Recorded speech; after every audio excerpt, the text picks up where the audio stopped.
Hello. Hopefully my audio is alright. Okay. It's having some problems. Hello. Hi, Alpha. How are you? Happy New Year. Welcome in.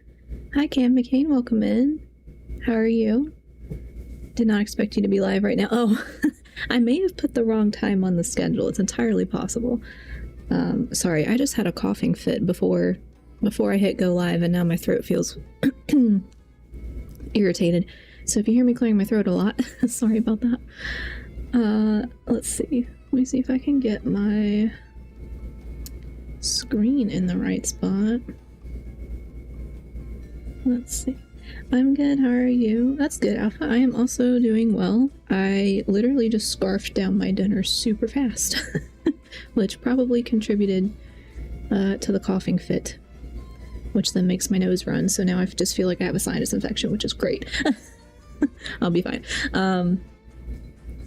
Let's see if I can get my little screen in the right spot. Doing well, thank you for asking. Also, Happy New Year. Thank you. Yeah, it's hard to... I almost forgot until I... I forgot 3 or 4 times throughout the day. I was like, oh yeah, it's now 2026 and it's time for me to write 2025 on everything for the next 3 months because I still don't remember that it's 2026. Sounds like fun.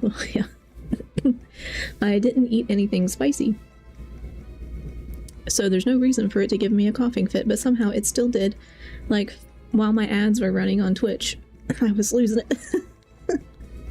So, I'm okay. My throat's a little, like, I don't know. I feel like I choked, even though I didn't choke, so I don't know what happened, but if I sound hoarse throughout the stream, that's why. Hello, Tedo, over on YouTube. How are you? Welcome in. Let's see. Oh, I want to summon my little cat before I forget. Yeah, I need to clear my throat. Did that work? Yeah, it did work. I need to try that over on YouTube and see if it works on YouTube, because they told me it's supposed to. I don't know that it actually does. No, I don't think it does. Oh well. I tried. Hi, Murasaki. Welcome in. How are you? At least it works on Twitch, I guess. Okay. Yeah, so I am still... Happy New Year's. Happy New Year to you too. Excuse me. Sorry for the throat clearing. Okay. Finally over your hangover. Oh, well, that's good. I don't drink, so I don't have to worry about, I don't have to worry about that. Hope everyone had a good New Year's. I stayed home and played games. Because that's all I wanted. That's all I kind of ever want to do. I don't like to go anywhere. I don't like to be around people. Other than, you know, my own family and people I know. I don't want to go be around strangers. So I stayed home. Also, I'm still, like, kind of recovering from Christmas, I feel like, because there was just so much to do. Like, so much to get done. And somehow, there's still more to get done. I still have to bake another batch of snickerdoodles. And cranberry bars. But that's okay. I can do that tomorrow.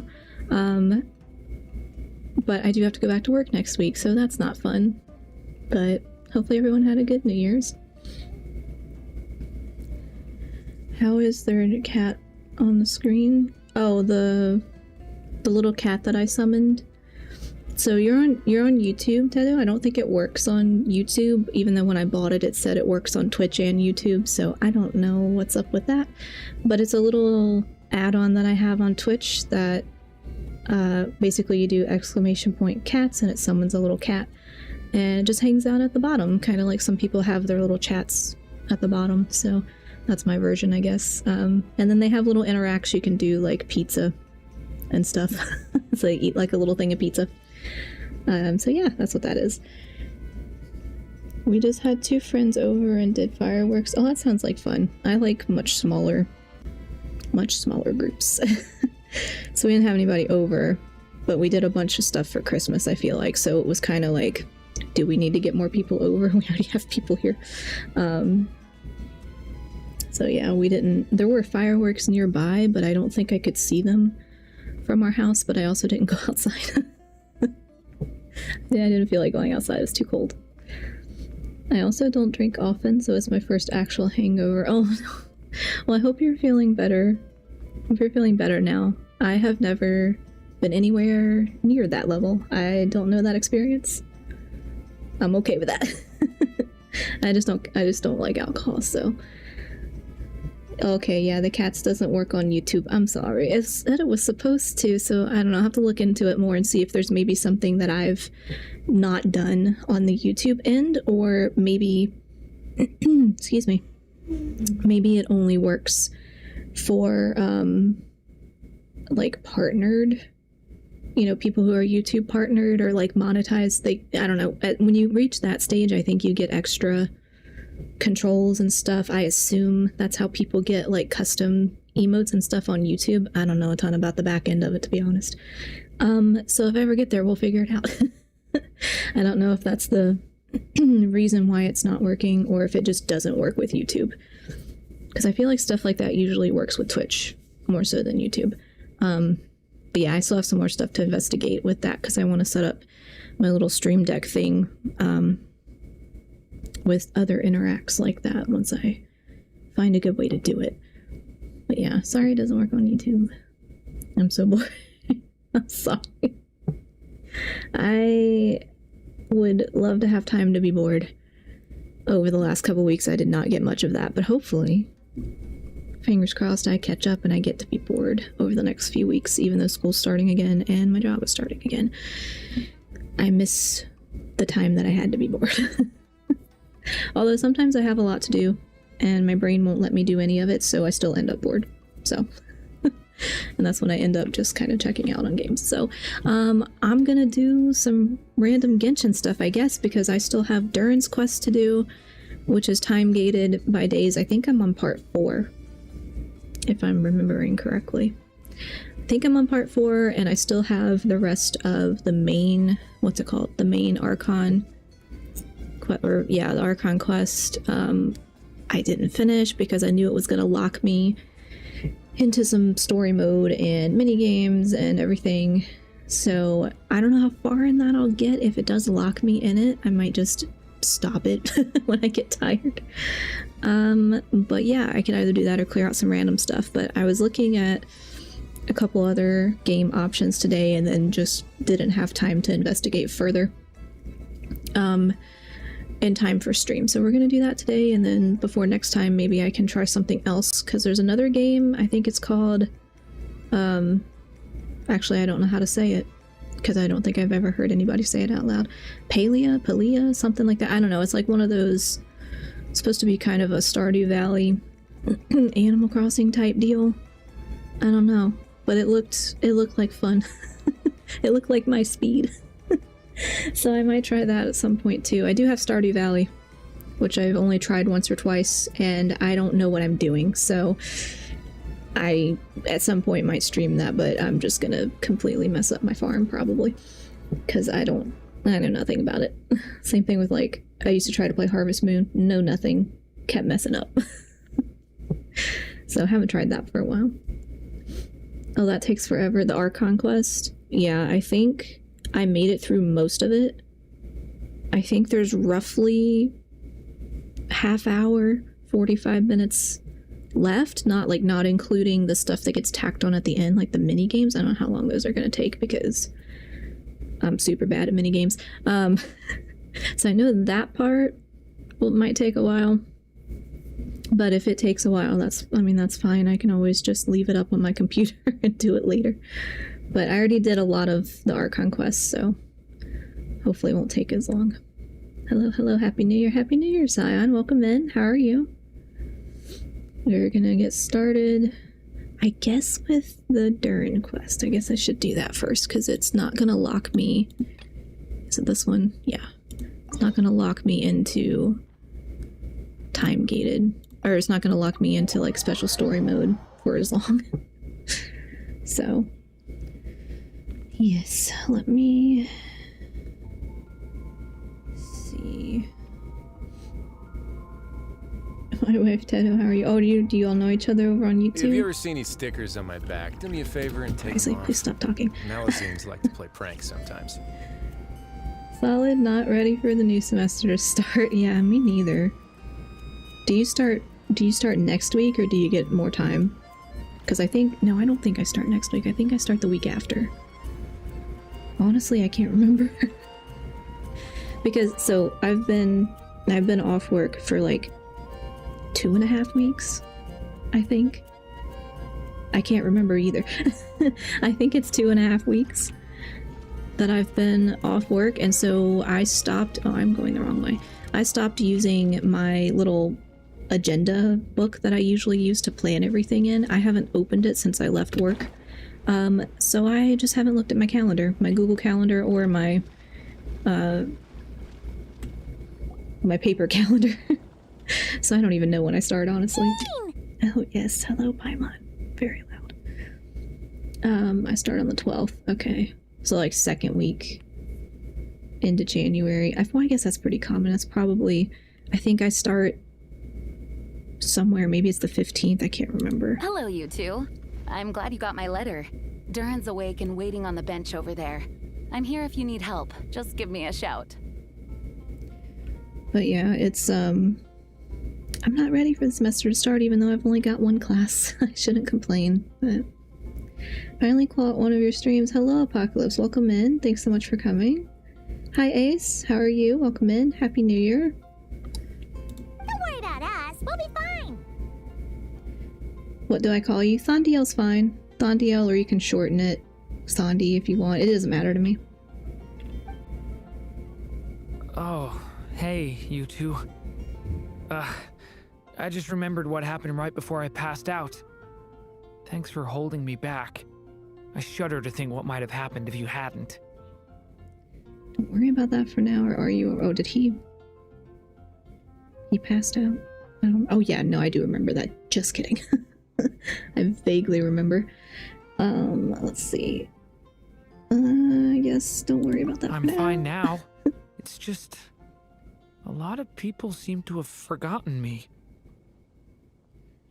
How are you doing, Thondiel? I'm well. I'm doing well. Just, I guess I have a little bit of underlying anxiety over New Year and trying to get back on track and get organized because I'm so extremely disorganized right now. But that happens over every holiday break for me. How are you doing? My little cat's on screen. So cute. Don't worry. We'll figure out a way to fix this. Why don't you start by telling us what happened? It felt so strange. After I realized no one recognized me anymore, I suddenly felt like I'd completely lost contact with my body. Abyssal power lies sealed within this body I inhabit. So when I lost my connection to it, I lost control of that power too. I'm doing good. Nice to meet you. Nice to meet you too. Thanks so much for stopping by and for coming in to the stream. I appreciate it. King Mariro? Sorry if I said that wrong. I have my own cat. Oh, you mean like a real cat? I also have 3 real cats. None of them are here right now, which is strange. Usually there's one real cat who always wants to be on my desk during stream because he hears me talking and I think he wants to be part of the conversation. But he's not down here. I don't know where he is.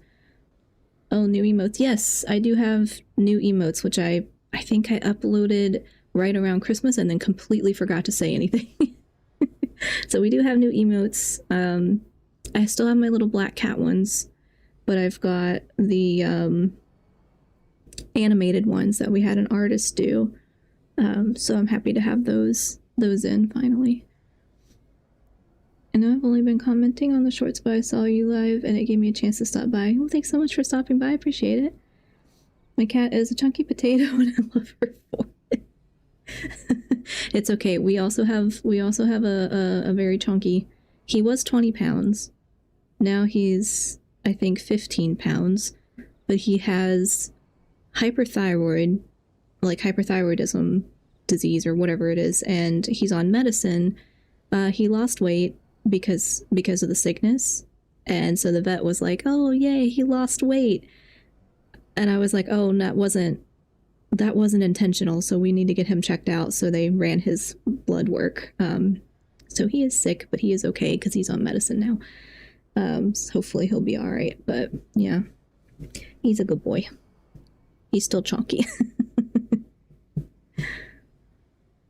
They're cute. I like them. Oh, good. Yeah, I love little emotes. The little like loading over the brain one is how I feel most of the time. So I had to get one of those, and then the rest of them were done by a different artist. So I just got like a little basic starter pack of emotes. So it's nice to have those, have a little bit different, and I'll have to use like standard emotes. So that's nice. You can call me Apocalypse. If that's too long, you can also call me Apoc or Apo, whichever you prefer. Yeah, Apocalypse is fine. I usually just cut off the first part of people's usernames, so please tell me if that bothers anybody. Please tell me, and I will try to remember to call you something else. I have short-term memory, so I'll do my best. It wasn't until I heard everyone calling my name that I was able to reconnect with my body. This one speaks to me on a spiritual level. Yeah, the money flying away. The money flying away from the wallet was because I guess I'm going to be in a lot of gacha games probably. Even though I don't know, I'm probably not going to be spending money on all the gacha games because that's just not feasible. I haven't spent money on Genshin in a long time, but I'm going to try out some other ones, and depending on how much I like them, that may be me soon with the wallet with the money flying. That and like the little note taker one, because I do that a lot during games. I'm actually supposed to be participating in a research study right now where when I play games, I'm supposed to take notes. Like I'm supposed to annotate as I play the games. I can't do it while I'm on stream because it uses OBS. The annotation thing uses OBS. So I have to do it off stream, but I kind of forgot about it and I haven't participated yet, so I need to do that. But yeah, they're very much relatable emotes. Let's call me, is it Mariro or Mari? I'm so sorry, I am bad at pronunciations. We will all soon find out. My dog is watching your stream with me. Yeah, nice. I had somebody, I forget who it was, had a cat watching me one time too. It's like when my ears move, the animals were paying attention. So, I don't know. I wonder sometimes animals that watch streams, sometimes my cats will too. I don't know if it's the sound, like somebody's voice. I don't know. Sometimes my cats just sleep through it. Other times, if they hear me talking, they kind of perk up and want to be on my desk. But yeah, procrastination, everyone's favorite toxic friend. Yes, unfortunately, I was supposed to get so much stuff done over this break, and I did not because I'm tired. Tired and burnout, I guess, which is understandable. But yeah, I'm not ready to start full force with everything, but I'm gonna have to. Thankfully, that study is like, it's not my study. I'm participating in somebody else's study, and I just have to play games. But I just got to remember to do it and take notes while I do it so that they actually get their data. But yeah. She's sniffing the screen. Maybe she knows I'm a cat. And does she like cats? Some dogs don't like cats, but we have neighbors that have very loud dogs. They're very small, very loud, and sometimes run over into our yard, and our cats are indoor cats, so we don't have to worry about, anything happening, but they run over to me, like us sometimes, and they'll like sniff us. I'm like, yes, I smell like cat. I know. I smell like 3 different cats, and you probably really want to come in my house and check out the cats. She's never met a cat. Okay, she's about to be 5 months old in 3 days. Oh, she's a puppy. So she's never met a cat. Well, hopefully she'll like a cat if she meets a cat. I don't know how to interact with dogs, to be honest. So every time the neighbor ones run over, I'm like, I don't know what to do with you. I'm sorry. I can't pick you up like I can a cat. I don't know what to do. My cat is sleeping. Yeah, mine is usually right here with me, but he's not. He's, I think he's upstairs in the closet. He likes to sleep in a basket in the closet, so that's probably where he is right now, because he already had his dinner. You give them headbands, yeah. I freeze when I see dogs. I kind of do too, only because I've never had one. And I didn't grow up around them. I've only ever had cats. And so when a dog, especially a big dog, comes at me, even if they're friendly, I'm like, I'm sorry, I don't know what to do with you, and I just kind of stand there like, hi. So some of our family has a husky, and so he's very large, and he used to stand on his hind legs, which just puts his face in my face. We're like the same height, and I'm like, yes, I can't pick you up. You are giant. Please don't like attack me. He's a good dog, but I just don't know how to interact with them, so I pet them if they're friendly. But sometimes you just don't know. Like, if it's not a dog, I know I'm probably not gonna pet it unless it appears friendly. But yeah, I don't know. Cats I like because I can just pick them up when they're doing something. Like, stop doing that, just pick you up and move you. Picking up a dog is easier in my opinion. Make sure to put your arm under their legs and use your other arm to stabilize their chest and their head is fine. Kind of like holding a cat. Like, I don't know. One of my cats likes to be held like a baby. Oh, bye. Bye, Mari. Thanks for stopping by. But yeah, one of my cats likes to be held like a baby, which cats don't typically like, but he really, really likes. So I hold him like a baby and rub his belly, which cats also don't usually like, but he does, because he is a baby. But yeah, some cats really hate that. So, finally caught a stream. Welcome in, Cough Kino? Sorry. Welcome in. Thanks so much for stopping by. We were just talking about animals. I wish, none of my cats are down here. I don't have a buddy today. That's okay. You lost contact with your body? Does that mean there's something wrong with it? Sounds like we need Albedo more than ever. Animals, yes, animals. I love animals. I don't think the problem lies in Albedo's alchemy. Me and Mari own a cat, and she lets me pet her stomach. Well, that's good. It's a sign of trust. Only some cats allow that. I have one that won't let me. The other two like it. The one that won't let me, though, doesn't like me at all, so that's why. Like, she hates me. Huh. But then, why are people forgetting you? Guess that's what we need to figure out. I think it's got something to do with that book. Yes, That the means magical we need book. Alice for sure. But it's been ages and she still hasn't been in contact. I dropped my phone on my face. Be careful. I've done that many times, usually right on my nose. It hurts a lot. I hope you're okay. First time I met a cat, let me pet its belly. That's good. Sign of a friendly cat. We had a neighborhood cat at our previous house that was very, very friendly and would just let anybody come up to him and pet him. Like, he would follow us around. Instead of being at his owner's house, he was usually at our house.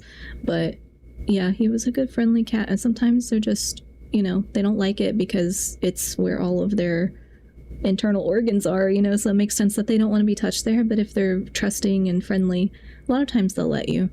Most of the cats we've had will let us, but the one that doesn't like me. I love neighborhood cats. I do too. Our current neighborhood has like 12 of them. I think they belong to somebody. I'm not positive. But they are fed by other people, so I'm assuming they're taken care of, because I don't always see them, so they must have somewhere they go. But they come over to our house sometimes and hang out on the deck. Finally caught a stream for once. Happy New Year's. Hope you're swell. Thanks so much, Kai. Welcome in. Thanks so much for stopping by. Happy New Year. It's because it's where they're most vulnerable. Yeah, they don't like showing their belly. They don't feel safe. Because, that's dangerous territory. You could hurt them a lot if they just lay down and expose their belly like that.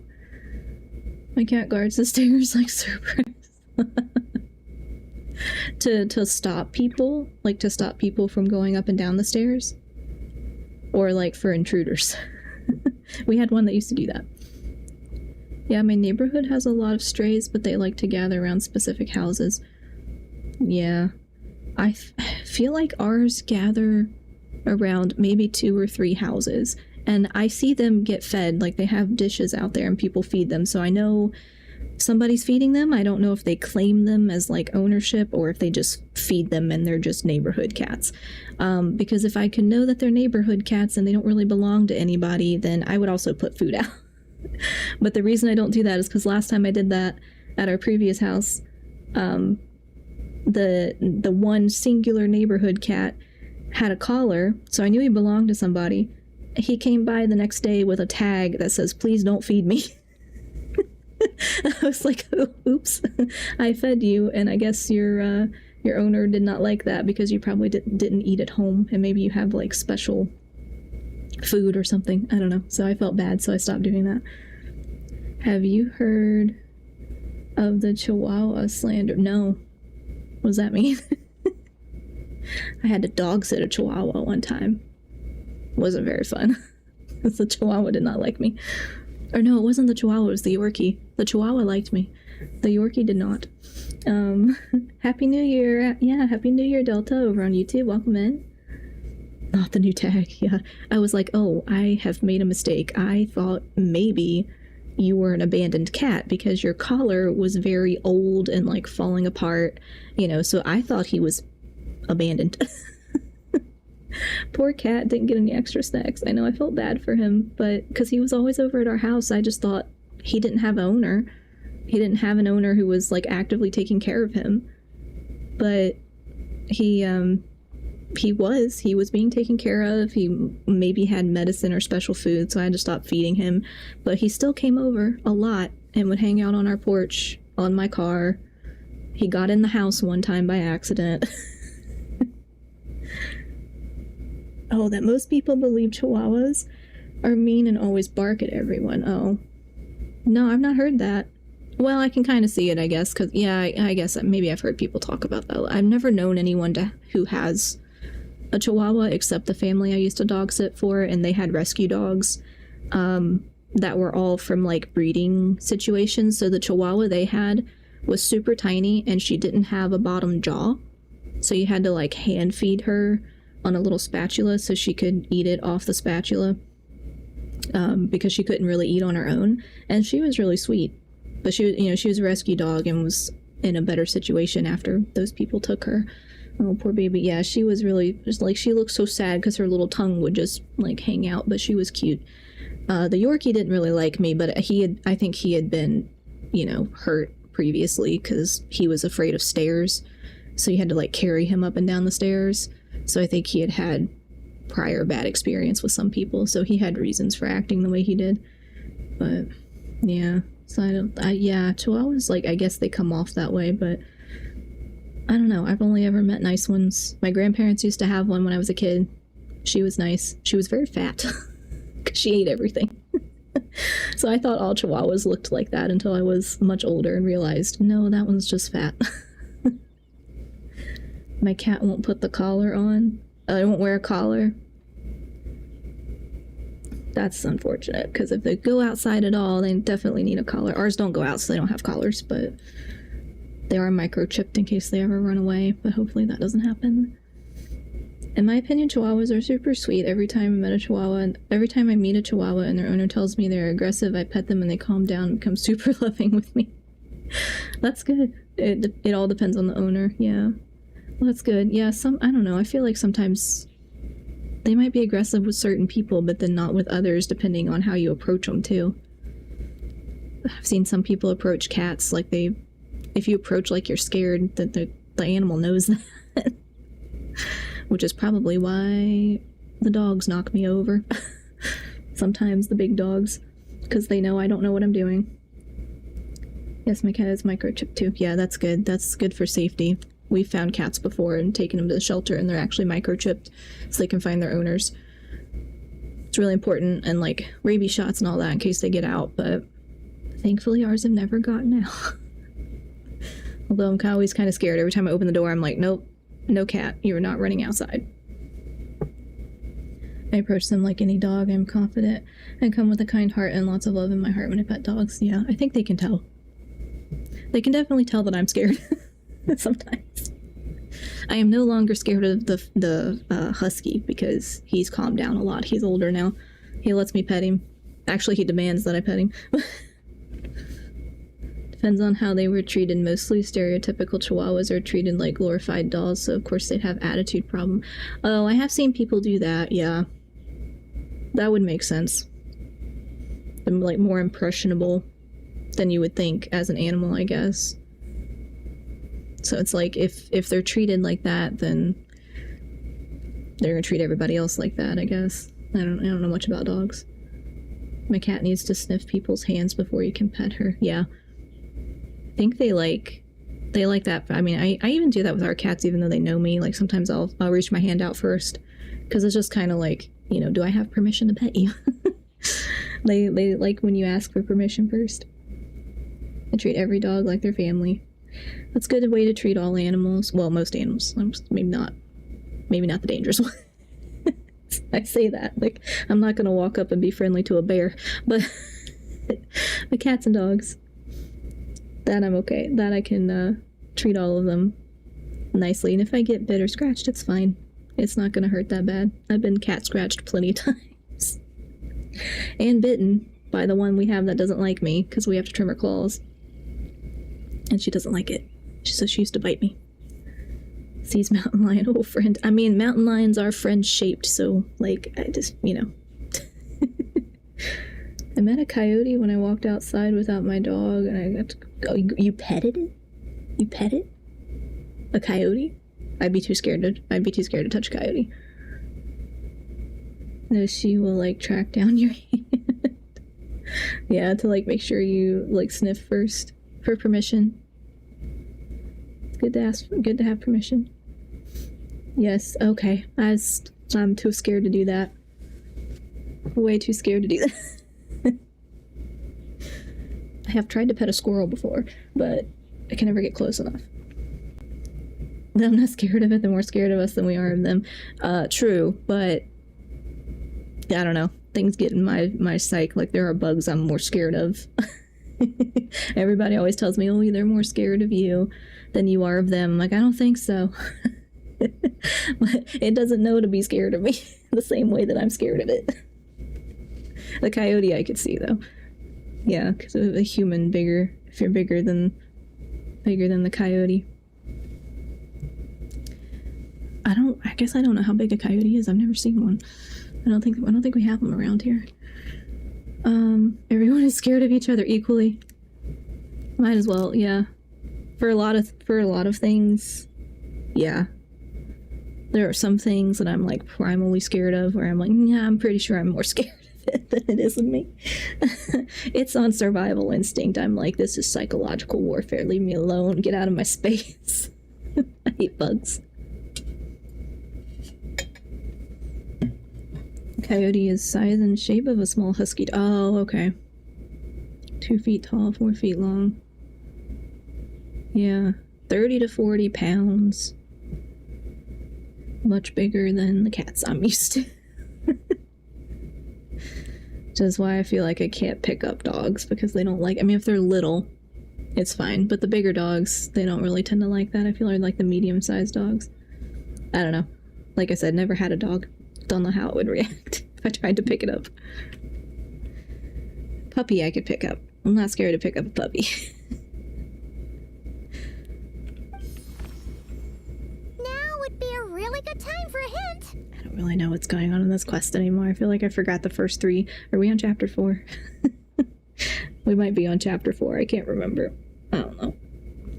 Picked up a mastiff and German Shepherd mix that my grandma had. He weighed 120 pounds. Jeez. I have been around a German Shepherd before.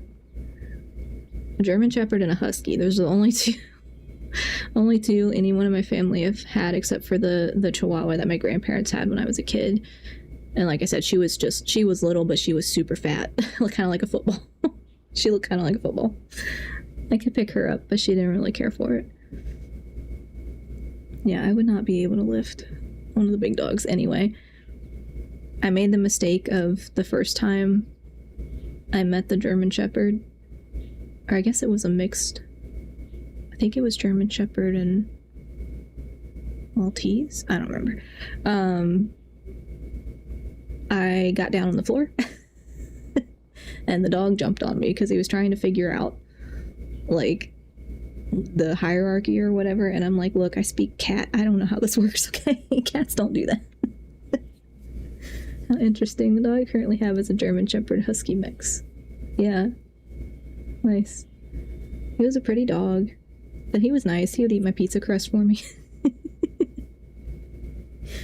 He was older dog though, so he's no longer around, but the husky, the family member that has a husky still has a husky. He's the same age as our cats actually, so he's still around.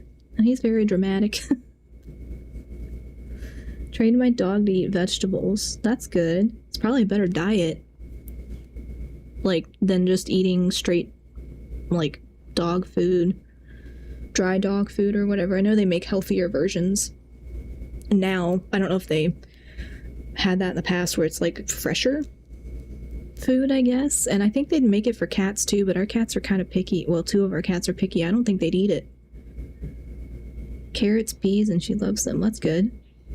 Yeah, better food. I wish I could just feed the cats like stuff that we eat or whatever, but I don't think they would eat it even if it was good for them. They're just so picky.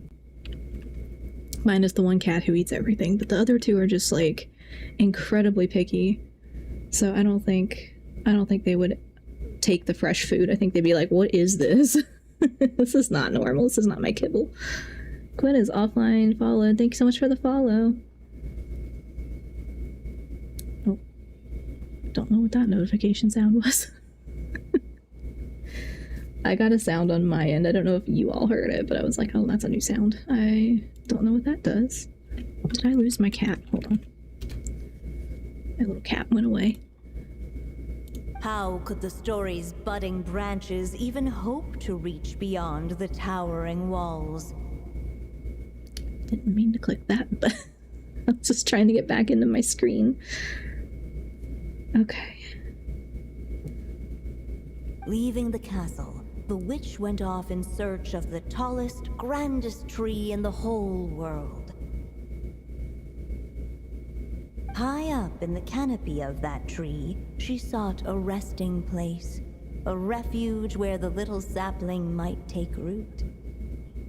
Go to that place, for it was there that the sapling felt its first breath of wind.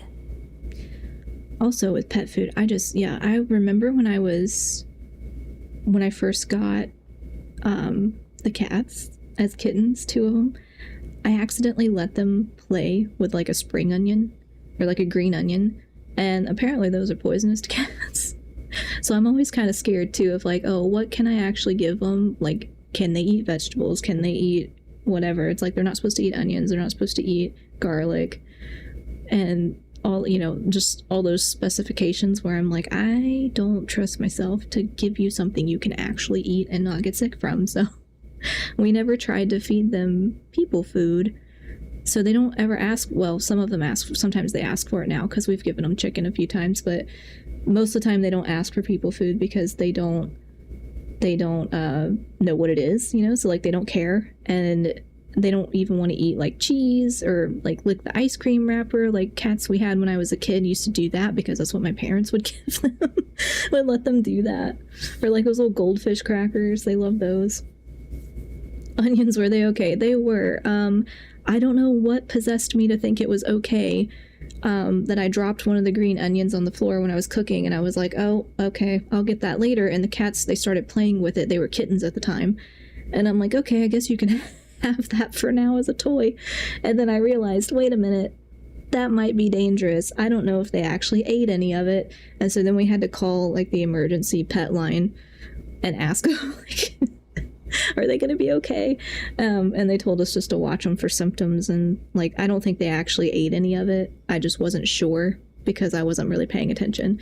But yeah, that reminded me that, oh yeah, probably shouldn't have people food unless it's like chicken, something that I know is not going to hurt them, like unseasoned chicken that's cooked and not got like any kind of spice on it. They'll be okay.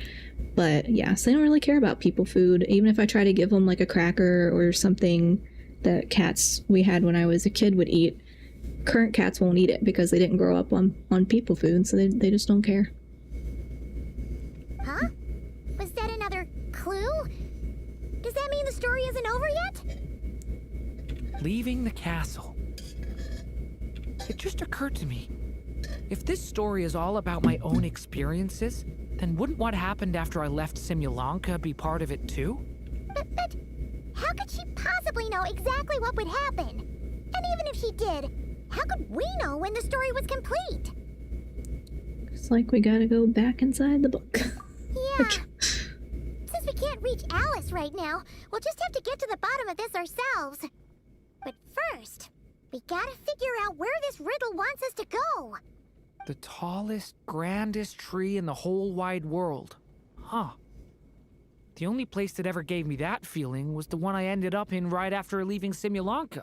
They had great coffee there, too. And so many books you'd never run out of things to read.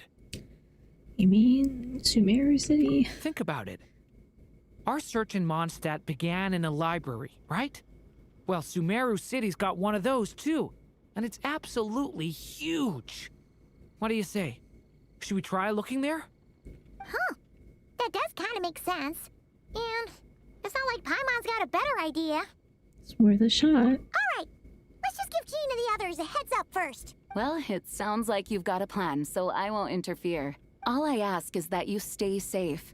Albedo won't be back for some time, and until he is, we can't know for sure how dangerous Duran might be in his current state.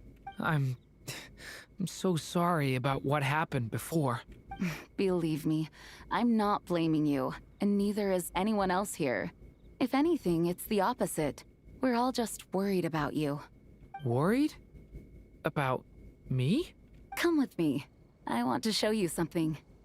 As soon as they heard you were awake, they all hurried over to see how you were doing. You all came to see me?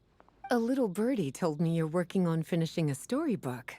So maybe all those people losing their memories is just a plot twist, waiting to be resolved.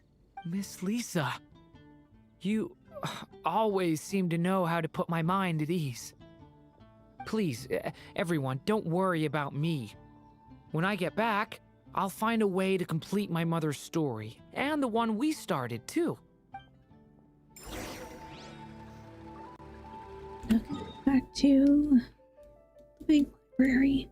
This is just reminding me about all of the books that I did not read over break that I was supposed to. Lisa putting people at ease is not what I know her for. Yeah. I mean, I guess it makes sense with, like, I don't know, because she's kind of portrayed as, like, lazy, I guess. I don't know.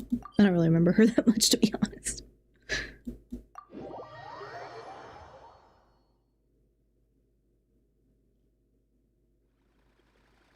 No. You're somewhere. I can never remember where the entrance is.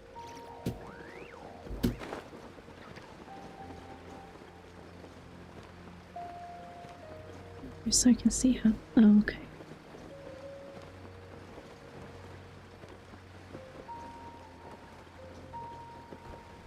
Brilliant but lazy. Yeah. It's like not wanting to work. I mean, fair. Yeah, I should do that. One book a month thing too. Oh, yeah. I meant to do that last year. I failed.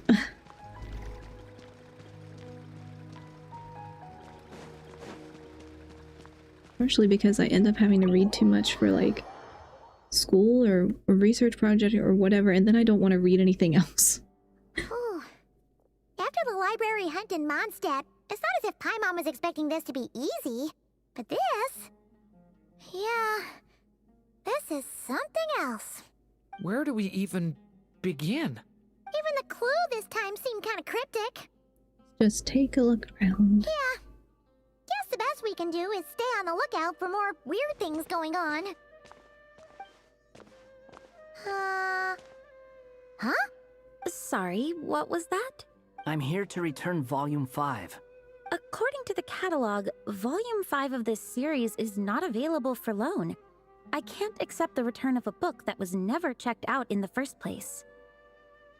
Just keep the book. If anybody remembers that short I did about the longest library loan, I still have that book too. I haven't read it yet. I haven't read any of it yet. I was supposed to this year, didn't do it. I think it's due in May. I'll read it before May. Let me put it this way. My copy is complete. Yours, on the other hand, is missing large amounts of content. So you should swap it for mine instead. Sir, you have to understand. Managing a library is a serious business, and we have protocols in place for this kind of thing. I can't just replace an important volume in our collection based on nothing more than your word. Hey! Look what the Wandering Tom dragged in! Oh, it's you. Well, what a surprise. I had a sneaking suspicion we'd see you here. And, what is it you're doing here? I'm a traveling scholar, as you know. Isn't a library the most natural place for me to be? Well, the last time we saw you was all the way in Nodcry. Paimon just didn't expect to suddenly see you in Sumeru, that's all. There were some things I needed to come back and take care of. Some documents had gone missing, so I tracked them down, restored them to their original condition. And now, I'm here to return them. And considering what I'm planning to do next, it feels like a weight off my shoulders. What's going on with you, huh? You look like a kicked puppy. Hat guy. Ah, at least you haven't forgotten about me. What's that supposed to mean?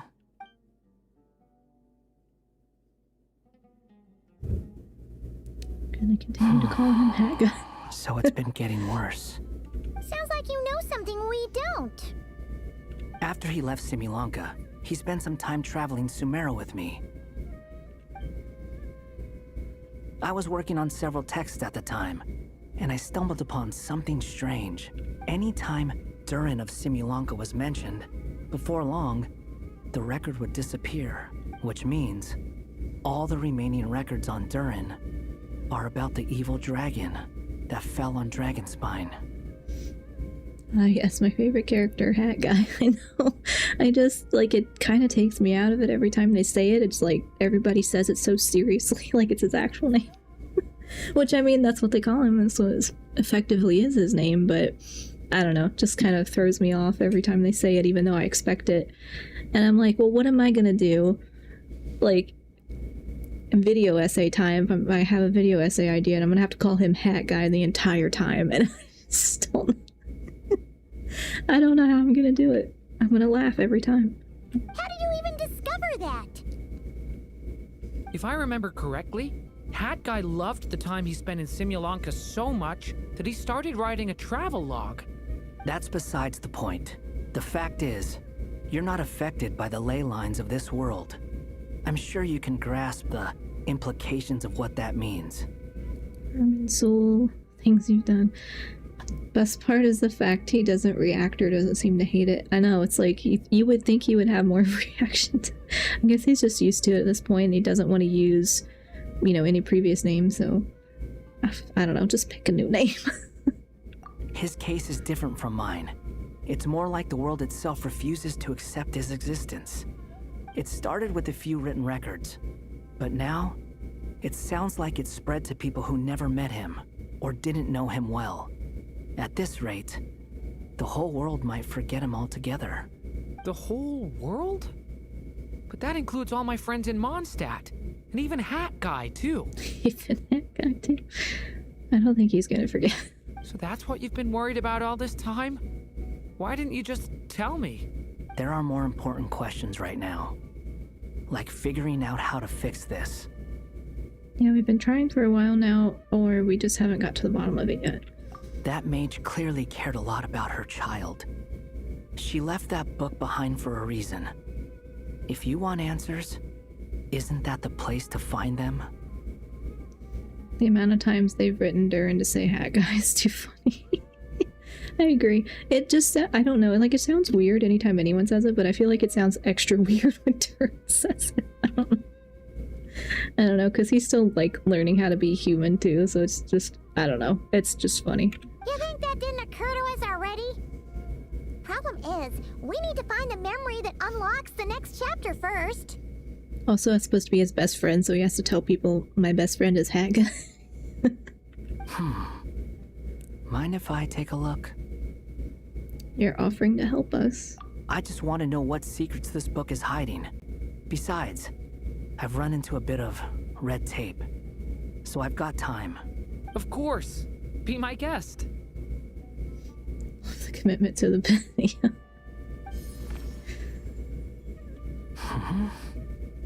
So, the memory we've been looking for was about you all along?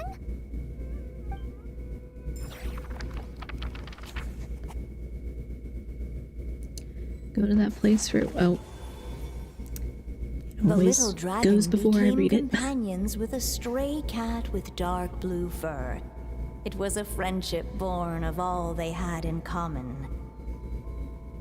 He left his castle at the stray's invitation, setting out to explore the world beyond its walls.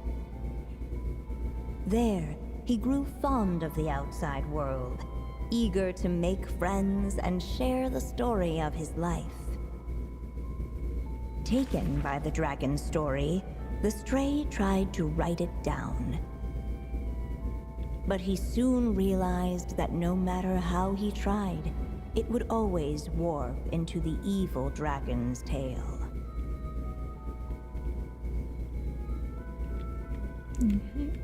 Oh, it won't let me click.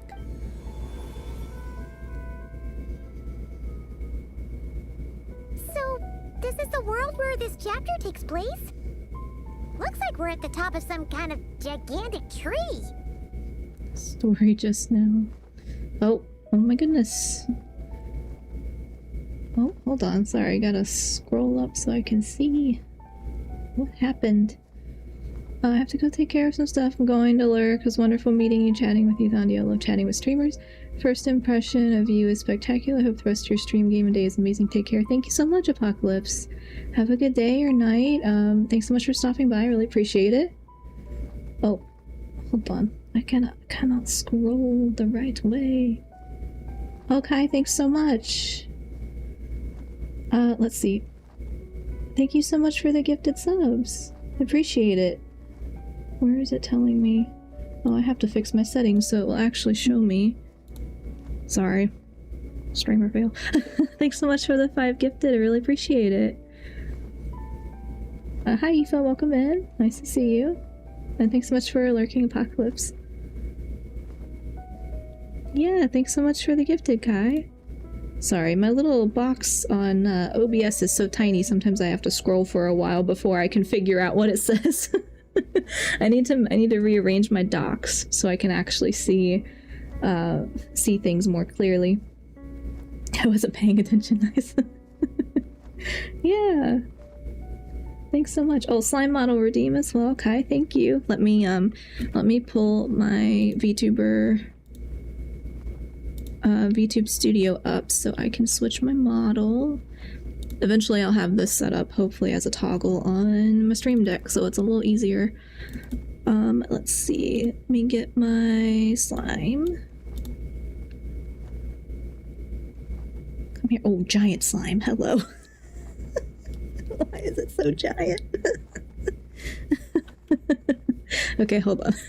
Slime is not supposed to be that giant. Big slime. Yeah, it like loads in at a default size, I guess, and that's why. Make it larger. We can make it just the whole screen. We could just be the whole screen and nobody can see what's going on in the game.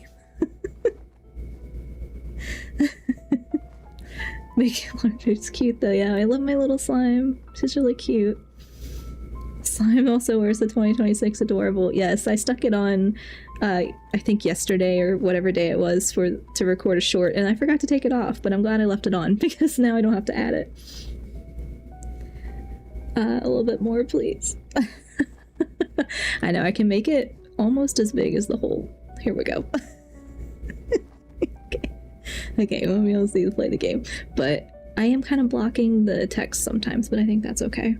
But it tracks to my head, so I need to make sure I'm not moving off screen. There we go. Oh, I am not trying to make it bigger. I'm trying to get it there. Okay. Well, didn't realize your model had a purple ribbon. I'll try to remember next time. Drawing your model was fun. Hopefully I get better this year at art. No, thank you so much. I really appreciate it. That was the first time anyone's ever, like, drawn me, other than things I've commissioned, you know? So I really appreciate it. And, like, always, you know, practicing for creative things like that helps a lot. For, like, I don't know. I feel like, for me, it's writing, not art. And so the more I practice, it's frustrating sometimes, but it does make me feel better. Like, I feel like I'm making progress, you know? But you're already really good. You should see my drawings. My drawings are stick people. And cats without bodies. That's how I draw. Well, thank you so much again for the gifted and for the slime model redeem. I like my little 2026 on the slime better than on my regular model.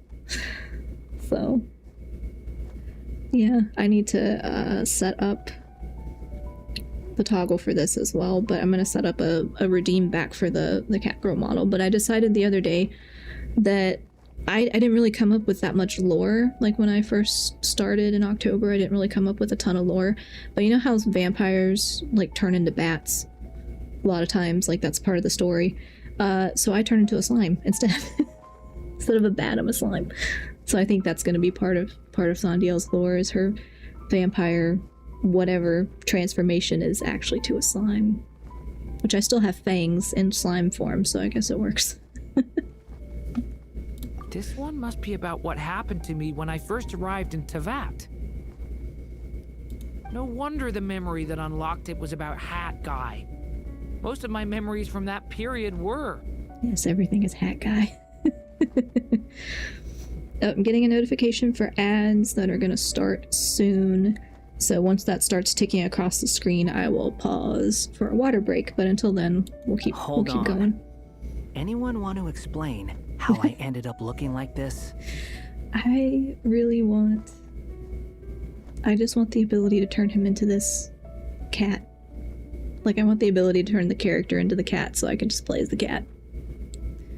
I want that as a plush. I think they make a plush. Don't they make a plush like this? I thought I saw it somewhere. I don't know if it was fan-made. Maybe it was fan-made. I don't remember. But yeah, I think they make a plush like this. I want one. Maybe you've become a character in the story too. The way you appear here is basically how Durin sees you. He doesn't see you as Hat Guy.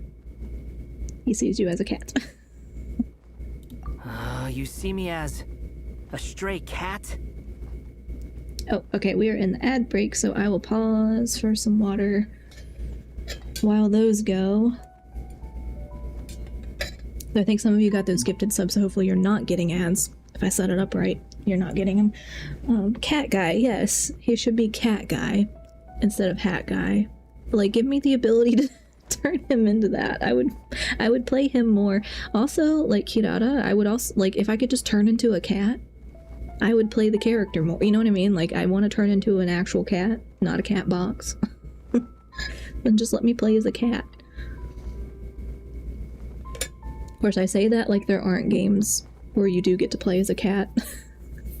There's that Stray game, which I have and have not played, and I think there's another one that's a black cat. I forget the name of it. Or Little Kitty Big City, something like that. But they're like, that one's more of like I think a cozy game, you know, so you don't have to think too much, which is good for me, because my brain's always tired. So that'll probably be a theme month, will be different cat games I can play.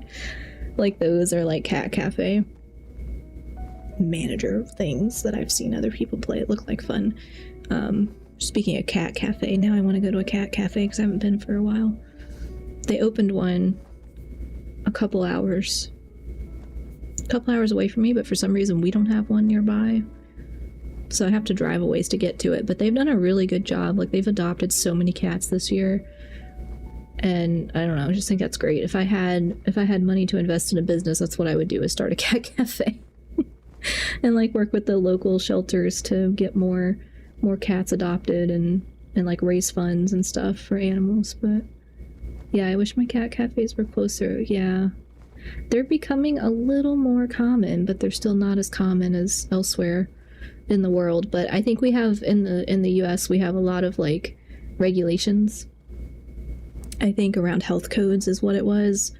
I heard some people that were talking about, like when they were setting theirs up, there were just so many regulations they had to work around with having food and cats in the same place.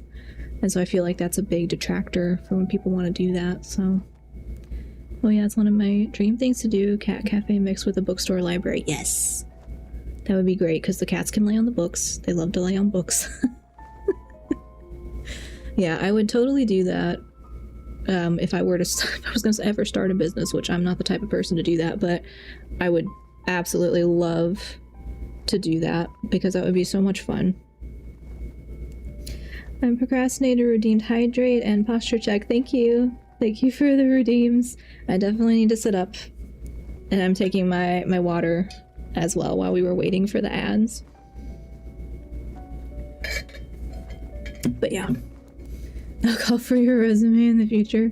Yeah, I know I would. I mean, I would volunteer at some of the local shelters too here, but, you know, with what time when you work full time and just, you know, difficult. But yeah, that would be so much fun to work in a cat cafe and just like help the cats get adopted and help more people, you know, get exposure to cats too if they've not had much exposure.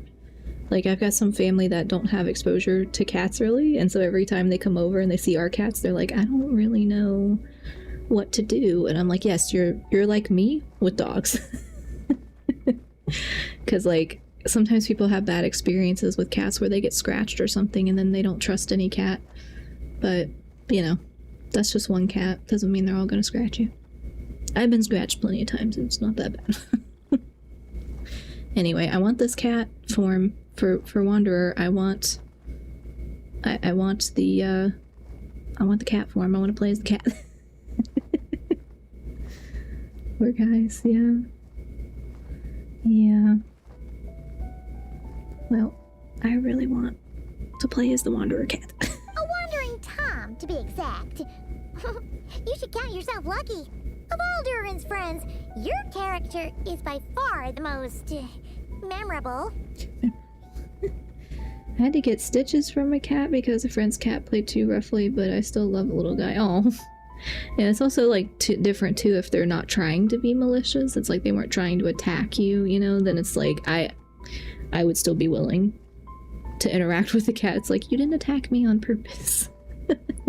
I've never had stitches, but I've had some pretty bad scratches, like the entire length of my arm, or like on my stomach that got pretty deep one time, but I was a kid when that one happened, so it's happened less as I've gotten older, and I don't know, just can anticipate when a cat's gonna potentially scratch me. But most of the time they're not doing that on purpose. The ones that we have aren't doing it on purpose. He was orange who got overexcited, and I figured it was bound to happen. Oh no. The orange cats.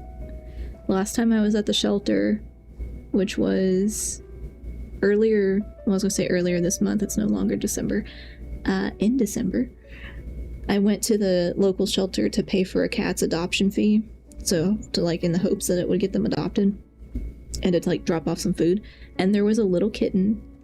It was probably like 6 weeks old, maybe 8 weeks old. It was pretty small. He was orange. His name was Cinnamon, and he was loud the entire time I was there. Just meow, meow, meow the entire time. Like he was gonna make sure his presence was known. And I'm like, yes, I want to take you home. I want to take all of you home, but I can't. I'm sorry.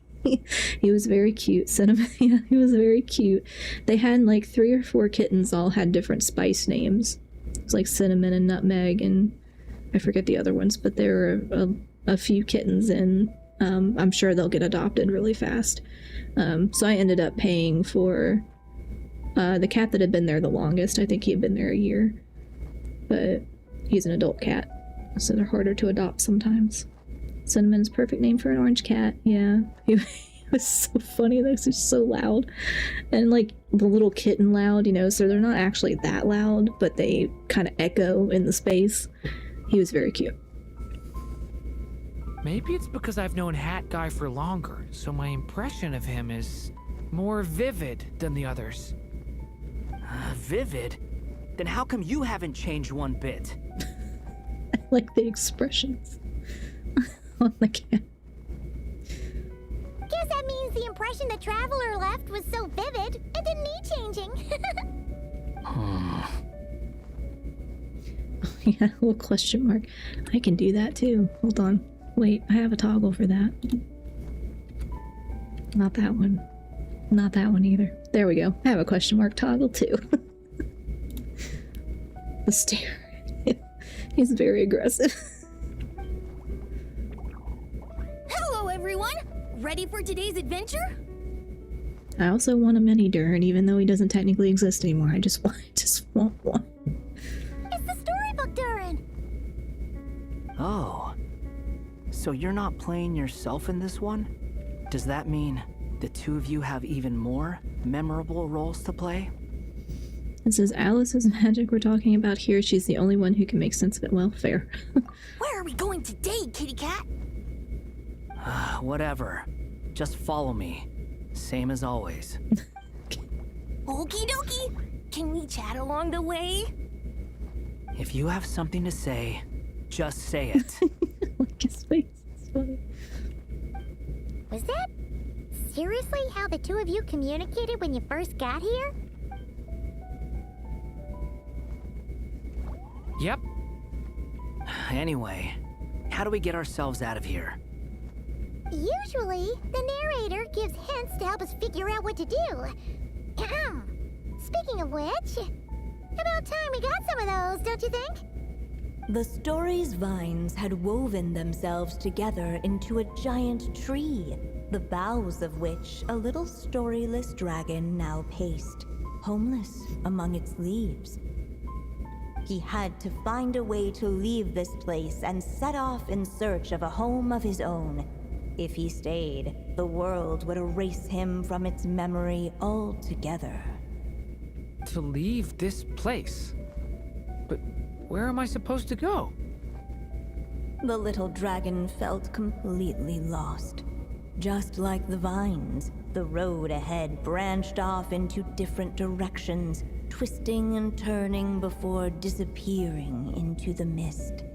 But as luck would have it, a prophetess waited up ahead. Perhaps she might know where each path might take him. Well, if I had a fluffy tail, I would almost look like that thing. Those little things.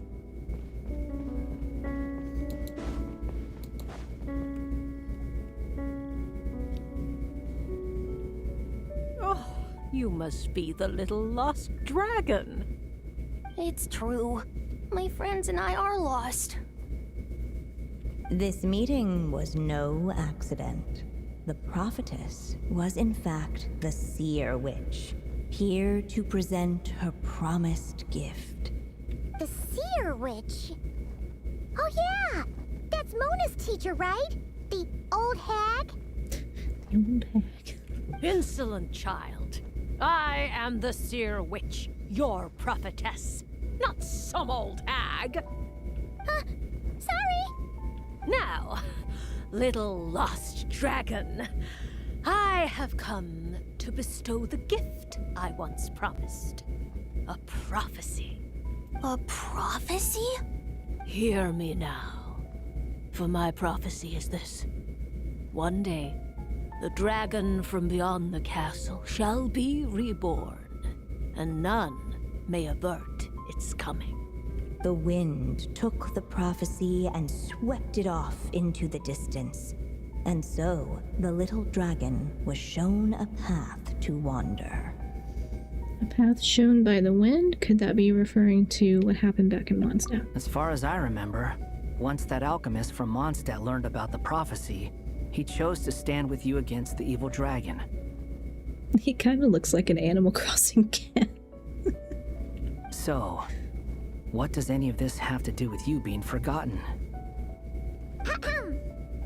Oh, wise witch of prophecy. Could we trouble you with another question? As enigmatic as she was elegant, the seer witch spoke no more, for her thoughts had long since returned to the starry firmament above. Oh, Chizumi actually needed her. The Seer Witch was my mother's friend, so the prophecy she just gave should turn out to be helpful. Well, it's not like we've got better options. But if all we need to do is leave this place, which path should we take? Any ideas, Durin? Why don't we take a look around? Okay. So I can't talk to the... As enigmatic Okay, as yeah, that's just the same line again. Okay. Find a way out.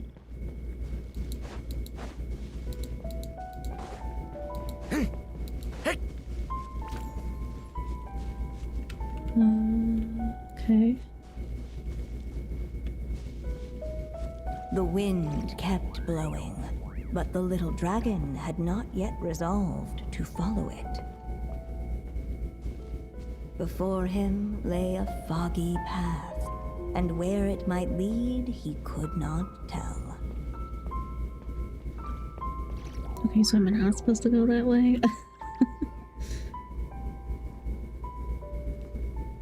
If we go this way, we'll be heading back to Mondstadt, just like we planned. There's new lines if you talk to her exactly 86 times and jump off. Like honestly, for some games, I would not be surprised if they did stuff like that. I don't know about Genshin, but I feel like for some games they absolutely would do that on purpose.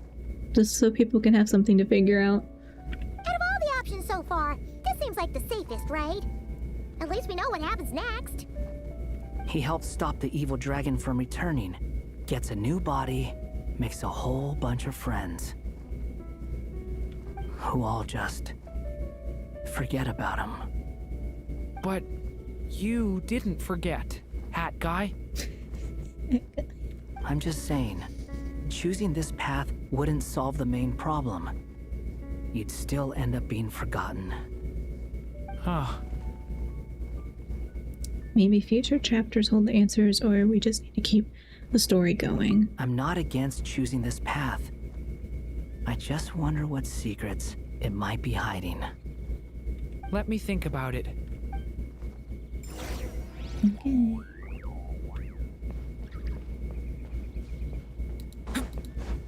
Guess I'm supposed to be going this way. I still think you should keep going, little dragon. If you leave the castle, you can accomplish something amazing and make a bunch of friends along the way. Really? Then let's go! Unable to preserve his story, the little dragon wandered astray. Fortunately for him, a certain prophetess had left behind a prophecy to guide him. There is another path. Oh. The wind took Oops. the prophecy and swept it off into the distance, and so the little dragon was shown a path to wander. Was I supposed to go that way first? Following the wind's guidance, the little dragon made his escape. In turn, the prophetess affirmed the little dragon's choice, leaving an extra secret as her parting gift. Now that you've made up your mind, I shall keep my promise by explaining fate's little trick. Long, long ago, the gods of the high heavens gave the world outside the castle a magic of its own. They called it storytelling. It was a magic of almost unshakable power that governed how people met, grew close, and understood one another. Each person had a story meant for them and them alone. One whose ending was written in the heavens long ago. In truth, your story and the evil dragons are simply two versions of the same tale, and that is something the magic of storytelling cannot abide. Beyond the castle's walls, your story cannot take root, for the evil dragon's tale has done so already. Oh well, it isn't as important, but it's a bit of a spoiler, so I won't say anything. If can I go back? Oh, I think I can re-enter the book. So I've never done it, but I that think I was can. the secret? Huh. I see, or I'm confused. I mean, I'm confused because I brain is off today. You but still don't get brain it? is always off. Simulanka Durin and Tavat Durin share a special kind of connection. Their fates are mirror images of one another. While they were in two separate worlds, there may have been some mutual influence, but their fates were independent. But when Simulanka Durin came to Tavat, a version of his fate already existed there. So, how can two fates exist at the same time? The answer is, they can't. The rules of this world don't allow it. You can't return a book you never checked out in the first place. So, what's Durin supposed to do? Those mages seem to have come up with quite the ingenious solution.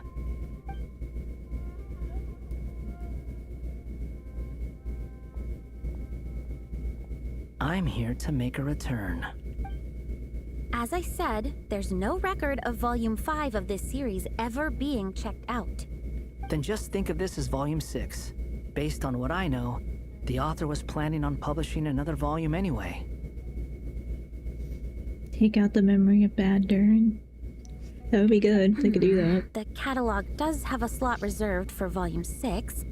So, this is it? Like they can erase stuff from the whatever Urban Soul they've done. I mean, that's happened before. Sure, let's go with that. All you need to know is, I'll be the one writing this series from now on. You...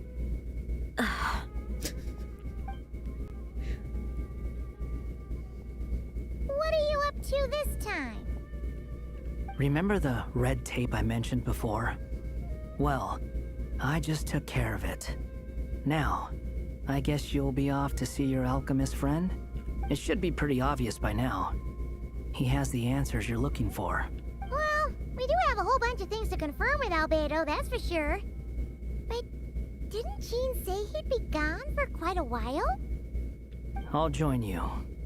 Just let me know when it's time to go. Hat guy? That guy? Okay. It's not that funny, it's just funny to me. The rules of this world confuses me sometimes. Yeah, me too. Part of that is because I just forget things that have happened, but I know there was a thing with the tree and, you know, they erased the whatever Dendro Archon before Nahida, all that stuff. And what's his name? Hat Guy. That's why nobody remembers him. Because I think last time in the stream, I was like, wait, don't you guys know who Hat Guy is? And then somebody had to remind me, no, because they erased all that. I was like, oh yeah, I forgot that was a thing. Don't sound so surprised. I'm part of this story too, aren't I? I'm just playing my role. Well, yeah.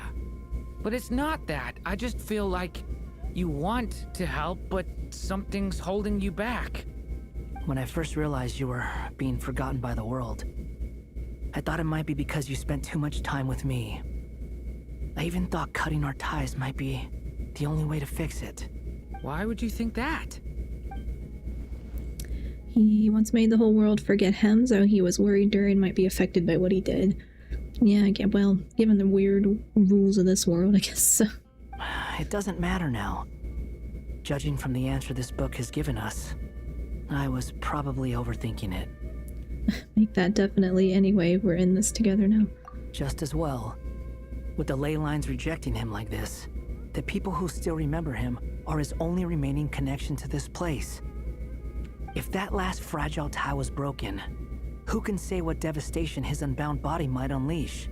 And to think I'm one of the people keeping you here, instrumental in helping change your fate. Can't say I saw it coming. Well, if it's good enough for Hat Guy, it's good enough for me. After all, he is about as odd as humans get. I mean... Excuse me? With some people, even if you try asking a simple question, they'll always give you a complicated answer. And the more you ask, the more complicated it gets. Me. Truth is, Hat Guy's just that kind of guy.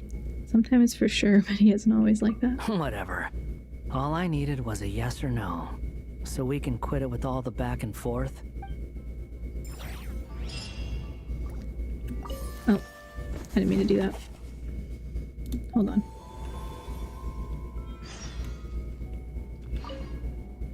If you feel like stepping back into the story, just come find me. Hat guy is hat guy, yep. The whole like world tree stuff and the erasing the memory, oh, it just makes my brain hurt. But it's like I watched a video on quantum immortality the other day and I'm like, this is how this makes me feel. This is how my brain feels when I try to understand lore. I'm sticking around for the next few days. So, when it's time to go, you know where to find me. Okay. Wait, so if I go back in the book, can I go on the other path thingy?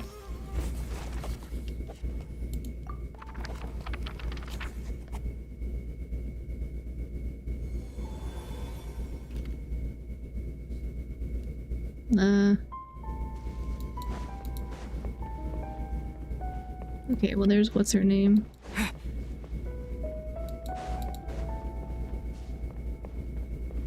Or was I supposed to go the opposite way? Hold on. No, this is the way I went, right? That's the way I'm... Right? Oh, so I already went... Okay, I'm supposed to go... backwards? I'm here, everyone, relax. Hello, Edelon Blue over on YouTube. Welcome in. Happy New Year.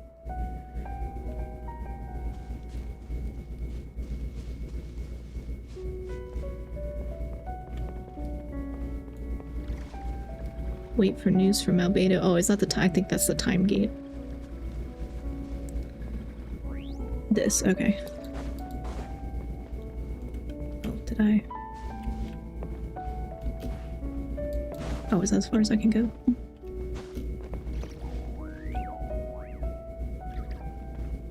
I'm clearly missing something.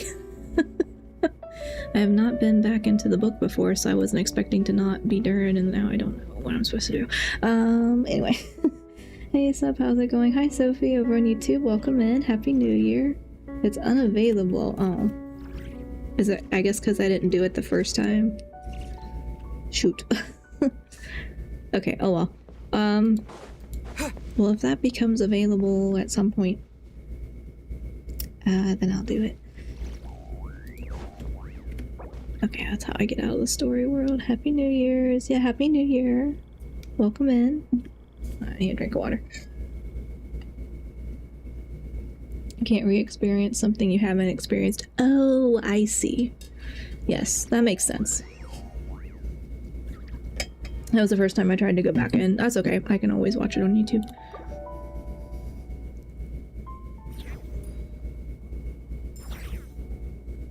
Okay, what the other thing I was gonna do? Hold on. Let me do this before I forget.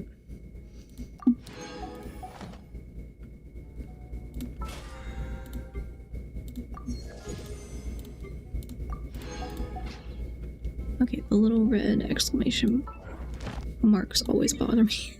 I have to clear them out, they bother me.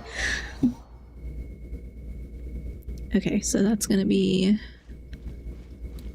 time locked until tomorrow, I guess. I think I have like 11 days to do it, so I still have plenty of time to like get the extra rewards from doing it within the time limit. Abyssosque. Well, thank you for completing today's Ad Astra. Yes, yes. Claim on. Okay, I'm gonna... What am I gonna do?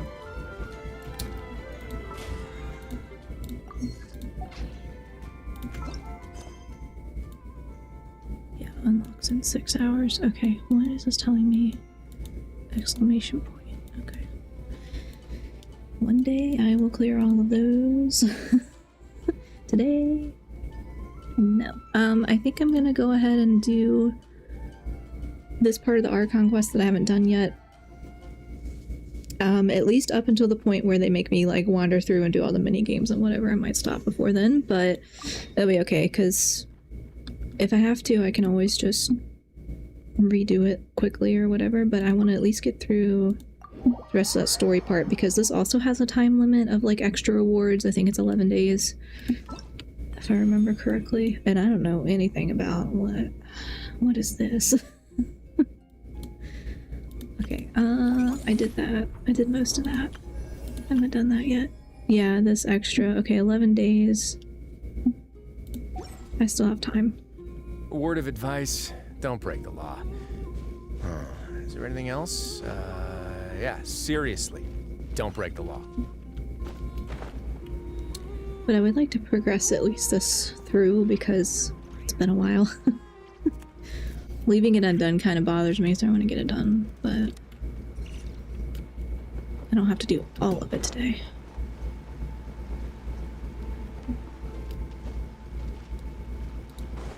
Let's begin.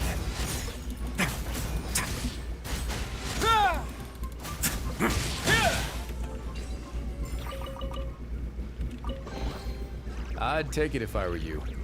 I'm sure it'll come in handy. That one there. Okay. Oh, almost fell. Almost fell. Oh yeah, I forgot all these people were in here. I already did the thing where they did like the little ritual or whatever. Hold on, I summoned my cat. I forgot my cat. Okay. I have to like do it in Twitch sometimes. Because it doesn't want to let me do it in my OBS. There we go. I'll look up the other little things because I think there's another. I can't remember if it's love. Is it love? Does the cat hold like a heart?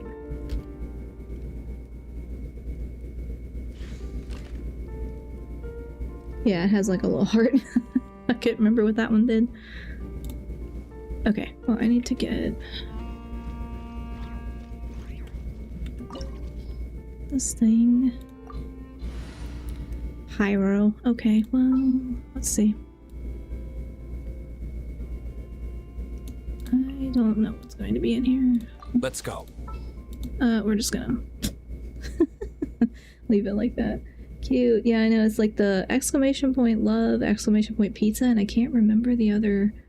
There's at least one or two others. I'll have to look them up. But they like react. They react to it. I tried to make them bigger too. I tried to make the cats bigger so they'd be easier to see on screen. But I don't think I either did it wrong or I can't make them any bigger. It's already like full screen in OBS. But yeah, I think they've got maybe two other commands.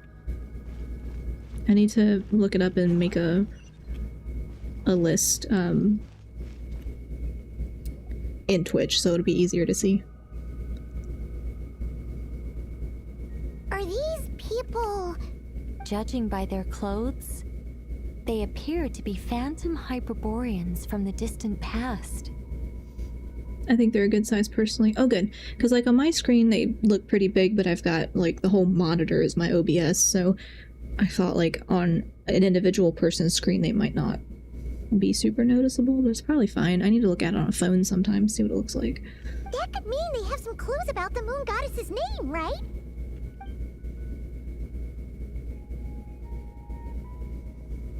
Hey there!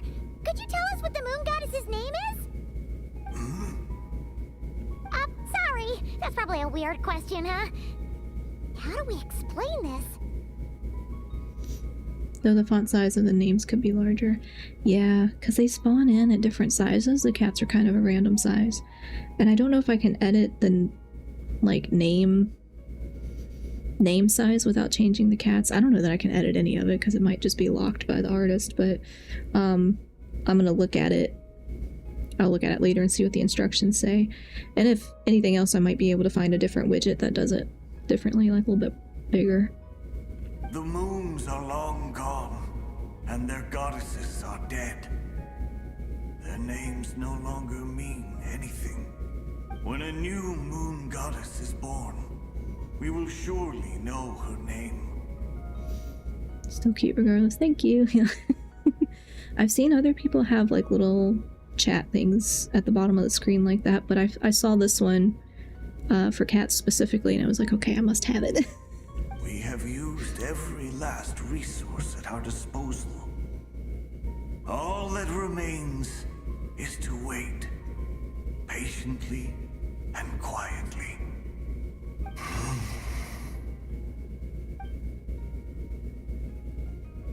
Were the people of the past all this devout? It looks like this phantom doesn't intend to converse with us any further. Surely the new moon goddess he speaks of must be Columbina. Alas, Kuthar's birth came long after the age in which he lived. Salvation did not come.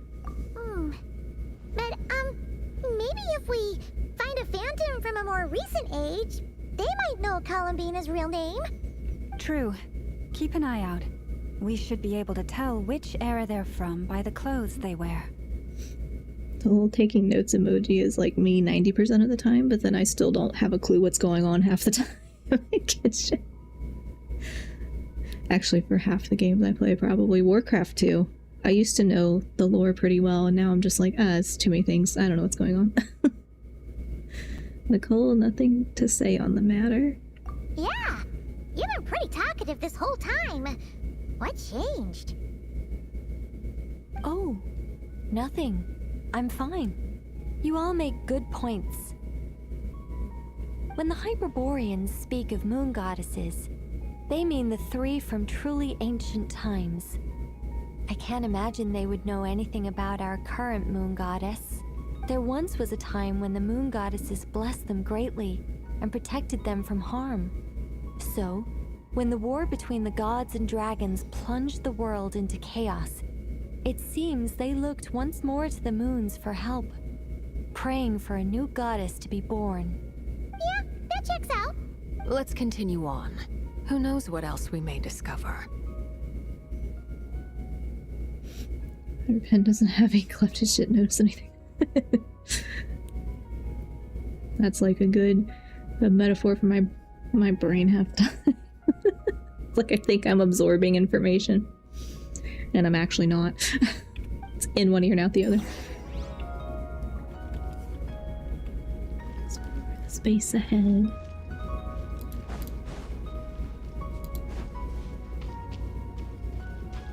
There's a door blocking this path. Not a problem. Try this. I want to eat the cat blob, my little slime. It's like a little mochi. Oh, this mechanic again. Yeah, okay. Whoa! How did that door suddenly collapse? This device was maintaining the door's integrity. Remove the core, and the device stops working. Is this our destination? Impressive. More precisely, this is a device that will help us reach our destination. Let's go. We still have a long distance to cover.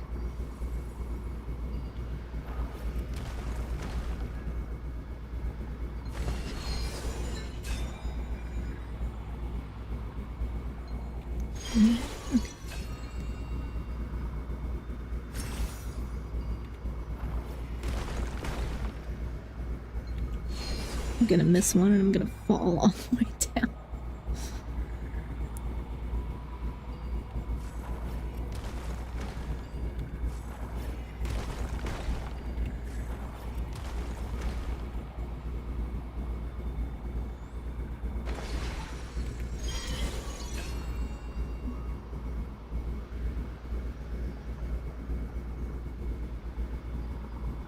Just glad I'm not doing it on mobile. If I did it on mobile, there's like no chance.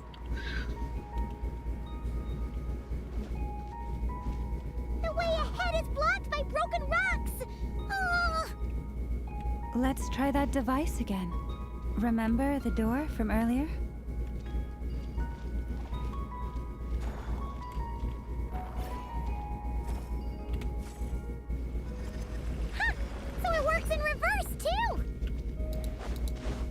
Looks like it. The humans we see are all phantoms, but the monsters are real. What a fascinating place. There'll be plenty of time to admire it later.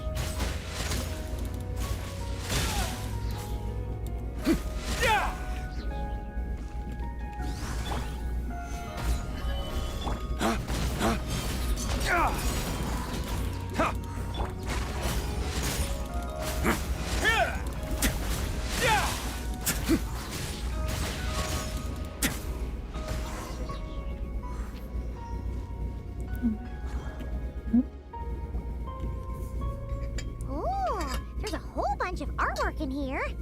Seems pretty old. Nicole, this is probably your area of expertise. What do all these paintings mean? Let me see. To understand these murals requires some knowledge of the history surrounding the War of Funerary Flame. I shared a little of this with Lauma before. Yes, I think I follow. The dispute between the Moon Sisters, the transformation by Nibelung. Sounds like a long story. Maybe it's one to save for when we get back. Oh no, it's no trouble.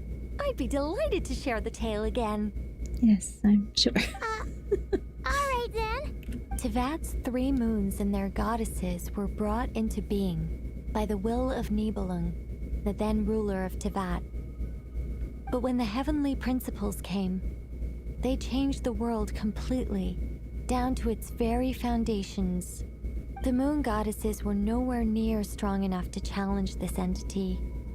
But the heavenly principles did not view them as heretical entities that had to be removed.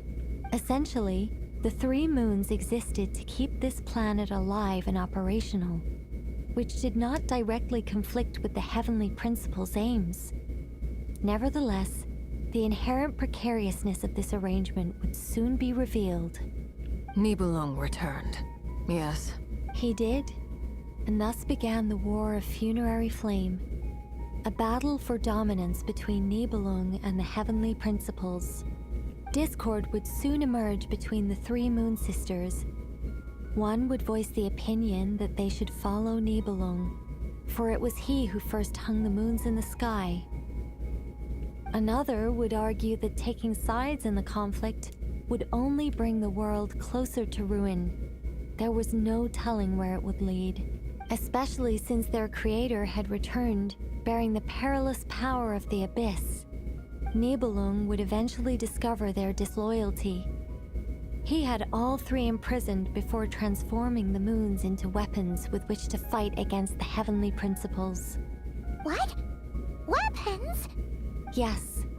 The very moons that had once defended the planet became instruments of death and destruction, striking terror into the hearts of all living things. And although the heavenly principles and the 3 Moon Sisters had once been at peace, it now seemed that the moons posed an unacceptable threat to Tevat. It is possible that the heavenly principles did not know of the goddess's imprisonment. If so, the weaponization of the moons would surely have been viewed as an intentional breach of the peace agreement. What happens then? Regardless of who knew what, when, the heavenly principles shattered 2 moons and flung the other beyond the skies.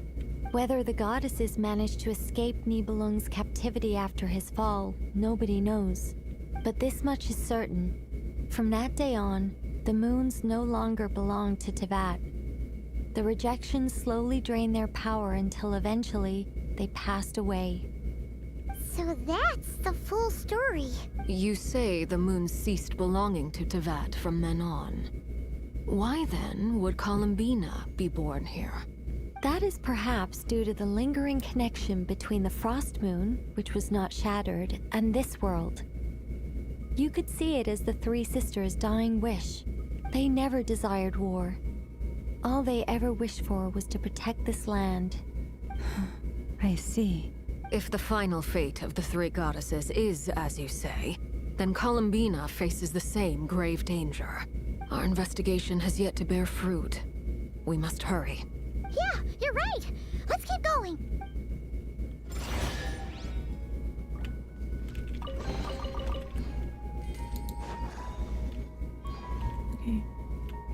do I need this?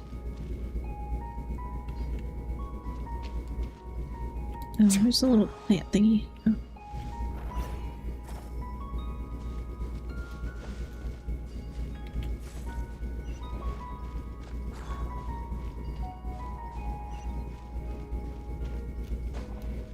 Oh, oops.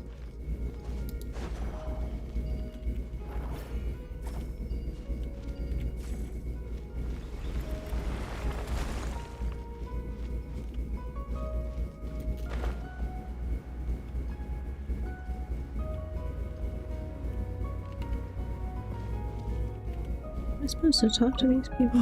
Why? Why do the creators of this world no longer show mercy upon their people? Remember his words. We must change our fate with our own hands.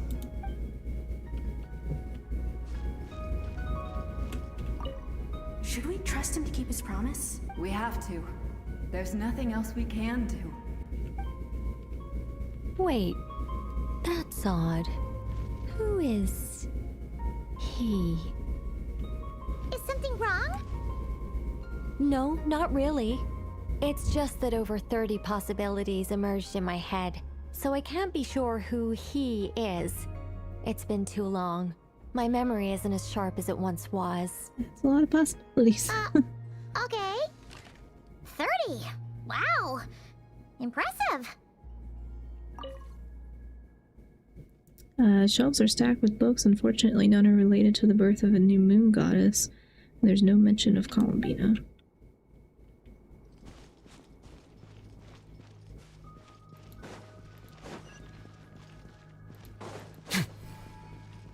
Oh, oops.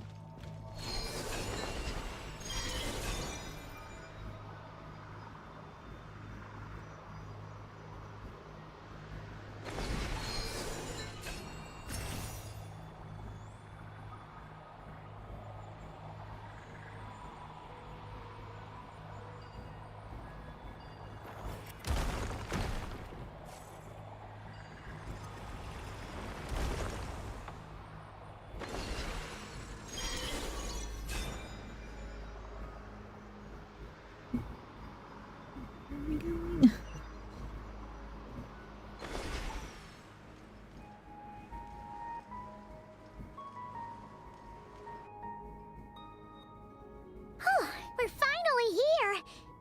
Guessing we'll need to activate this thing? Indeed.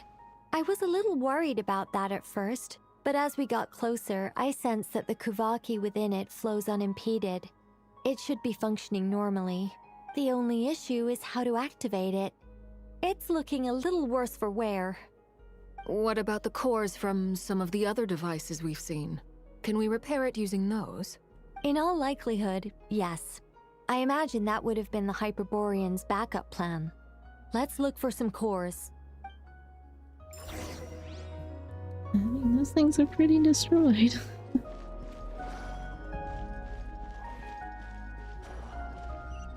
Of course. Oh, was I going the wrong way?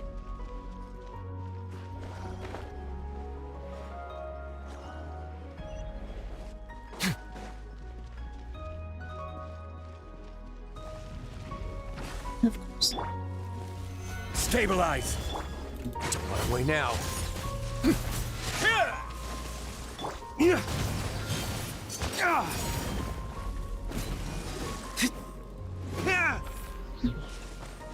Oh, it's stuck.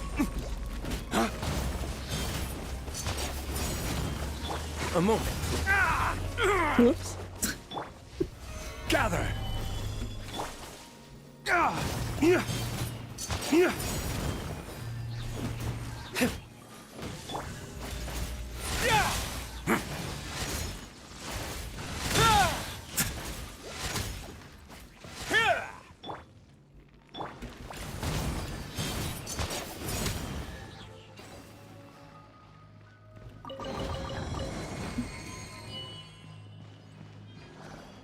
Okay. There's one.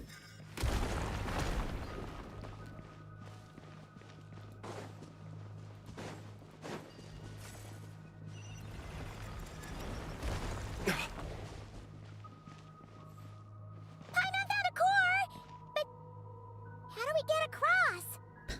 Walk up, then jump down.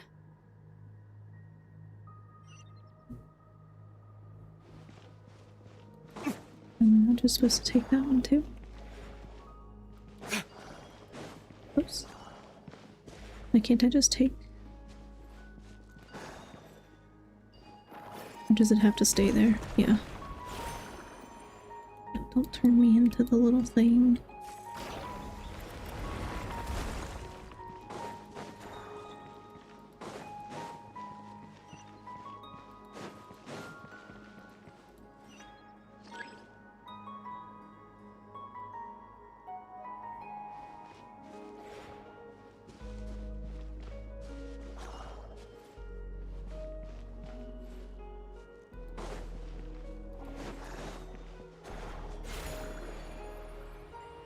Oh.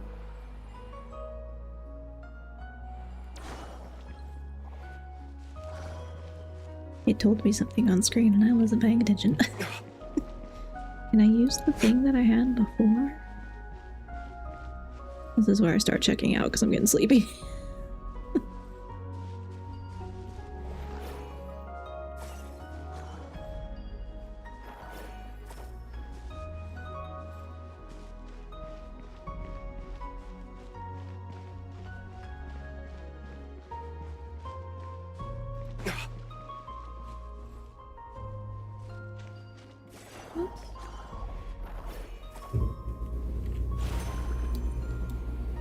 That's not what I was trying to do.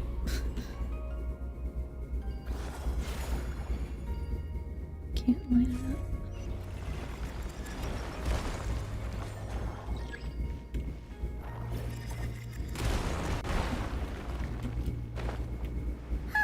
That should be enough cores. Let's head back. Do I not need that anymore?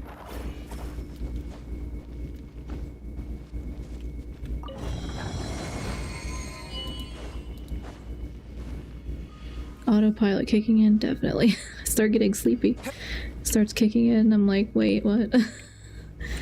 Not that I read half the time anyway, but...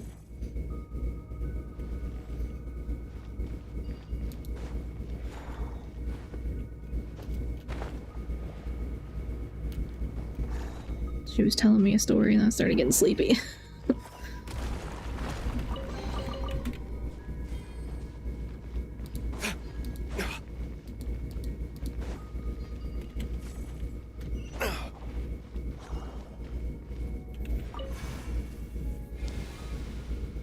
The device is up and running.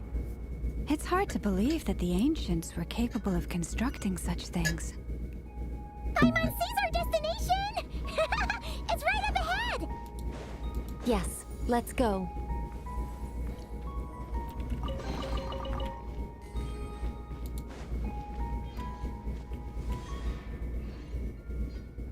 Let's go into the strange looking door. That looks safe.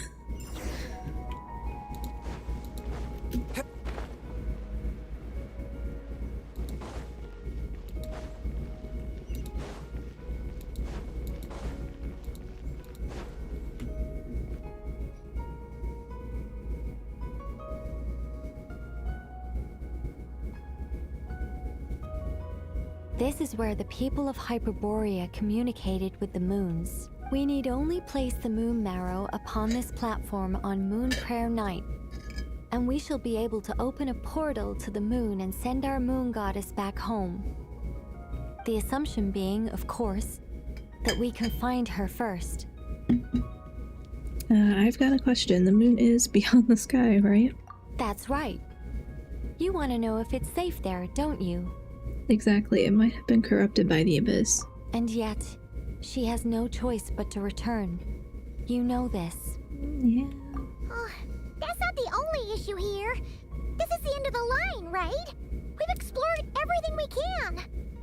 And despite looking at historical artwork and talking to people from Hyperborean times, we're still no closer to learning Columbina's name.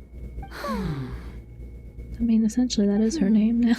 If it's not too much just trouble, like Cat Guy. Could you tell me exactly what Alice said to you about finding her name? Oh, sure. What she said was... Then your first job is to find it. As a moon goddess, I'm sure she must have a name she identifies with. Neither Columbina nor Kutar is her true name, and she's never really accepted either of them. Is it not also possible that she has never had a true name? Not at any point in history? That would be a hard pill to swallow. But at this point, we may have to accept that that is the truth. No one knows how she came into being, and she certainly doesn't have parents in any sense that we're aware of. Perhaps she was never granted a name at all. But does that mean there's no way to get Columbina back?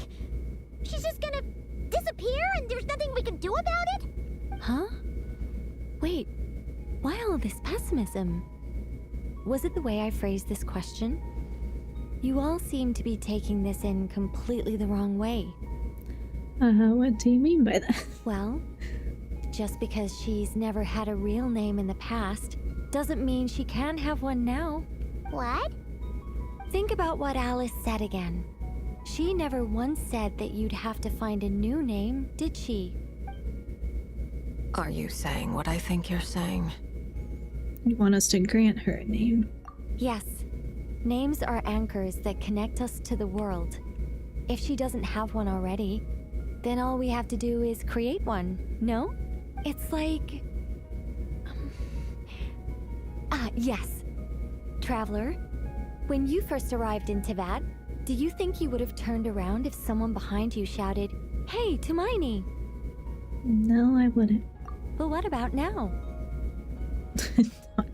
Exclamation point. I understand what you mean. Life is a long journey. Even the friends and family by our side can change over time. When people call you by different names, what matters isn't so much the words themselves, but what they symbolize. And of course, whether that resonates with you. Lumine. So, close your eyes and picture the moon goddess in your mind. If you were to call out to her in this moment, what would you say? Columbina. Columbina. Paimon would call her Columbina too. Well, she has long forsaken everything that Kutar represents. I think from now on I should call her Columbina too. He spoke. I know, I wish they would voice more of the Traveler lines. Come on.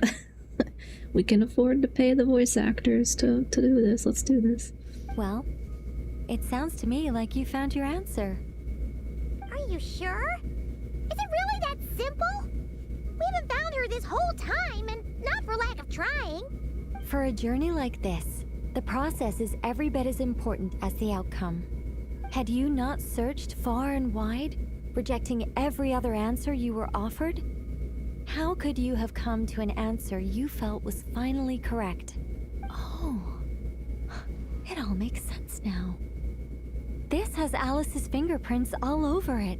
Are you suggesting that Mage knew from the start that Columbina never had a real name to begin with? I mean, probably. I can't say for sure. But I can definitely imagine her chuckling in satisfaction somewhere right now, saying, "Ah, what fun." Lala, your antlers! You should hurry. The festive moon has begun to rise. Do not worry, for when you called the name Columbina just now, I could sense that the power within was enough to summon back the moon goddess. The power within what? The name? Yes. So, the thing is...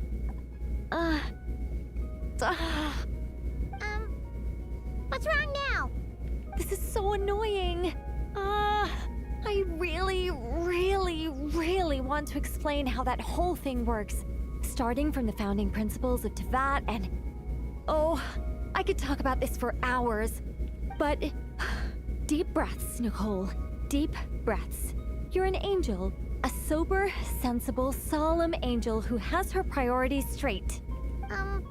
Okay then. Sorry for asking. Clearly a bad call on Paimon's part. Anyway, you all need to hurry. Last thing, remember how it felt when you called out that name. Then it is agreed. By the name Columbina, we shall find her.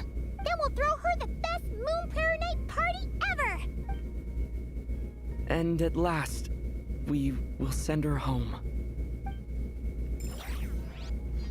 You got 2 lines.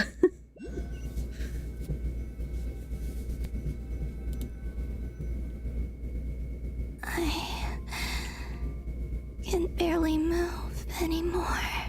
So proud of him. Every time it's like they get 1 or 2 lines, maybe if we're lucky, that are actually voiced out loud. Like, come on, you can do it. My consciousness is fading away. Have they come back out? I'd love to see them one more time.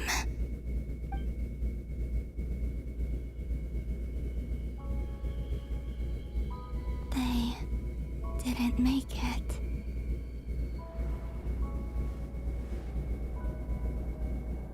Could you tell me your name? My name is... Columbina!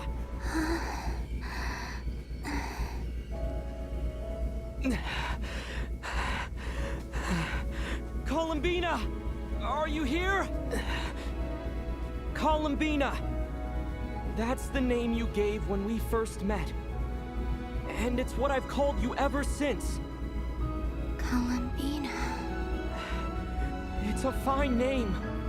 I have many fond memories of Columbina, and so do all of your friends.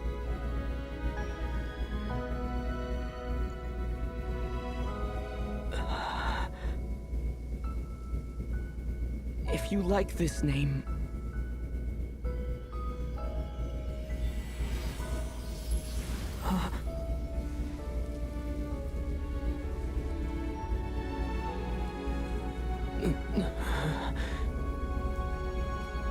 Looking for me? I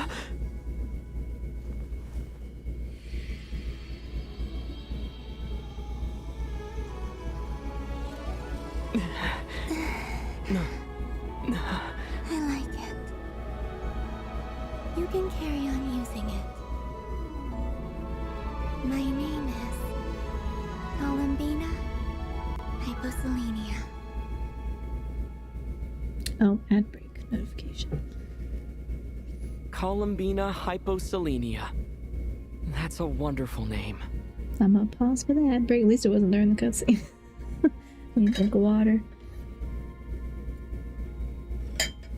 The cutscenes are always amazing. Yeah, they are really good. I wish they had... I mean, maybe it's just me misremembering. I feel like they don't have that many. Like, they don't have that many cutscenes. I guess they're mainly in the Archon quests, which makes sense, like main story stuff, but I wish they did more. I like cutscenes. Good timing. Ad break didn't start till like right after the cutscene. So I'll pause for a little bit and wait. I need to stand up and stretch. Ugh. Sitting down too long. Legs are falling asleep. But yeah, I'd be down for some more cutscenes. I usually play a lot of games that have cutscenes, so I'm used to it, but I don't know, I wish they had more. But yeah, they are quite good.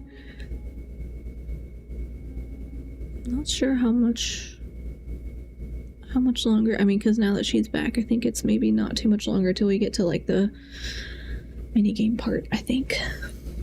I'm debating whether or not I want to do minigames today. There's at least 1 or 2 per Archon quest. Yeah, it makes sense for main storyline Archon quest stuff. They should at least have it for that.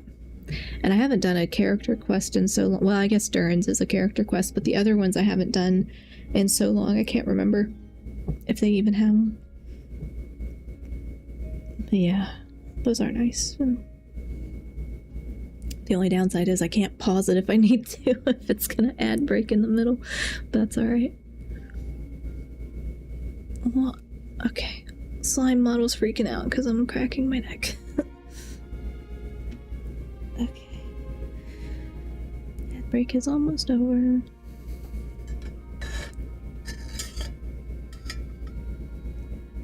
drink the rest of my water. I actually drank a full bottle. Or like a full thermos.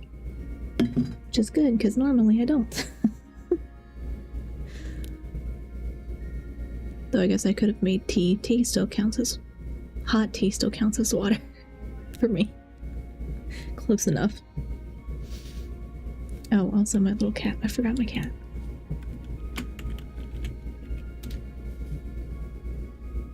There we go. Flavored water. Yeah. Tea counts as flavored water. Oh.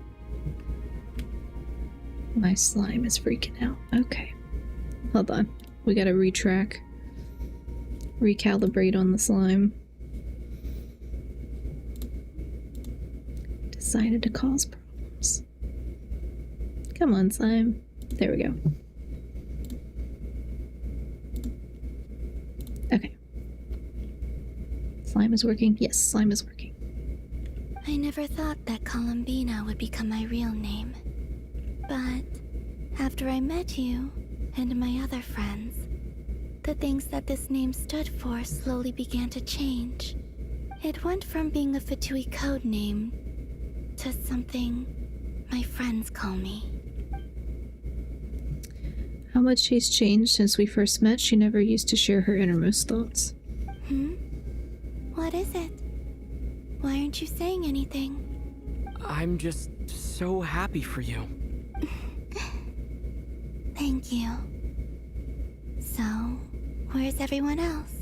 We can go and meet them very soon. Everyone went to different places to try calling your name. Great. I'd like to thank them as well. Everyone's done so much for me. Searching for my name, entering those ancient ruins. Huh? Wait, so you were... Yes, I was there. Not physically, but my consciousness was still holding on. I followed you the whole way. Starting from when? You turned around and called out my name while you were in Nasha Town. Do you remember? So that's what that was. I could have sworn I felt someone pat me on the back, and deep down I think I knew it was Columbina. Let's go. We don't want to keep them waiting. Sure. In that case, come with me. But... Before that... Could you call my name one more time? Sure. Come with me, Columbina Hyposelenia. Where did the last name come from?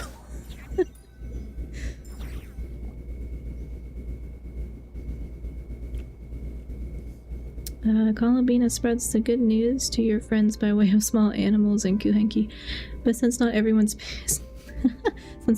speaks critter sign language, some friends took longer than others to get the message. Columbina! Oh, this truly is wonderful. Llama, I can't breathe. Ha-ha! Just in time for Moon Prayer Night.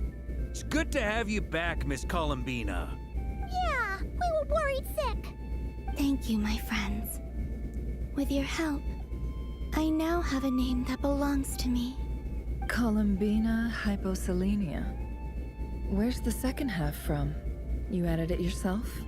Never asking the questions I ask. That's right. It means... Born beneath the moon. Yes.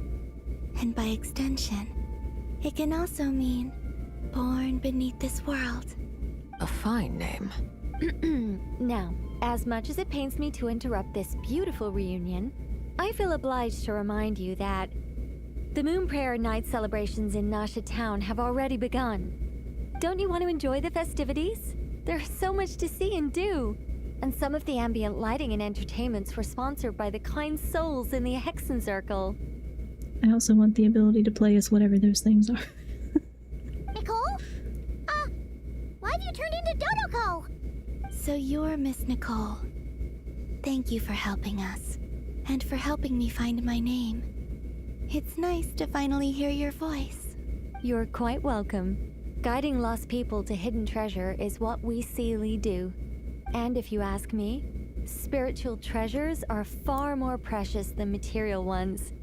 Chests are all well and good, but this was what it's all about. Ah, so satisfying. Anyway, I had to go help Alice. It seems like she ran into some trouble. That's why I couldn't be here in person. But don't worry, we're with you in spirit. We'll be celebrating right along with you. Keep an eye out for the Hexenzirkel's festive stalls in Nasha Town. I think you'll like what we came up with. Alice said she even managed to rope B in this time. The Frost Moon Scions have also prepared various attractions. I believe Aino, Ineffa, and their crew are setting things up as we speak. On that note, Nefer, about that request I made. It's all in hand. Yehoda is on site to ensure that everything goes off without a hitch. Wonderful. In that case, Traveler? Got it. Huh? Come on, Columbina. It's time to celebrate the best Moon Prayer Night ever.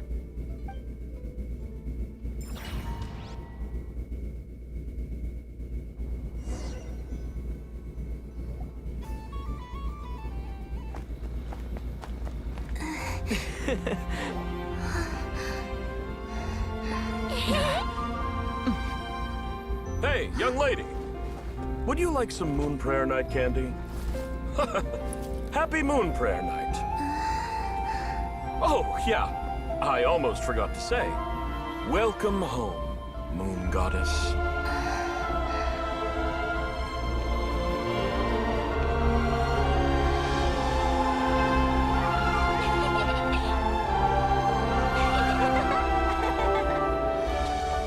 Welcome home, Moon Goddess. Welcome home, Moon Goddess. Welcome home, Moon Goddess. Turning Nasha Town into her home is a festive gift. A rather brilliant idea. Perhaps this is what Nodcry, Columbina's home, should have been like all along.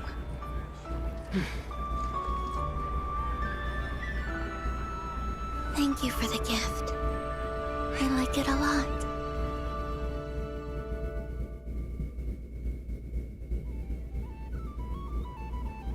This feels like the surprise of my life. Do you like it? I do.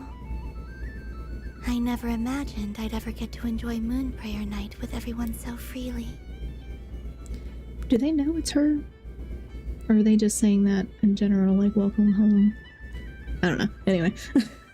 This whole sequence is amazing, though minigame heavy. Yeah, I saw when I was scrubbing through on YouTube to see how long it was overall when I was originally planning, like when I did the first part of the quests, trying to figure out where to cut so I wouldn't get stuck in like hours long things. I was like, oh my gosh, there's so many. It's like a lot of mini games towards the end, and I don't know if I want to, I don't know if I'm, I guess I can try, but I'm getting pretty sleepy. Quite a strategy you came up with. Hide the tree in the forest. It's not your usual style, Lauma. Is there something about Moon Prayer Night that enhances what's in your head as well as the antlers on top? Apparently so. It even inspired a perennial penny pincher to use their resources for a greater cause. It truly is a magical festival.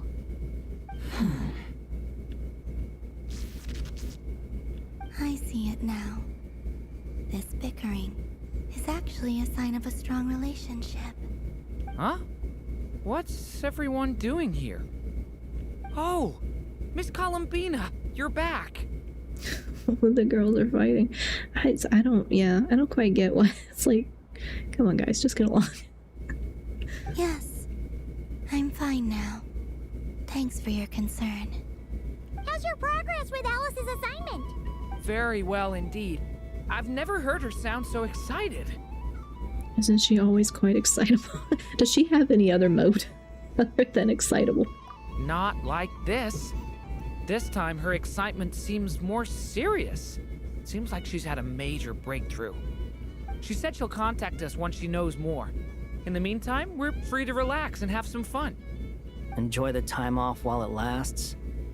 I have a feeling that our next task won't be so simple.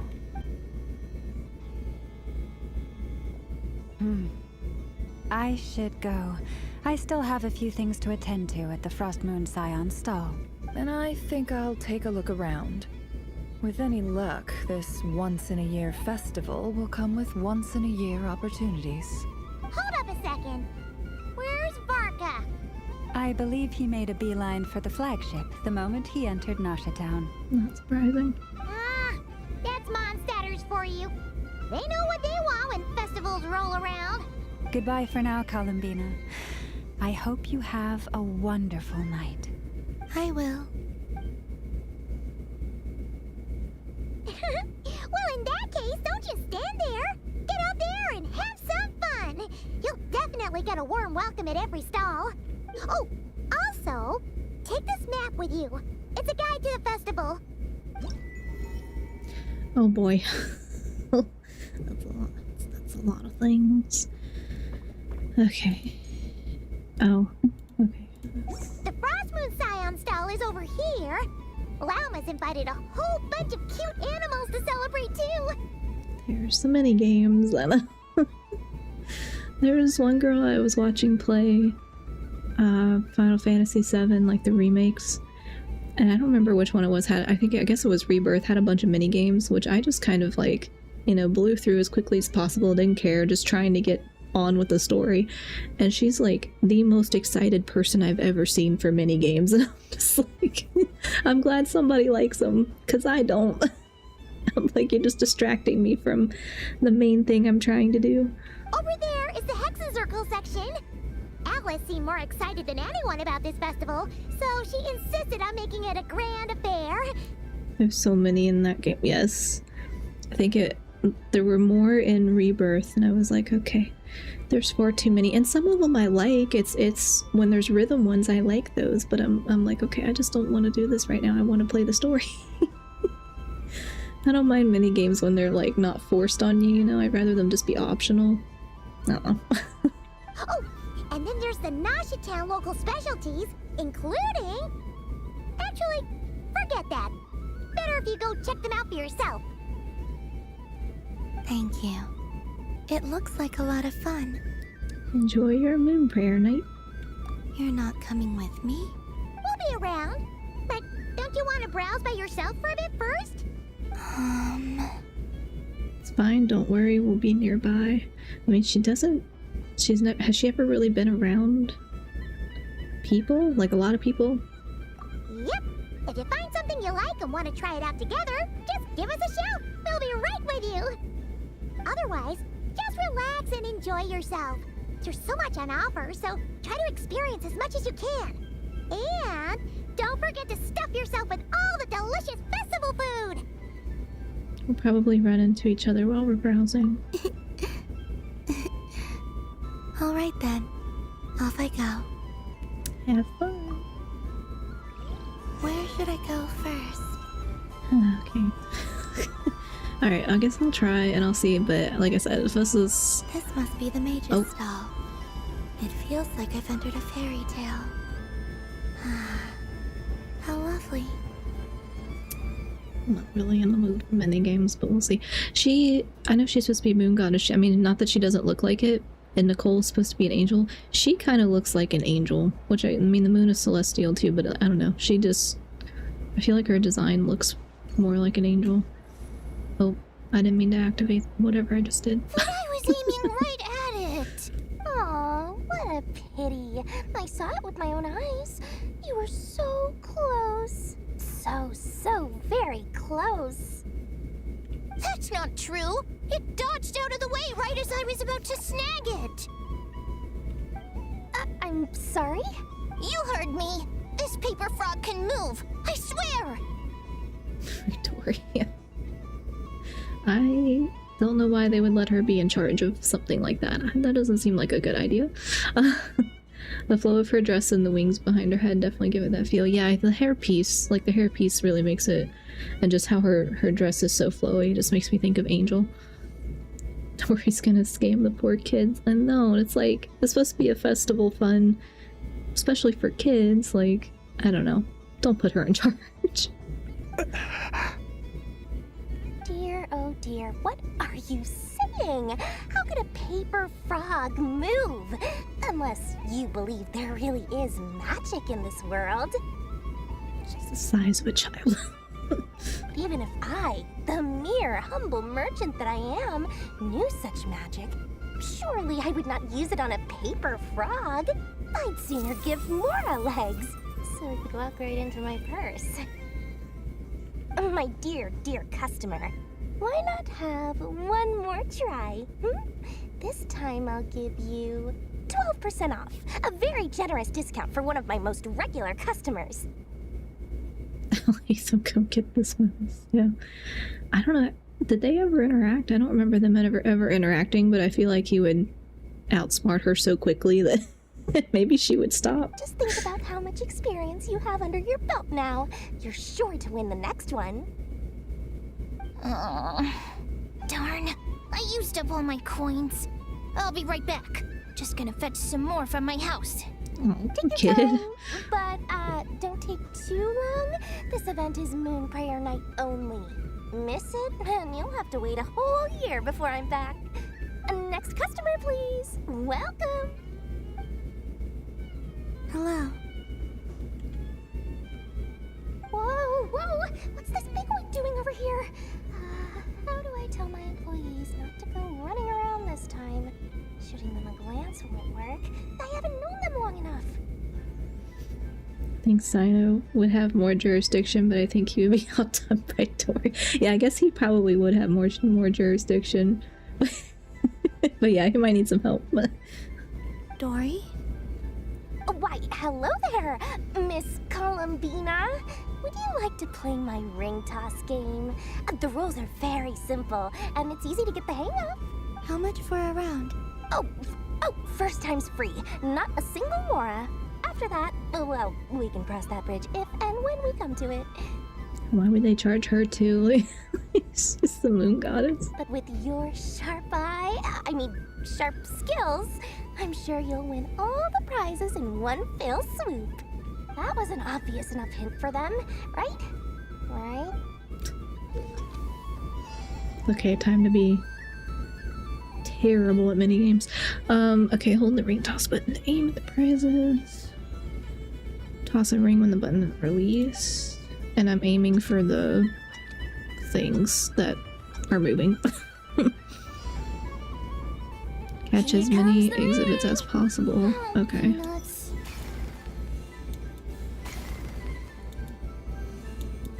Change tracks. Roselle, should we move or not? Just a tiny bit. All right, then I'll... Oh, sugar plums, Oops. not the clock heads. How do I move the legs again? Okay, that one is gonna follow me. No, okay. Too tired for that.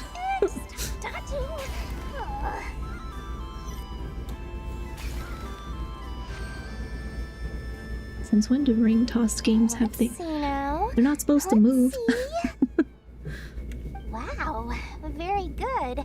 That's the highest score we've had all night. I wondered what happened if you completely fail this game. We'll probably find out on at least one of them, because half the time I don't read the instructions. And here's your prize. Now, how about another round? As for the cost... Happy Moon Prayer Night, Miss Columbina. Happy Moon Prayer Night, Durin and Hat Guy. Are you here to play the game? Yes.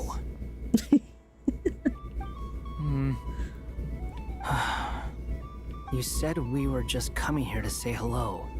So let Durin play if you don't want to play. That guy will forever haunt me now. I know, it's like I can't unhear. It's like hear every character say it, and just for some people it sounds funnier than others. I did, but then I recognized a few more people as I got closer. Do my eyes deceive me? Is that... It's our little dragon! He's all grown up! Someone's popular. Well now, since you came all this way, why don't you try out this lovely game we have going? First try is free! He'll have a go. I'll pass. Pandiel, I'm gonna call it a night, but thank you for the stream. I really enjoyed it. Also, You're going to agree that the ending is high quality. Good night. Good night, Game McCain. Thanks so much for hanging out, and Happy New Year. Have a good night. And yeah, I'm sure there'll be something else after this, but that's why I'm like trying to make myself get through the mini games. I just want to finish it and be done. But yeah. I hate to say it, but Hat Guy is definitely me. At any kind of festival game, family game night, like, always me. I'm like, nope, I'm just gonna observe. I am the passive observer. I just want to watch. Don't involve me. I just want to watch from the sidelines. Do you like being outside? No, I do not. I am an indoor cat. I am an indoor cat. I don't want to go outside if I don't have to. It's only one free try per customer. You can't give your try to him. Okay. I'm aware. How has Elder Almond been lately? He's in great shape. He goes for a run in the forest every morning to stay fit and healthy. Little cats. He tried to go boat racing with Firecracker a while back, but he couldn't even make it onto the Lotus Leaf. Firecracker was in fits of laughter. How about you, little dragon? Can you still fly? Yes, I can. But you've become less chatty. Has growing up been tough on you? We call that maturity. You know, the thing people sing about. The knight wields a sword of stone to defend those hearts that are made of gold. Stone is very heavy. That's what keeps him from talking too much. That's awesome! I want to be a knight when I grow up too. Ring, here I come! Oh, the hat-wearing man. I never thought I'd see you again. You seem more determined than when I saw you last on the train. If you say so. Oh, I do say so. The people you once helped see it clearly. It's because you are once again on the right track. May the engine in our hearts propel us to the station of our dreams. I can move! I can move now, Roselle! What are you doing, running into the rings like that? You got them all so quickly. I've never seen anything like this in all my travels. Is this guy actually an old friend of theirs? But how? They're origami animals and clockwork people from a fairy tale. Getting to know them would be quite an arduous task, unless they share a hometown? I don't know why she's so surprised, because she's working with them as like quote unquote employees and they're storybook characters. I have to get to the bottom of this. Next time I see the great mage Alice, I shall demand answers. Thank you, Dory. I had a lot of fun. Now for your prize. Where did I put it? Give me a moment to dig it out. Oh, sweet grand prize. How I wish I didn't have to let you go. Good thing I've already turned a profit from the customers earlier in the night. Otherwise, I'd have wasted all my hard work. Okay, I'm back. What? I leave for 2 seconds and someone's already claimed the grand prize? Oh, well, these things happen, you know?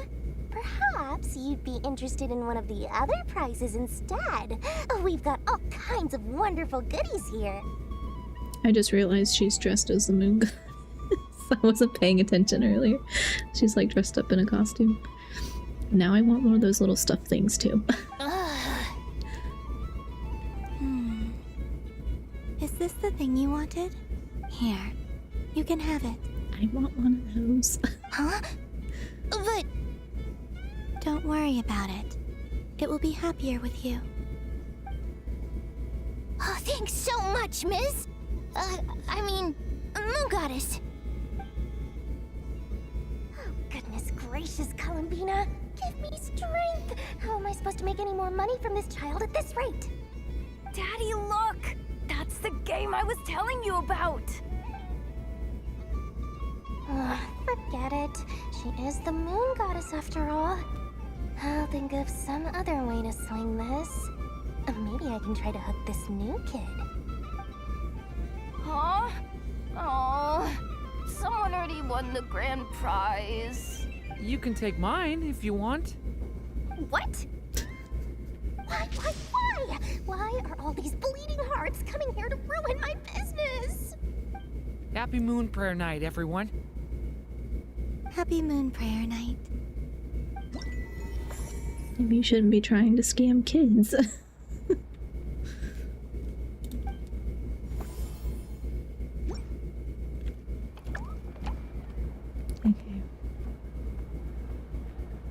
She say If all the anything else? prizes are gone, I might as well close up shop for the day.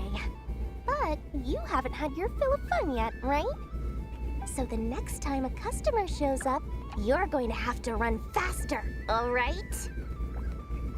And remember, run out of the rings, not into them.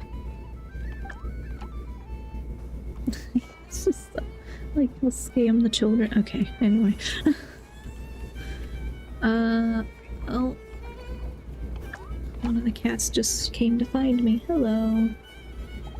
Please don't jump on my desk, there's no room. Do you want pets? Do you want pets?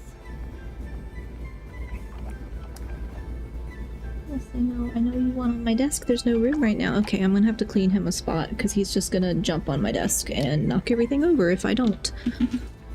So I'm just gonna toss everything on the floor. Okay, do you want- oh, okay. Yes, you want on the desk. Hold on. I need to put stuff on the floor first, so you have some room. That's for the kitty, yes. This is... I mean, obviously you can't see him. This is Sora, my black cat. He's up here on the desk with me now.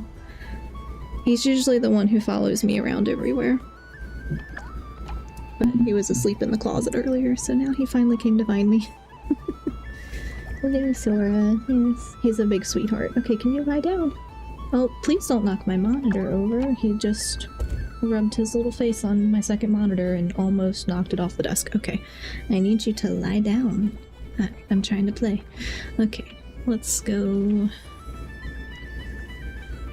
over here. Mischievous Dodoko. I want a stuffed one of these. Stuffed one of the wanderer or hat guy, whatever, cat. A soft and furry creature that bounces and jumps. Welcome home, Moon Goddess. This one talks too. Allow me to introduce myself. I am a Dodoko from a distant archipelago, the most mischievous of all my Dodo brothers and Dodo sisters. When the going got tough, I powered through, and when I met obstacles, I boomed them away. Well, we know where we got it from. That sounds like a lot of fun. Doesn't it just? Oh, but then the trouble started. Recently, I found a lovely beach, the same beautiful jelly color as my hometown, and so I dove in to have a look, only to find it overgrown with seagrass and nasty little spiky fish everywhere, looking to turn me a Dodoko kebab. I made it back to shore by the skin of my teeth, but my tail was sorely hurt. Couldn't you just boom them away? Oh, I wanted to, believe me. But I've heard that you, Moon Goddess, can understand animal speech. The last thing I wanted was to cause a gigantic fuss and get taken to court by a school of spiky fish. I'd be driven out of these waters for good, and my winter holiday would be ruined. And so, dear Moon Goddess, I was wondering if you might lend me your allegiance. Are you roping me into a crime? Sounds like it. Oh, let's call it a once-in-a-lifetime carefree adventure. Does that sound better? All the festival goers tonight are dressed up as the Moon Goddess, but there's nothing to say that the Moon Goddess can't disguise herself as a Dodoko, is there? Besides, this is your home. You should be free to be whoever you wish. I'm afraid I'm not well acquainted with Dodokos, Madam Mage. Oh, that's quite all right. We Dodokos are innocent, happy creatures with a free-spirited nature. Many, like myself, are mischievous troublemakers. Others are lazy souls who like nothing better than to lie down on a nice rock and take a nap. In our eyes, every creature who yearns for happiness and freedom is a Dodoco. But perhaps in yours, we Dodoco are a fluffier and more mischievous breed of Kuhenki? I guess. Yes, that is a much easier image to follow. Oh, wonderful! Then let's play! Grab onto my tail and follow me into the sea. Time to settle some scores with the bad guys. Oh, okay. Well. Oh no. Chaotic, crime-loving whimsy. She's a very interesting character. Okay, did it tell me? Defeat all the spiky fish. Oops. Oh, okay. Sora has laid his head on my right hand, like on my wrist, which is my mouse hand. I need my hand, Sora. He is curled up on the desk and just laid his head across my hand, so we're gonna be stuck in this position. Shoom Shoom Shoes, Boom Boom Bandoliers, and Crash Clang Canisters are 3 buff types that Dodoco can pick up. They boost movement, speed, maximum bomb capacity, and explosion. Okay, these are hidden amidst steady state seagrass. Additionally, Dodoco's improved attributes can be viewed in the status bar. No, right. Sora said, no more play, we nap. Yes, he is. He probably just woke up from a nap, but he's already curled up here and his eyes are closing. So he has decided. He's on my hand. I need you to let me have my hand. Okay, he's also on my mouse pad. I should try to put him on the left-hand side of the desk, but that has my mic, like the microphone arm, and there's not really enough room, so he always gets on the right. But then he lays on my hand and I can't type. I know, you really just want to lay here. I'm sorry. I need my hand. Okay, you can stay. Dodoco will lose vitality when attacked by spiky fish or when hit by explosions. Okay. Defeat all the spiky fish. What are my buttons though? Am I just... Okay. Oh, left click. Oh. It's not. Can I... Oh, I was pressing the wrong one. Can I attack it with... No. Okay. Like that.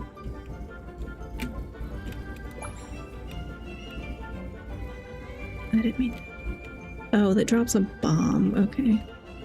And then it explodes. Shows how much attention I was paying. Whoops. This is like more complicated Pac-Man.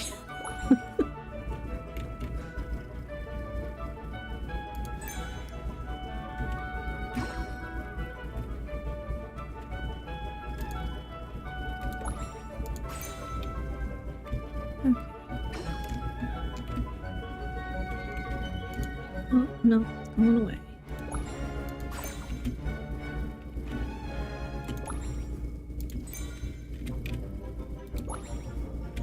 Oh, I get trapped, like, yeah, oh, I felt like I was trapped behind it, but I wasn't. Sora, I need my... Okay, if I detonated that, no. Oh, detonated it too early.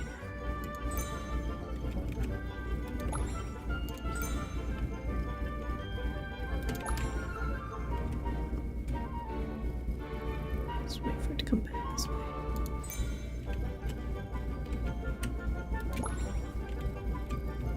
Oh, I didn't mean to get stuck in there. Okay. Can I destroy the grass? No. Only with bombs. Okay, good enough.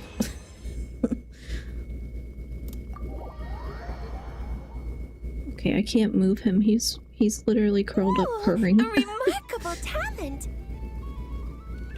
So, what do you make of it? The use of Jumpy Dumpties doesn't come as naturally to me as Kuvaki, but their unpredictability makes it fun. I think they call this... novelty? indeed. And how did it feel blowing those pesky nuisances away? Not bad. Any guilt? What do you mean? Oh, wonderful. Lovely answers to all 3 questions. You've passed the safety test. Now I can give this special bomb to you as a souvenir. Wow, a bomb. Remember, if you find any meanies living on the moon, you can use this to boom them into oblivion. I will. Okay. Up for another round of fish balls? Oh, I mean of bye-bye, bad fishies. Of course, of course. Feel free to come back whenever you like. There's always time for a dodo venture. Yeah, she's kind of crazy.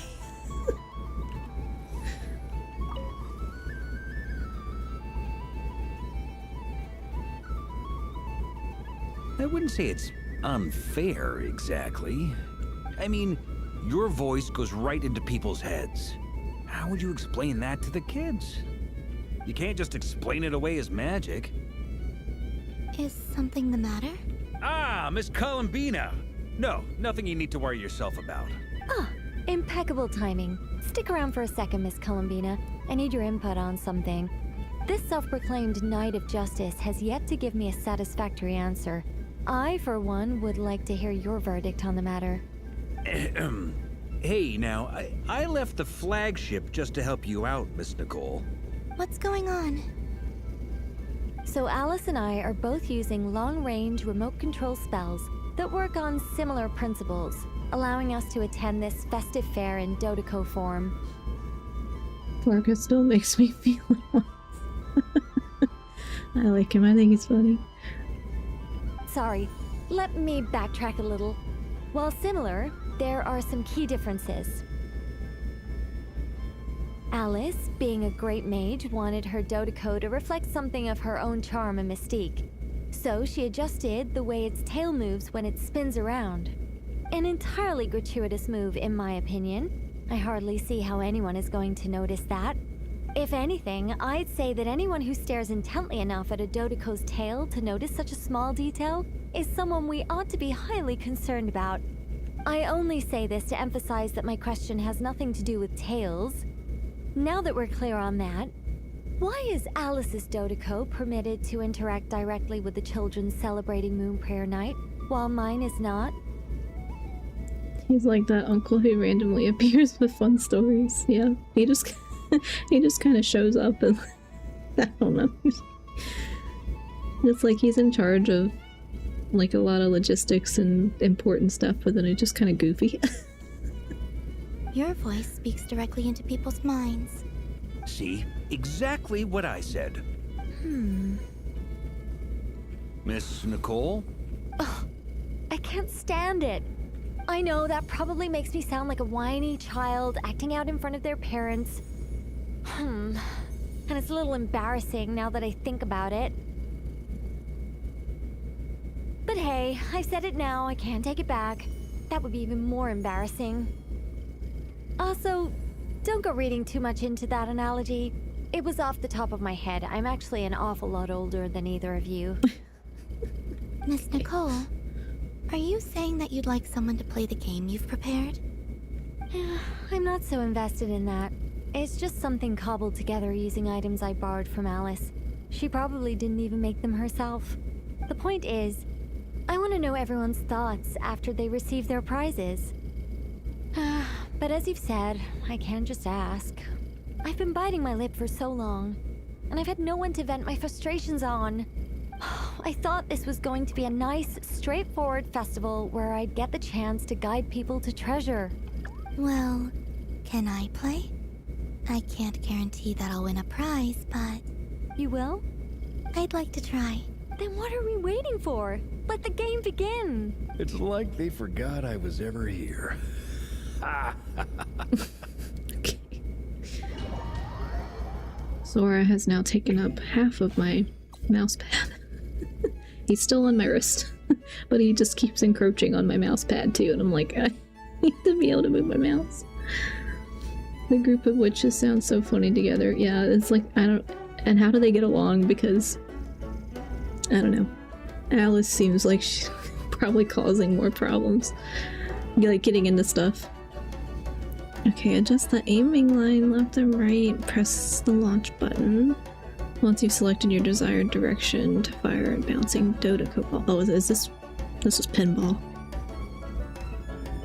Okay, well I can't really move my mouse very much, so Sora, please.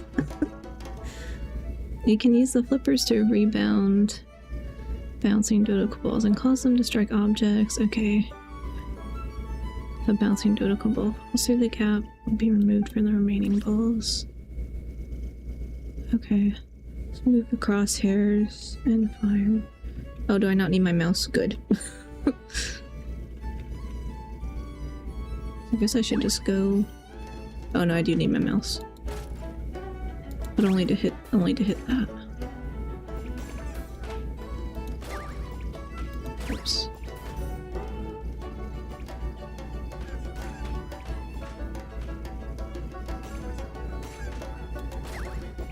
Sorry, we lucked out. I don't need to move my mouse.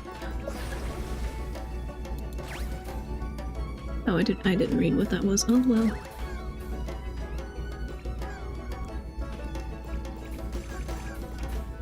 Oh no, oh no, oh no.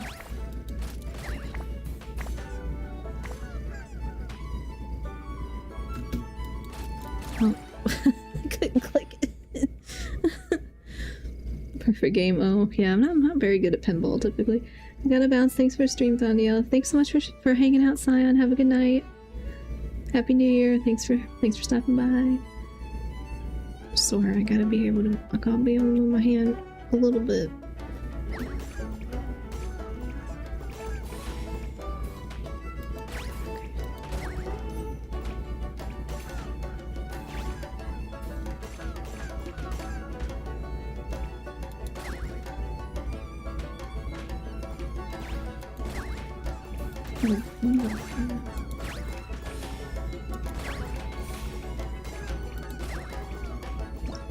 Okay, it goes fast, it gives me anxiety.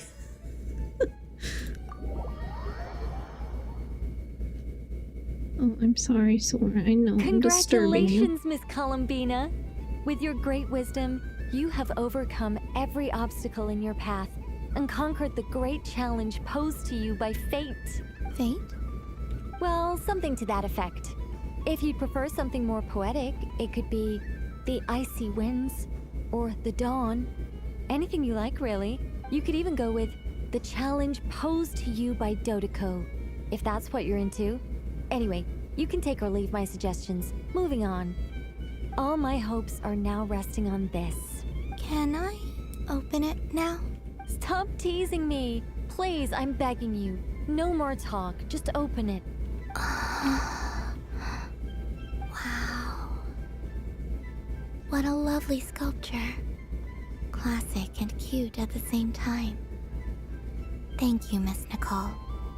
I'll always treasure it. Ah, there we go. Music to my ears. You have my sincerest gratitude, Miss Columbina. Thank you for sharing your precious time with me and fulfilling my wish. Don't mention it. You've all done much to help me.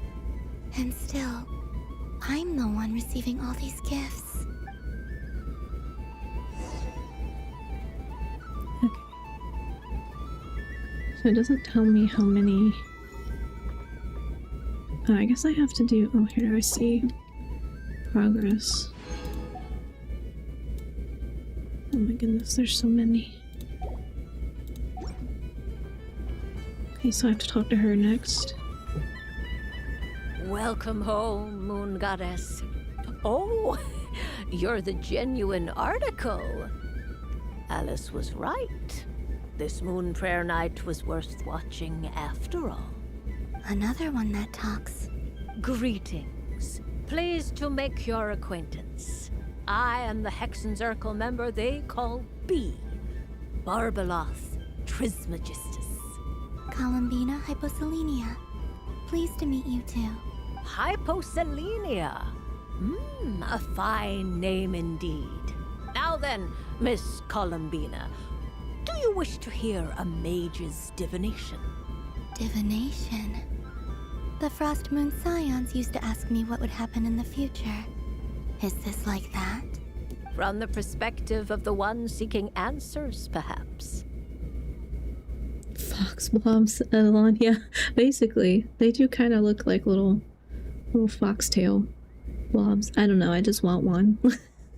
As you look to your journey ahead, if you seek to understand the unknown, resolve your doubts, and soothe the confusion in your heart, divination could be for you.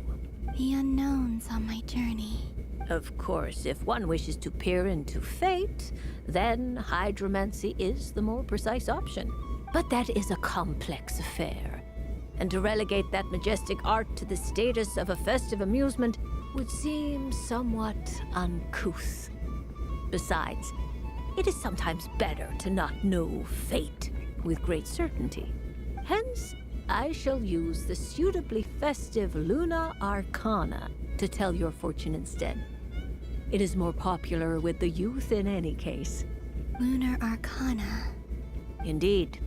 Unlike hydromancy, this will only display possibilities and trends.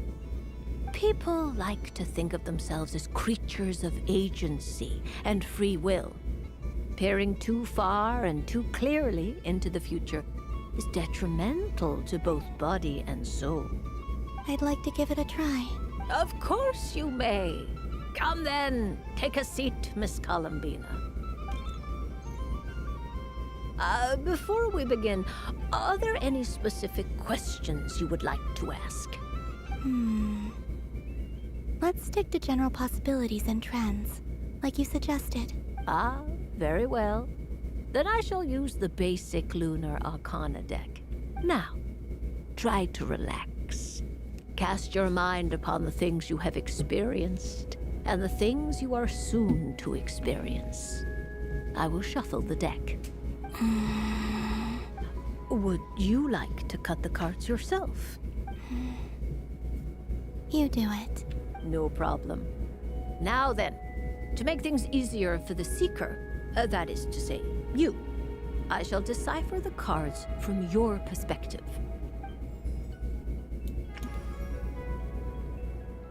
Okay. Please, draw the first Lunar Arcana. This represents destiny and is the foundation for the divination as a whole. Now, draw your second card. This will stand for the past, the sum of all your experiences that have come before. And now the third Arcana. This is the present, your interpretation of the current moment. Finally, the last card. This shall speak of the future, which... Oh. Kuvaki Pulse? Fascinating. I've never encountered this before in my role as a diviner. Something has exerted an influence upon this card, causing it to leave its designated position. What do you make of this, Miss Columbina? Perhaps this is the guiding hand of fate in action. Of course, if you wish, you can choose to deny the validity of this card and draw the future for yourself. No, it's fine. Let's go with this one. A bold decision. I must say I'm looking forward to the results. Well then, let us flip the Lunar Arcana in sequence and see what emerges. Sure. First, Destiny. No surprises here. The card that represents yours is the moon. The moon. Indeed. The moon can represent the truth at some times, but deception at others. False peace, destructive calamity, and the world-changing power that lies within. When the moon is placed on the destiny tile, it indicates that your destiny is not what it may appear on the surface. Instead, it may yet have a hidden side. It symbolizes a journey through the fog, fraught with uncertainty and deception, where one must face inner challenges head-on. I don't understand. Patience, my dear. This is but the first card, which serves as a basis for the interpretations that follow. Our divination will only grow clearer from here on out. Now then, flip the second card, the one that speaks for the past.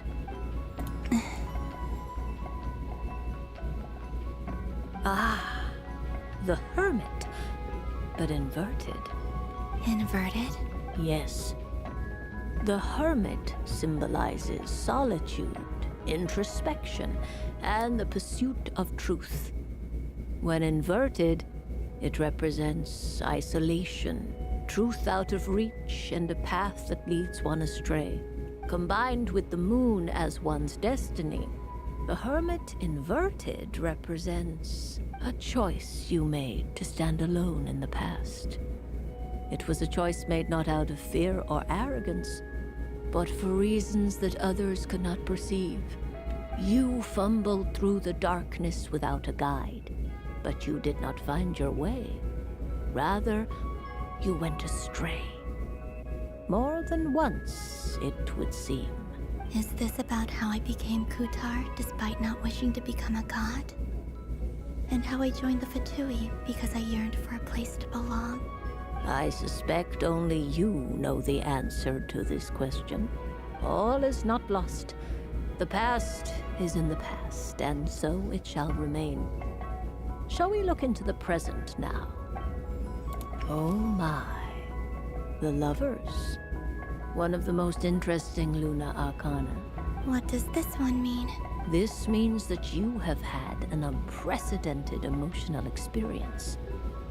The joy of finding your soul becoming intertwined with that of another. A precious and wonderful thing indeed. It's true. I've made a lot of friends recently, and they are very good to me. I like them a lot. That sounds lovely. I am most delighted for you. The Lovers can also represent important decisions, perhaps related to a parting of ways. Now, if I were to guess... Yes. My return to the moon. I understand. Parting with friends is never easy, Columbina. But rest assured, this is not the end of your journey. There is always another story waiting to be told. The future always lies ahead. The future. Well now, it's finally time to flip this most mysterious of cards. Why did it appear? And what does it wish to tell you? I'm ready. Very well. Flip this card and see what lies on the other side. Oh. Miss Barbeloth? What is it? This card is death. That doesn't sound very good. It depends on how we interpret it. It is true that it can represent an agonizing death, a complete and utter end, but at the same time, it can also represent rebirth. Do not forget that your destiny card is the moon. That lends your future many different potential meanings. If death spells the end, is it unavoidable? As I have said, divination can only display general trends. It is a rough guide, but it does not show predetermined outcomes. I really like this showing of tarot. Yeah, me too. I didn't know that was going to be part of this, but it's a good work in for her story, especially. I have tarot cards, I don't know how to read them, so my niece teach me. That's cool. I like that it's done by the little fluffy Dodoka. Allow me to summarize it for you. In the past, you may have lost your way, but now You have gained new connections and new strength. You now face an important decision. One that may bring about a great change in what is yet to be. More tarot, yeah. If I could read tarot, I could do like tarot readings on stream as a slime. It should be basically this. I want to pull off his little ears. Oh no, his ears. This change might, in turn, be the end of all things, or their beginning. But remember, everything is subject to change because of the moon present in your destiny. You must see the truth clearly and face your innermost thoughts. The truth. My innermost thoughts. Thank you, Miss Barbeloth. Tarot readings would be fun and insightful. That could be fun. I'd have to learn. I'll have to sit down and learn. Which I've intended to do for a long time, because I've had my cards for... I got them a long time ago. I got like a medieval art set or whatever. There's a lot of cool, like, different art sets out there. I'd like to get some more, but I don't know how to use them yet.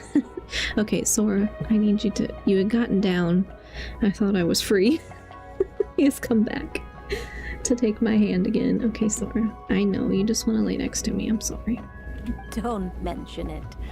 Some people dislike divinations, for fear of glimpsing an ending to their story that they wish was not so.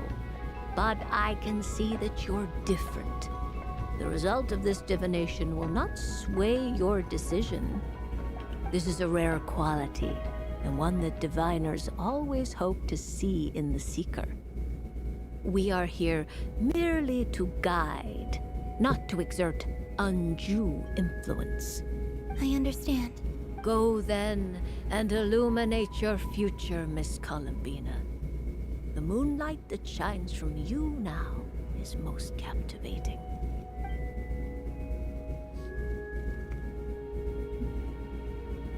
Oh, my slime is blocking.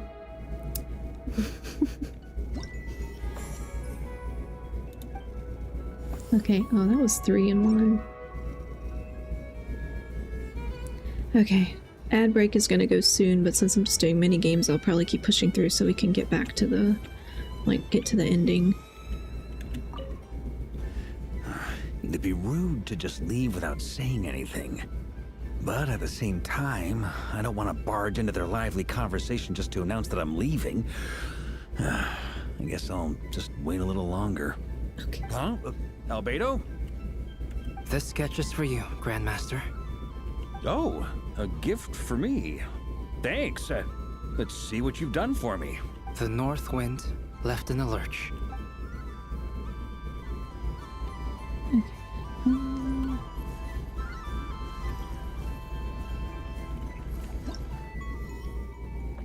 I guess it doesn't matter what order I do these in. Oh. Dodoco's Whirligig! Come check out Dodoco's Whirligig! Ah, welcome home, Moon Goddess. Might I ask what this is? Ah, it's a very special amusement sponsored by the great mage herself. Ride on a soft and furry Dodoco and embark on an unforgettable adventure. I say that, but I'm just following a script here. Who is this mage, anyway? And what the heck is a Dodoco?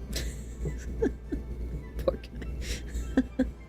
Sora has reclaimed my roast. I'd like to ride. No problem. But, are you by yourself? Is that not okay? Oh, no, it's fine. It's just that each Dodoco can accommodate 2 passengers. Would you like to bring a friend along? My friend. That should do it. Now, we just need to get everyone else to draw something on it too. But we gotta keep it a secret from Columbina. Traveler. Yes. I want to go on that ride. Will you join me? A spinning Dodoco. Oh, I see, it's a ride for 2. Sure. Let's go then. One moment. Don't worry. Paimon will do the rounds. You go have fun. Thanks. Are they communicating telepathically now? Nothing? Let's go. All right. I think we have to wait in line over there. Please take your seats. For safety reasons, you mustn't try to leave the ride before it comes to a complete stop. All right, you're all set. I wish you both a wonderful journey. You can always rely on Alice for weird and wonderful gadgets. What did you think? What do you think? It reminds me of riding a moon lane. Sometimes, the Kuhenki circle around me like this, playing their beautiful melodies. That sounds so sweet. Yeah. I'm going to miss them. I wonder what Columbina will find on the moon. Perhaps even she doesn't know. Does it scare you at all? It does. I've felt scared in the past, too. But this is a little different. You know something? I got to see a lot of fascinating things during my disappearance. I saw how the Frost Moon Scions act around their families. So different than how they used to act in my presence. And I also saw how they interact with their friends. It made me curious at first.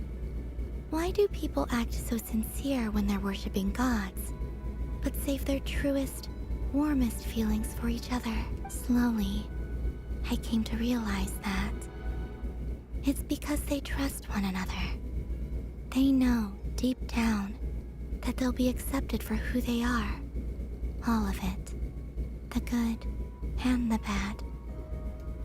Your friends accept all of you too. I know. I knew it the moment you started calling out my name. What I fear now is the end. I fear losing all this the very night I have gained it. You won't lose us. Even after you return to the moon, your friends will still be here. Thank you for this conversation. Thank you for listening to me. Don't worry. This fear I have, and the unknown that awaits me, they cannot hurt me. Not when I possess a treasure far greater. I just want you to remember this version of me. The real me. On this final night together. Dear passengers, Dodoco's awesome adventure has come to a close. Please leave in an orderly fashion, and we look forward to seeing you again in the future. Don't want the journey to end, huh? Don't worry, you two. There's always another adventure waiting just around the corner. Oh, okay. At least I didn't have to, like, play a game with that one. This is the Frost Moon Scions area. It feels very familiar. But everyone looks much happier than usual.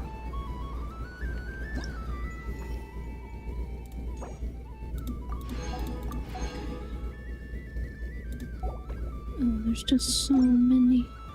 Why are there so many? Oh, Paimon's.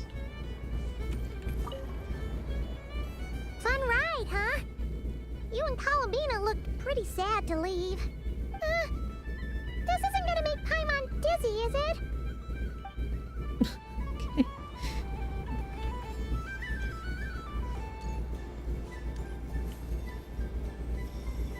Is that one of the stalls? Oh. Wow. Never mind. The Frost Moon Scion stall looks kind of plain, but it's pretty cool once you get into it. I don't go to Hisi Island much, but it's got that, like, old world cultural feel.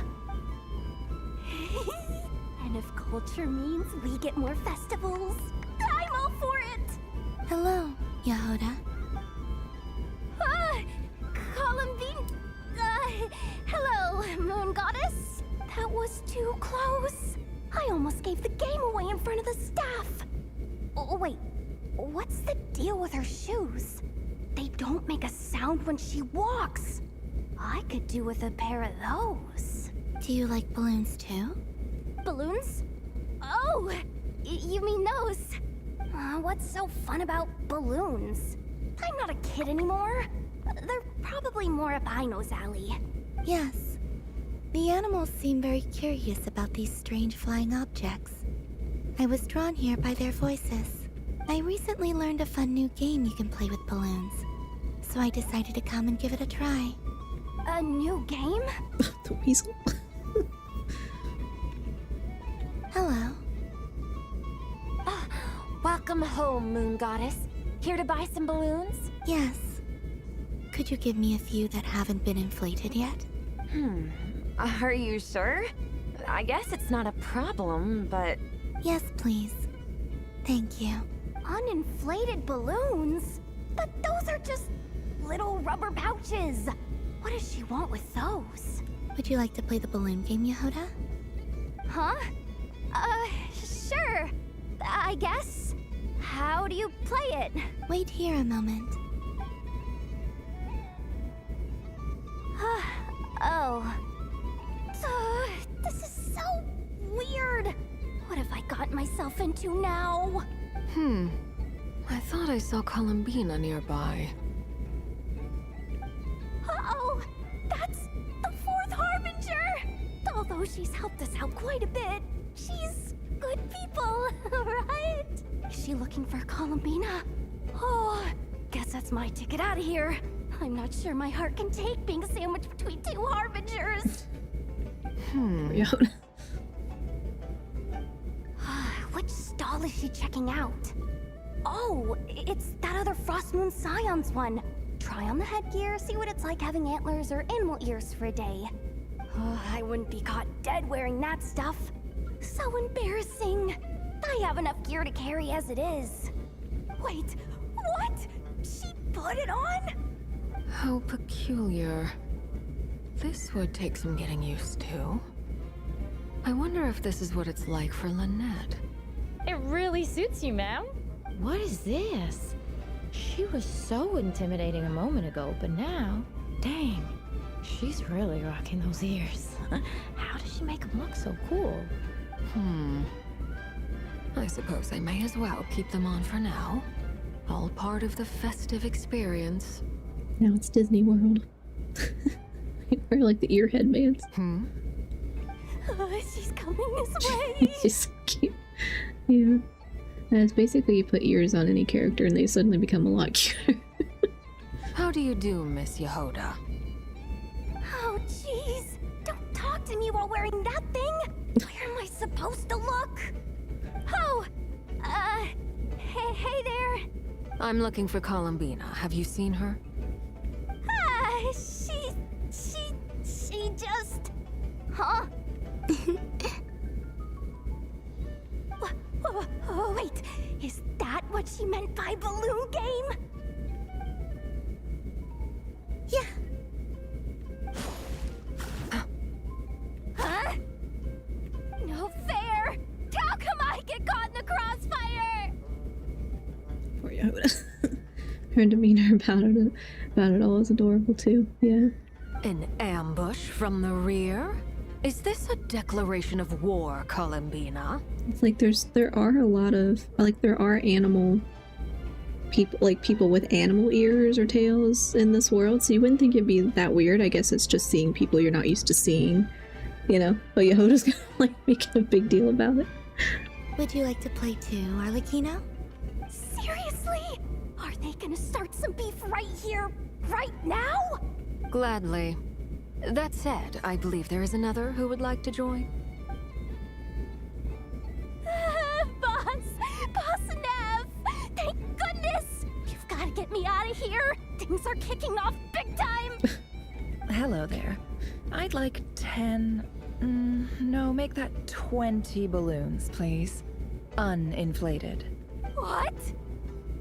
Miss Moon Goddess, I hope you're prepared to pay the price for assaulting my employee. Welcome to the game, Nefer. Just to be clear, let's keep this a fair fight, okay? No strange powers, please and thank you. Naturally. Don't just stand there, Yehoda.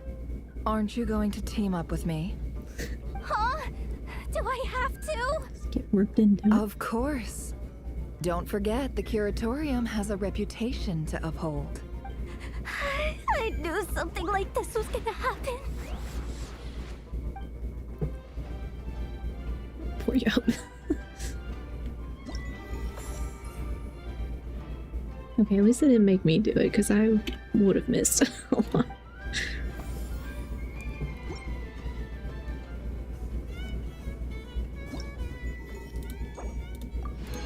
Okay, there's still all, let's see, 1, 2, 3, 4, 5, still 5 more. Jeez, okay. Thank you for the hydrate, Redeem Kai. I definitely need to... Yeah, I moved my water when Sora jumped up here. I need to move it back. Drink my water. I'm doing pretty good on water today. That's good. I need to drink more. I never drink enough. Okay. This was the balloons. So we posture check. Thank you for the posture, Redeem Kai. I'm sitting up in my chair, so also help me not be as sleepy. It's getting pretty sleepy. Where is the other, what am I missing? Frost Moon Sun. Okay, and that's also Frost Moon. Nasha Town booth. And this is, okay, those are Nasha Town booth as well.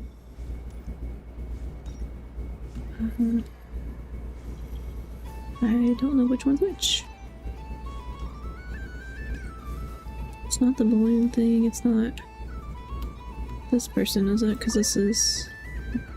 Welcome home, Moon Goddess. Would you Oh, like this to is try on animal. some animal-themed headwear? The animal ears. I always hear Loma saying how heavy her antlers are. I wonder how it feels. Let me give it a try. Oh my! It really suits you. It's a little itchy. And it's hard to turn my head. Should I keep wearing it? Try a How does different one. this look? The cat ears. I want to keep the cat ears. I imagine antlers would be very heavy. Like real antlers. I've seen Lenny and the other children play this game before. It would seem that it's not a bad way to relax, once in a while.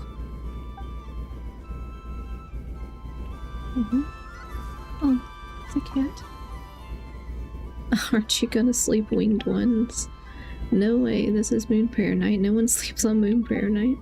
No one sleeps, okay. Blah, blah, blah. So should be quiet, you're hurting my head with all that right. Wait a sec, that's the Moon Goddess, the real Moon Goddess, and she's looking this way. Idiots, you're blocking her way.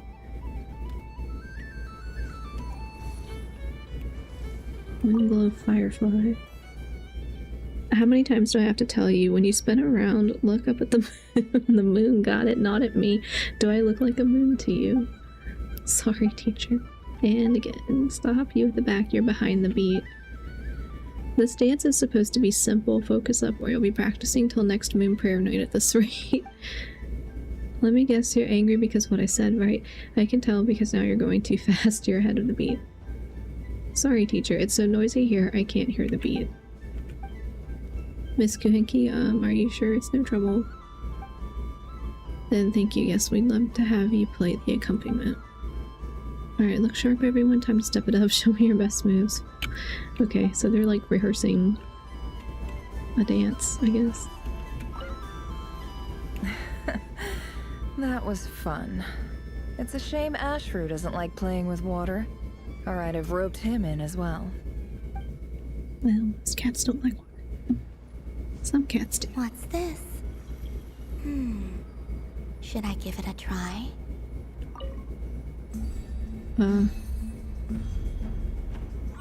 Oh, this one. Okay.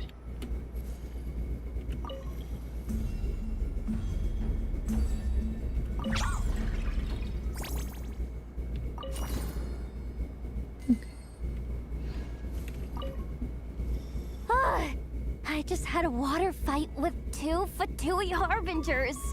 Pretty scary, but also surprisingly fun. Oh. It's one of the ones I was missing. I wish for a never-ending supply of laka berries. What a humble wish. Probably written by a child. Is that Llama the Moon Chanter?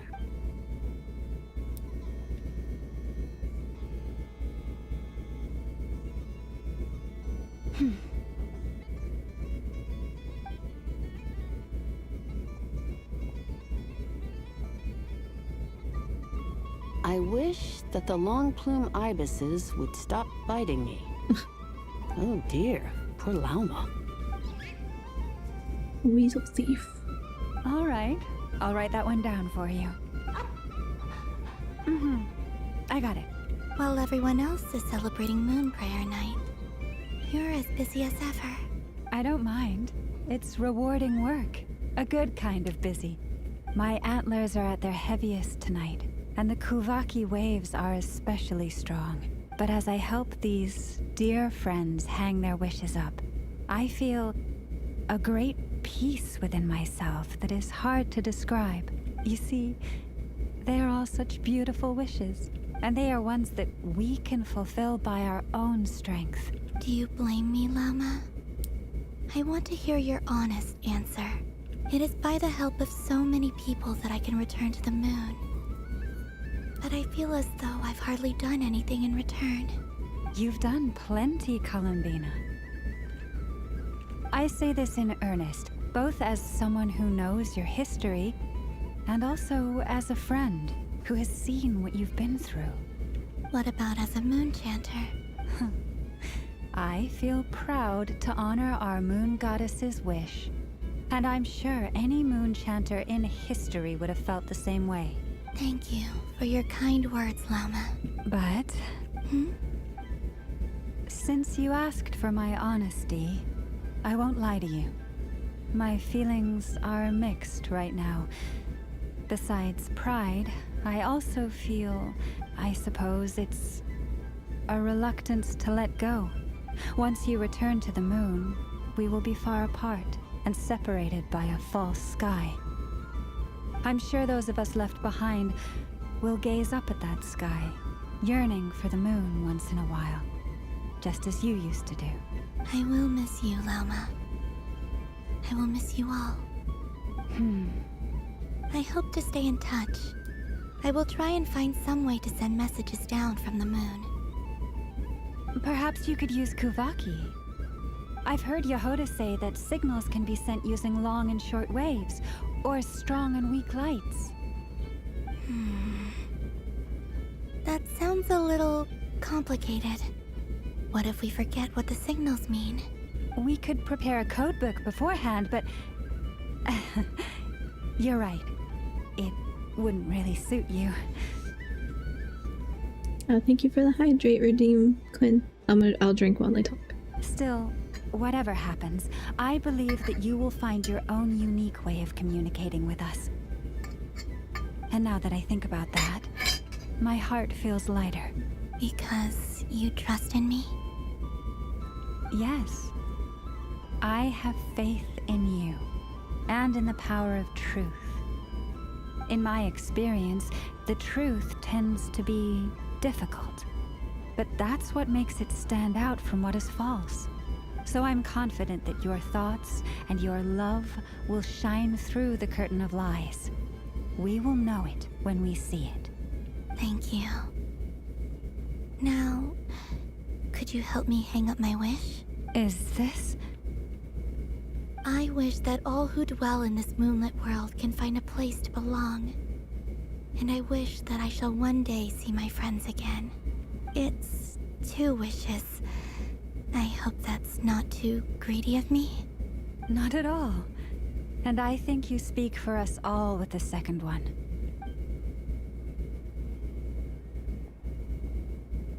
I shall continue to pray until the day that all of these wishes come true.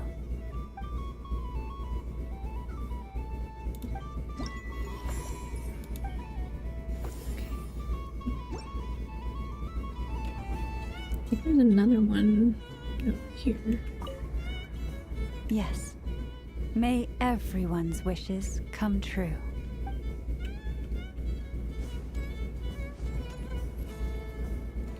to the cat. I will talk to the cat. Okay, so this is... I need to find the Nasha... Oh, well. Sunny days! I prefer sunny days. Ah, well, you are as warm as the sun itself, Moon Goddess. Very well. I believe your spirit animal has to be this most adorable chic badger. Wow! Thank you, Mr. Talking Magic Lamp. Mr. Talking Magic.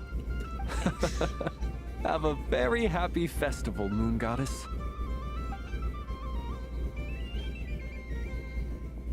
Lance? That's you, isn't it? Shh. It's our little secret, my dear traveler in Paimon. Okay, sure, but why are you here selling sugar sculptures? Everyone celebrates in their own way. After gazing into the abyss and spending time around gravestones all year, what better way to relax than to see sunny smiles on the faces of the living? Besides that, I like to think of myself as a fair judge of character. I dare say matching personalities to confection suits me rather well. That's not what Paimon was talking about. Aren't you afraid that your true identity might be exposed? Should I be? There is all manner of magic in the air this moon prayer night, thanks to the work of the great mages. I see Miss Columbina is hiding in plain sight. Why should I not do the same? Why miss this rare opportunity to enjoy a special evening in my true form? Fair enough. You got a point there. People who don't know you will probably think you're just a talking lantern. I have to head out, but thank you for the stream, Thandio. It was fun time being here, and I can't wait for the next one. Thanks so much, Kafkina. Thanks for hanging out with me. And I hope you have a good night, or good day, whatever time zone. And Happy New Year. But yeah, thanks so much for hanging out. Well, now that we see eye to eye, what brings you here? Not a search for your spirit animal, I presume? Ah, well, actually... Here, see for yourself. Oh, this is... How wonderful. A beautiful idea. Yes, Happy New Year. Yeah! We just met Barca, and he said that having everyone draw their own section was kind of boring. So, he did your bit for you. Ah, Varka. Ever the maverick. I see his artistic skills are truly one of a kind. In that case, I shall paint something on Mr. Albedo's behalf in a short while. What? Why not now? Ahem. Welcome home, Moon Goddess. Whew, that was close. Hello, Flins. She recognized you right away! What keen eyes you have, Miss Columbina. Especially considering they are shut. Thank you for the hydrate, Redeem Kai. I'm gonna keep drinking while they talk. I did not see you. Rather, I sensed you. I can sense the fluctuations in Kuvaki all around me. One would expect no less of the Moon Goddess. Might I interest you in some candy? Yes, please. Excellent. I shall make some for you right away. Something the matter, Miss Columbina? What about my spirit animal? All the other children carrying sugar sculptures are talking about it. How's he gonna make it when he's a lantern? Heading out as well. Have a good night, and thank you for the stream. 2026 will be a wonderful year. Yeah, thanks so much, Kai. Thanks for hanging out. Thanks for the gifted earlier. Happy New Year. Have a good night. And yeah, see you later. And yeah, looking forward to this year. Thanks so much. Wait, is she taking the test seriously? Posture check. Yes, thank you. I sit like a shrimp so much. Ah, my apologies. How could I neglect that? You are quite right, Miss Columbina. Every one of us has a magical creature living in their heart. Would you permit me to help you find yours? Yes, please. Do you prefer the day or the night? Night. Which of the 4 seasons is your favorite? Winter. Think of a perfect day. What is the weather like? Sunny, rainy, or perhaps cloudy? Rainy in the morning, sunny at night. What kind of answer is that? Forests, lakes, and open seas. Which do you prefer of these? I like them all. Imagine you opened your very own shop. What would you sell there? Moonlight, I think. Wow! Paimon would totally shop there. How much would it sell for? It wouldn't cost anything. You'd just need to visit. Aha! I believe I know what your spirit animal is. Here. For you. Oh, it's a Kohenki! Indeed. A free-spirited being with a deep love for all things here in Nodcry, who selflessly lends her aid to as many people as she can reach. It is the perfect fit for you, Miss Columbina. Thank you. Once now, I want to give this a try. It would be my honor. But you shall have to forgive me. We have known each other for quite some time. I doubt there is any answer I could give that would come as a surprise to you. So instead, would you accept this sugar sculpture as a token of our friendship? It's a lantern. Hey, why don't you two go enjoy your candy over there? Paimon wants to try out this spirit animal thing too. Right, Flint's? Come on, play ball. I get this drawing done. But I want to hear Paimon's answers. But it'll probably take ages. Paimon's a complex soul. And we don't want your candy to melt while you wait, huh? Paimon's a complex soul. Oh. Okay then. I just want to know how he's making the sculptures as a lantern. Phew! Nice excuse, Lady Paimon. That was some quick thinking. Yeah, no thanks to you. Although, help next time.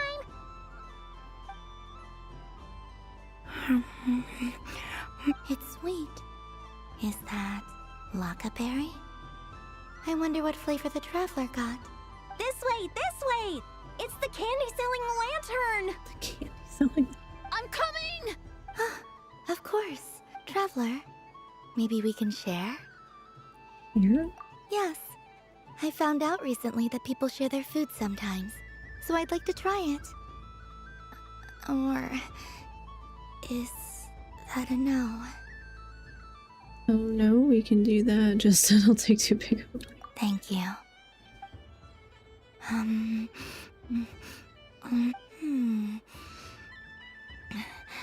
Yours is a little more sour than mine. Here, you try it. I'll just have a little nibble, don't mind if I do. Amazing. What is? My sugar sculpture has shrunk, yet my heart is filled with feelings of sweetness. I will remember this feeling. Would you like another bite? Sure. Okay. Somehow I still have 3. Something about festive lighting always has a way of putting the warmest smiles on people's faces. What am I missing? No, I did those ones. What's this?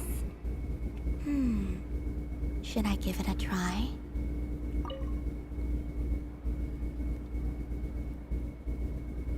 Come on, Citrus. One more round. Just one more. But my neck... oof. It's acting up again. You should take a break. Health comes first. Yeah, don't push yourself. We'll find someone else. Hey, don't look at me. I'm the referee. What are we gonna do then? Do you need any help? Yes, we do. We need one more player for our game. All right. Could you teach me how to play? It's really simple. You just throw the dice and move by that number of tiles. First one to reach the finish line wins. Rolling a hamster means you move 1 tile. A paper frog is 2 tiles, and a flying squirrel is 3 tiles. 'Cause they go the fastest. Okay, I get it. So, we're all set? In that case, please take your places and let the game begin! Okay, roll the die.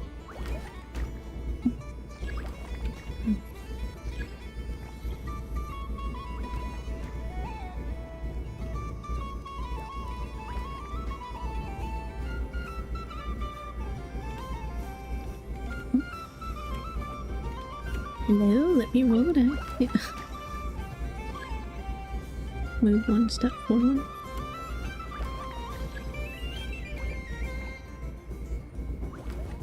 This is my speed because I don't think.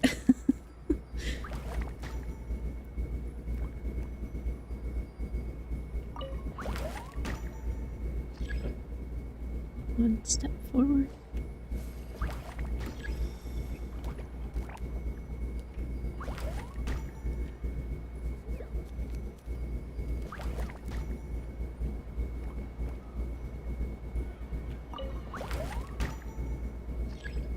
Three steps forward.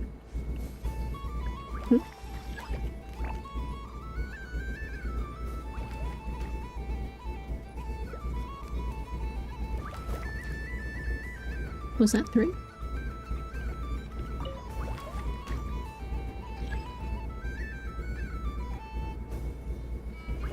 Okay. I don't understand. It's not moving me forward.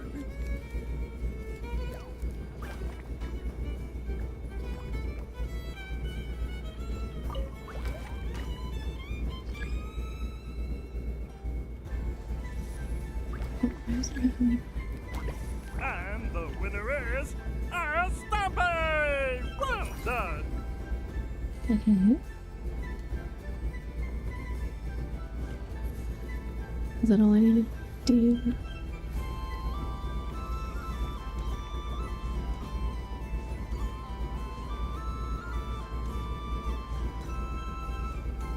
There are so many attractions here. Since I rarely get out, I might as well make the most of it. Moon Prayer Candy! Beautiful, tasty Moon Prayer Candy!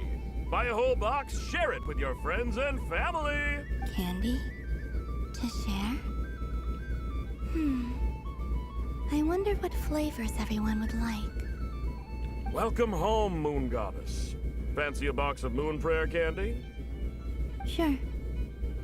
I knew you would. Now, what flavor would you like? I'm not sure. What flavors do you have? Is this for yourself or as a gift? A gift for my friends. Ah, I see. In that case, I'd recommend apple, lockaberry, or midsummerberry. Those are the most popular. Do you have nocturnal blossom flavor? Huh. I've seen couples give those as gifts before, but I did not know they were edible. No? Okay then. Moonfall silver? You did say this was for friends, right? Maybe smetana then. Hey, now that's a creative idea! I've never tried it before, but if you're happy to wait, I can see about whipping up a batch on the spot. Okay. While we're at it, you got any other ideas?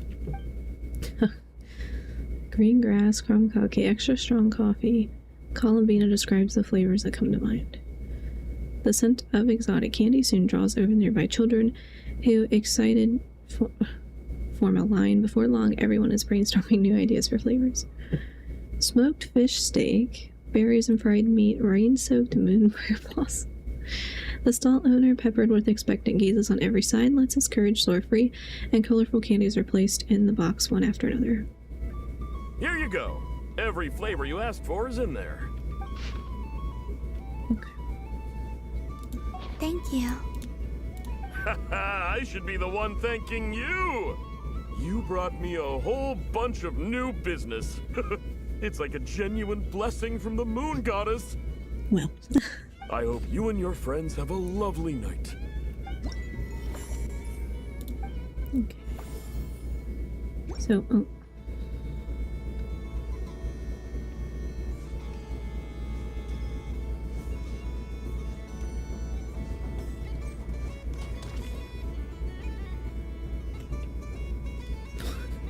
I know where you go on stickers. This doesn't make any sense! How am I losing every single time? Wait, Inefa, you're cheating, aren't you? Yeah, that must be it. I am not cheating, I know. Uh-oh, sounds like Inefa's turning into a big baloney bot. I think it's time for some serious maintenance.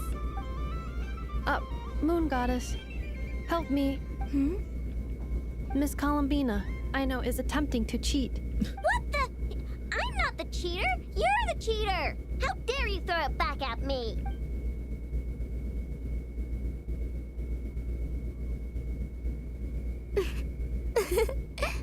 All right, fine. Let's all laugh at I know. Just you wait till I get home, because I'm gonna make a game bot that can win 100% of the time. Let's see you laugh when I come back and beat your butts. You'll all have your heads covered in stickers when I'm through with you. We came to check everything was okay after all that yelling, but,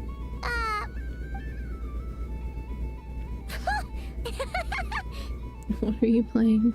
Whatever it is, it sounds like cheating is allowed. Kuhenki concentration. Each player starts with differently colored kuhenki. Each round, they draw one kuhenki from their opponent. When a player has two kuhenki of the same color, they make a pair and can be discarded. Any that can't form a pair must be kept. The round ends when a player can't form any more kuhenki pairs, and that player gets a sticker. Ooh! Can 4 people play as well? That is fine, so long as the turn order is fixed beforehand. Alrighty then. In that case, the 2 of us will join as one team. Okay, but if you lose, you're both getting stickered. I don't want to hear any excuses. Sure. And if we win? If you win, only one of you gets to sticker someone else. I have taken to calling this. I know logic. Hey, lay off me, alright? Okay, so we're starting the game from scratch again, which means all my stickers so far don't count. Looks like Luonatar is the Kuhenki of honor for this game. Anyway, let's go clockwise, starting from Inefa.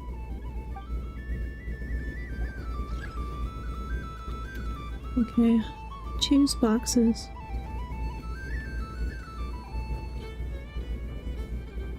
Come on, Paimon, just pick a thing.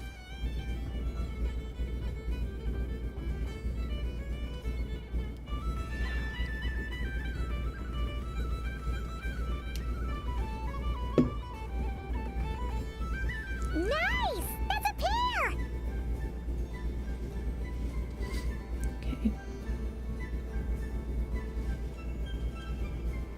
Go, go, fly! Okay. So just pick one. Go on.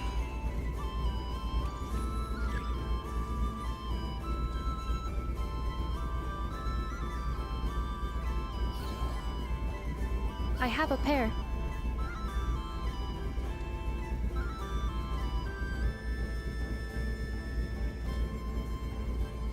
Uh-oh!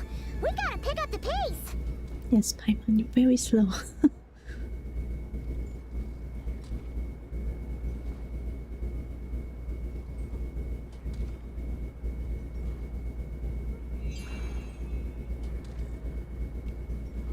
I know could form a pair. Okay.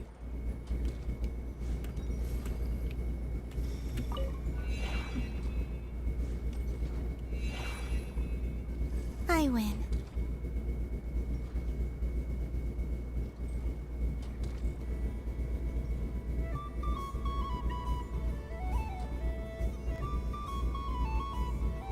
Phew, that was too close. I thought I was gonna lose. Good luck, everyone. Aw, we're out!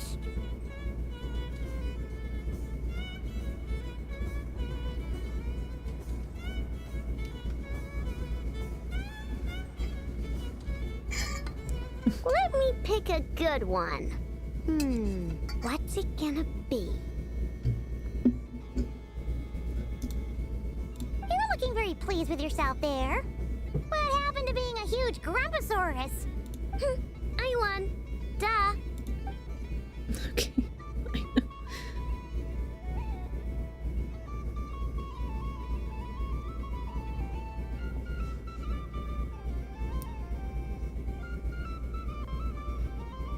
Oh, me again? Don't fidget too much, I know, or the sticker's going to fall off. I don't care. If it falls off, it falls off. If a pair of Kuhenki get discarded, why not a pair of stickers? Huh? Huh?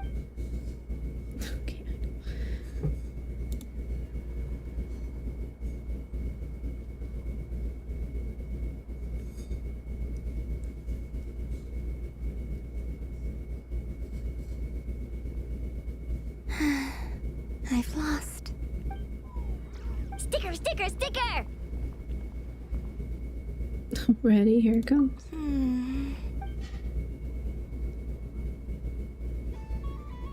Cute! You think so? Shame. I can't see it for myself. What did Luanatar say? She said it looks so cute that she wants me to lose a few more rounds. Many more rounds. Everyone's head's covered in stickers. Except for one. Who put these stickers on Paimon's eyebrows? Eyebrows. Ugh! She can barely see! Alright, now, I think we got enough evidence to prove that there's a serious problem here. Agreed. Yes, I agree as well. The culprit is... Ineffa! Culprit? What did I do? Quit acting dumb, Ineffa! You're not wriggling your way out of this one. I've been watching you. Not only did you remember whose side Luanatar started at, but every time someone drew a Kuhenki, you were logging it and calculating every last possibility. Which Kuhenki pairs were gone, who had what color Kuhenki in their hand, even our facial expressions. You were keeping track of it the entire time. Well, she is a robot. Exactly! What Aino said! Putting aside the fact that running calculations is not against the game rules, do you have any evidence to support your allegations? The evidence is your eyes were shiny. But that's not against the rules either. So she admits it. She certainly does. Alright, everyone grab a sticker. It's time to get Ineffa back. But... Take that!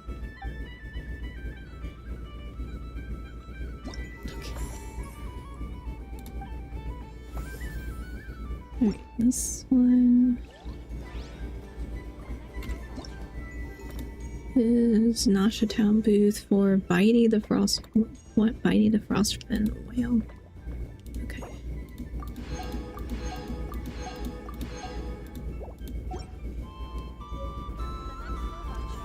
Tell me where that is.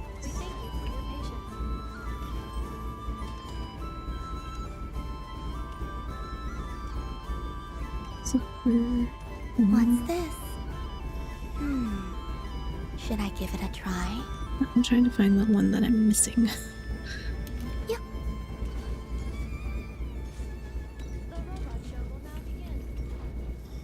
Robot show. Okay. I don't really know what I'm looking for. Oh, this. This one. Well, well, look who it is. I heard someone went and disappeared on us the moment we let her out of our sight. They looked all over for you. Frankly, I didn't think you'd be back for Moon Prayer Night. Were you worried about me, Sandrone? You would like that, wouldn't you? Do you even hear what you're saying? It seems to me like you disguised yourself with festive headgear, just so that you could come see me on Moon Prayer Night and make sure I'm okay. You didn't even bring Polonia with you. You? I thought you couldn't see! I cannot. But I sense the confusion of those around us rippling through the Kuvaki currents. Based on what I know about you, let me guess what you're wearing. Is it cat ears? Shut up! I'm only here to protect the Fatui's interest in this territory. Running into you was pure bad luck. Really? But you were the one who asked Arlecchino to help everyone find my name. Columbina! Ugh! Just one more word, and I'll unscrew your vocal cords. It's Columbina hyposelenia now. Tell someone who cares. I've missed you, Sandrone. The whole time I was gone, I was thinking. I hope I get a chance to say some ugly words to you. Is that supposed to be a joke? Anyway, let's go play that game. What? You mean that frostfin whale? Yes. It's some kind of game where you get bitten if you step on the wrong tooth. Seems like fun. I'm not sure how that seems like fun, but okay. Who in their right mind would wanna? Because you're not a scaredy cat. Gah! Fine! You wanna play? Let's play. Don't complain when I kick your sorry butt. Lovely.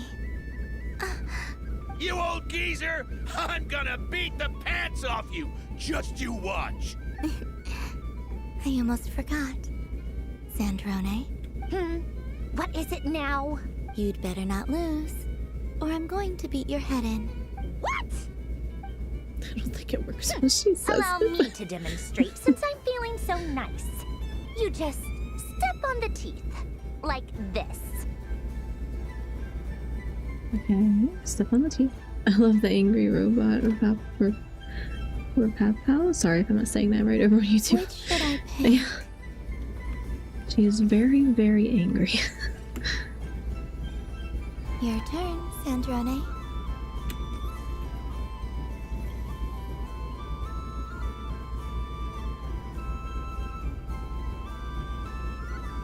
Oh, my slime has stopped tracking for some reason.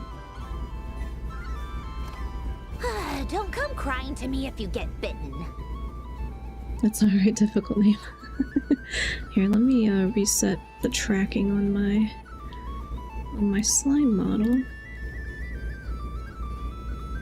So often it seems to just freeze. There we go. Okay. There are less and less teeth remaining.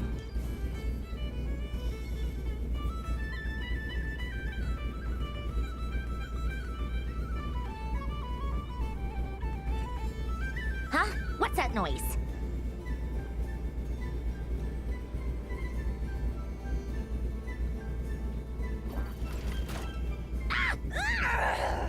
That seems very dangerous. I think you might have picked a bad tooth, Sandrone. Shut it! Do you need any help? It seems like you're stuck. No! It's just a blasted toy! How is its grip this strong? Stop laughing! All right. Well, you lost. So just like I promised. Hey! What are you doing? Are you seriously? Hiya! Why, you... Oh, just you wait! Rematch! Are you all right, Sandrone? That was quite a strong bite. Are your clockwork parts? Quit your fussing! I don't need it! All right. I'll go first this time. That just seems extremely dangerous to step to get bit by that thing.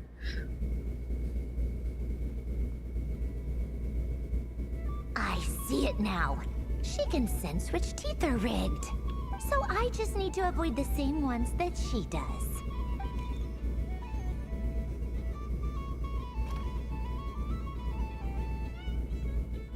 This one... Seems fine. She avoided that one then? Now I've got you. Surely it's fine they're allowing children to play it allegedly. Kind of makes me think of like county fairs. Sometimes like little fairs, how they don't necessarily have the safest rides, but they let kids on them anyway. All right, my turn.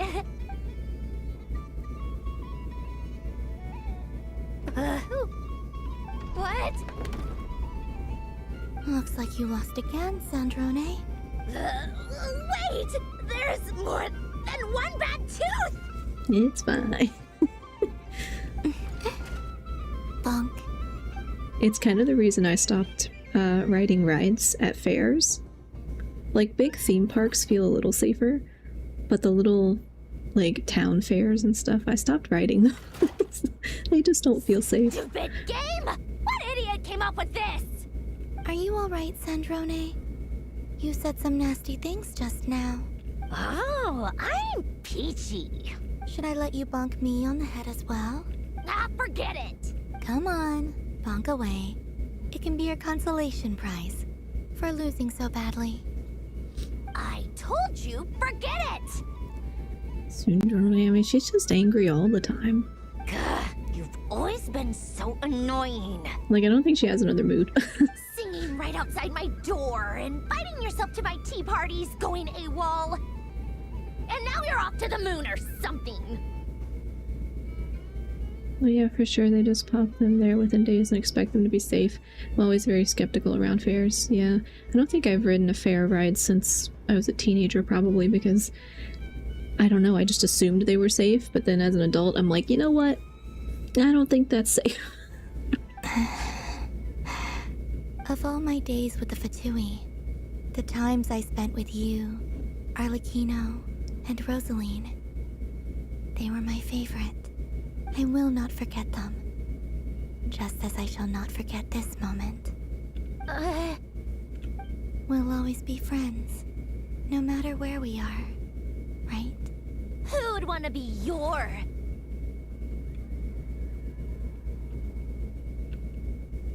Why is it not letting me? I'll miss you, Sandrone.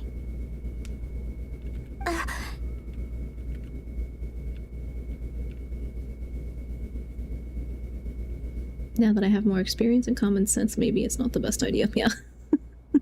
And just like, you know, the naive assumption. Sandrone. The naive assumption that, of course, they're letting people ride this, so it must be safe. Like, no, that's not how it works.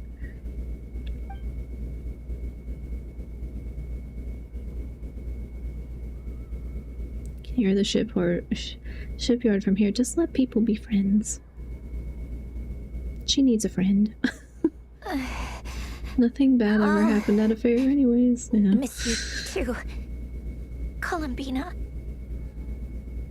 Sorry, what was that? Ah! Ah! Yeesh! No need to freak out.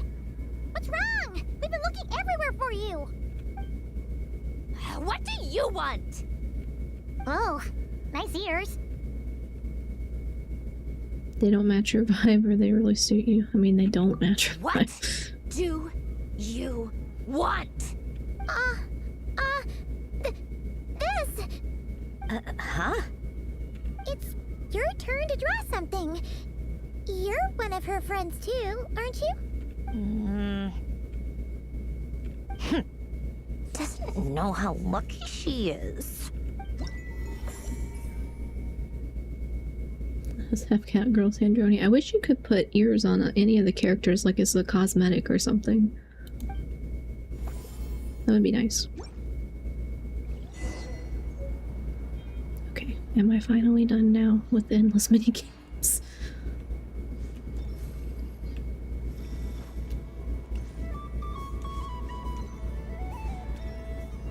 Oh, I gotta get the... Hold on, I can't claim the primo gems from that one.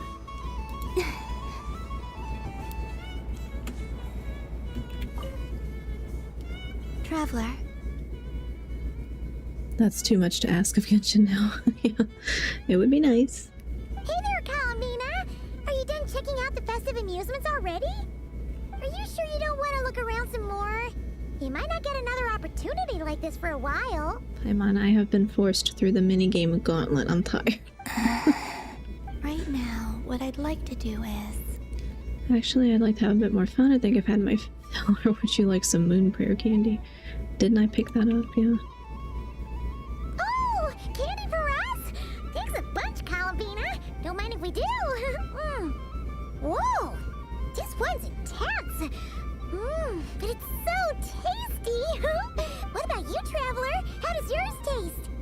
Like smetana, I think. A very novel flavor. Oh, sounds good. Paimon's drooling now. Are there any more smetana candies in the box? Yes, I believe so. Okay, gotcha. Let's see. Have you tried any of them yourself? Paimon, could you pick out 3 smetana flavored candies? Sure. This one, and yep, this one looks right too. Okay, that's 3. Here we go. 1 per person. All together. It's so sweet. Okay. Go around, give candy to everyone to unlock extra dialogue options. Oh no. We'll be here all night. I don't even know where. Well, they're on the map, I guess. It'd be rude to just leave without saying. Okay, I already heard that. Albedo? It's optional. This sketch is for you. Oh. The North Wind left in the lurch. Thank you. It seems I've picked lemon. It strikes a good balance between sweet and sour.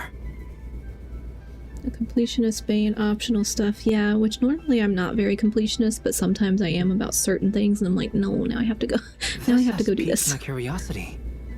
What if we were to add citrus and other spices, then enhance the flavor via caramelization? I wonder what the end product would be like. Perhaps I should take the time to try this out. FOMO, I guess, yeah. Usually I'll just look it up on YouTube if I'm too lazy to do it, so I can watch it. I didn't get one to work, I guess. Huh? Albedo? This sketch is for you. Oh. The North Wind left in the lurch. Ooh, I get one too? Nice, thanks. What is that? Oh, so familiar. Don't tell me. Oh, I got it. It's like the candy jar dropped into a vat of today's boon. Seems I'm a proud recipient of today's Feast of the Moon, huh? Okay.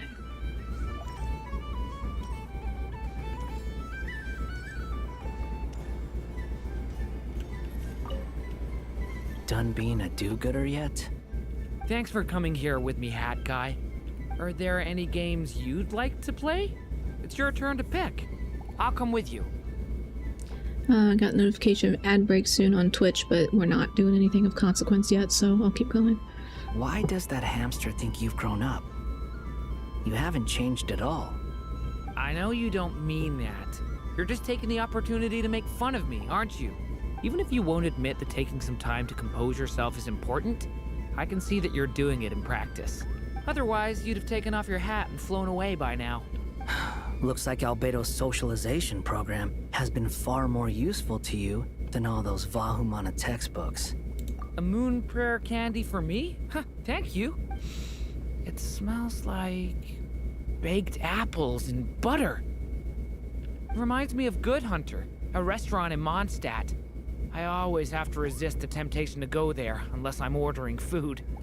I understand your homesickness, Miss Columbina. I have a double dose of it, because both Simulanka and Mondstadt are my home.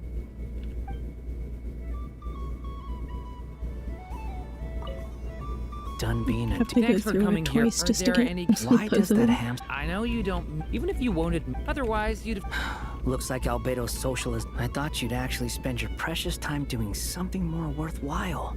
Everyone has to take one? Well, fine. I'll take mine.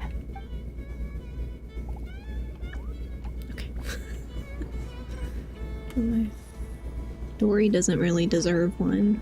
But I guess I'll talk to her anyway. If all the prizes are gone, I might as well close up shop for the day.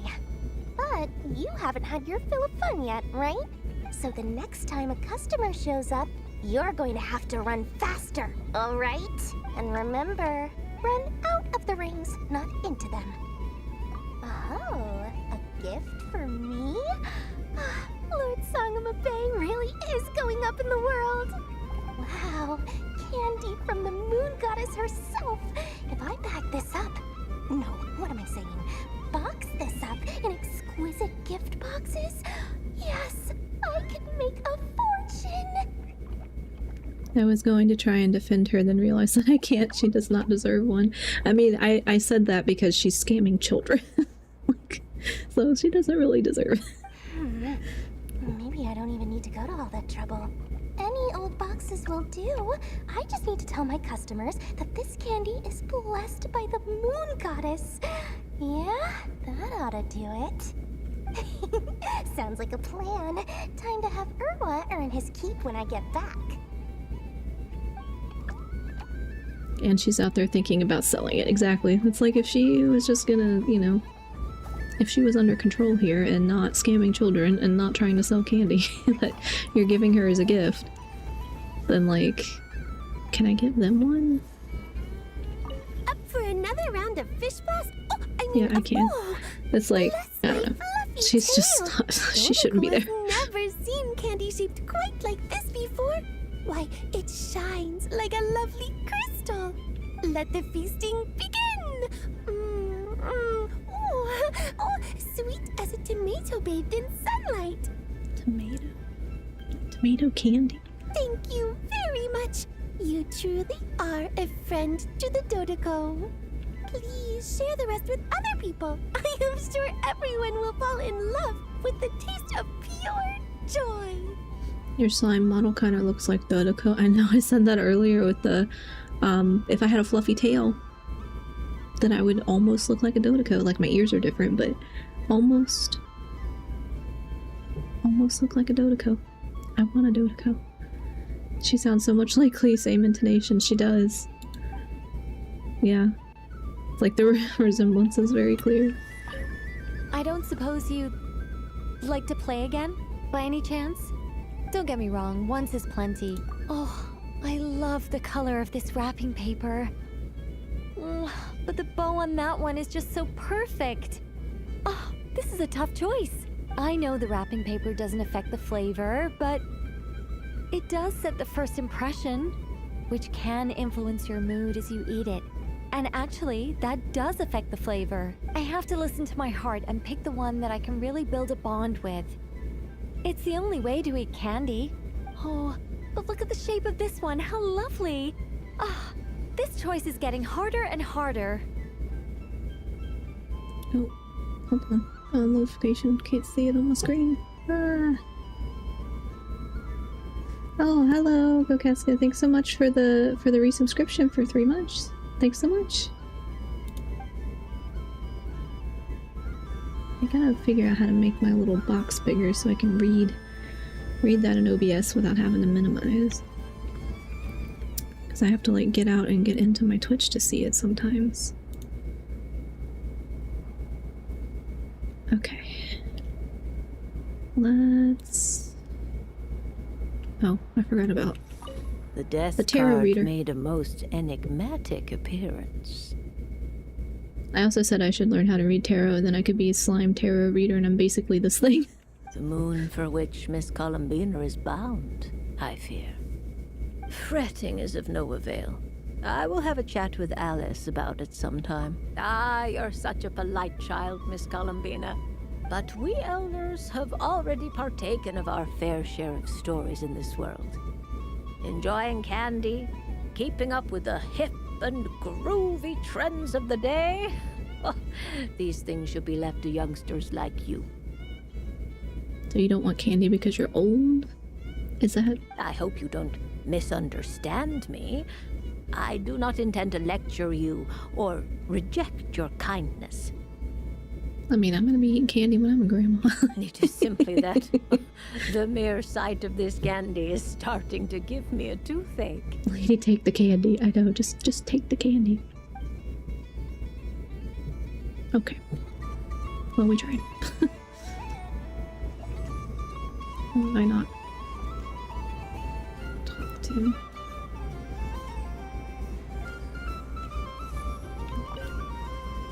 I've seen Linny and the other children play this game before.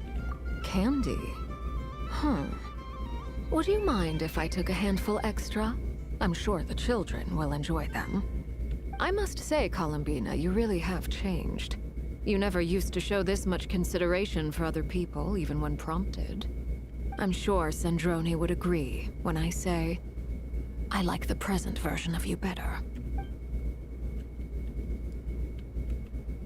Well, Sandrone's not gonna say it out loud. That was fun. It's a shame Ashru doesn't like playing with water. Oh, a gift? You shouldn't have, Miss Columbina. Very nice indeed. Candy is one of many luxuries that the desert folk could never afford. How I yearned for candy when I could not have it. Yet, now that it is readily available to me, I never seem to crave it. May your moon prayer night be one free from regrets. Okay, how many candies do I have? Something about festive lighting always has a way. This is most thoughtful of you, Miss Columbina. Kindness exudes from your heart like benevolent moonlight. Forgive me, but I shall have to enjoy this gift a little later. I hope that the flavor I chose is not the only one of its kind. I still want to know how he's making sugar sculptures as a If lantern. others were denied the chance to sample such kindness as you have shown to me, it would be a great pity indeed.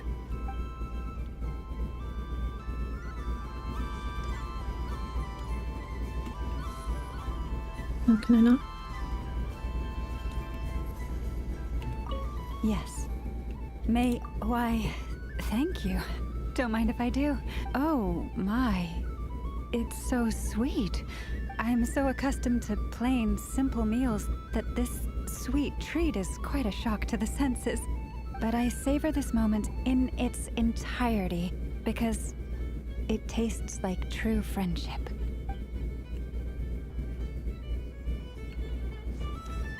Can I not talk? I can't talk to her. Okay. I think that was everybody.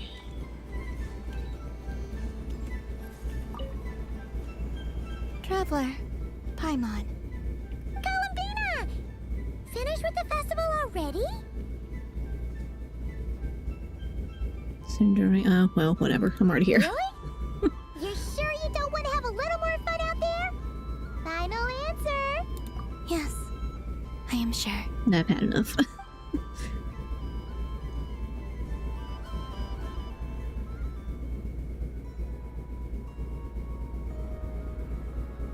This was the most fun I've ever had on a moon prayer night.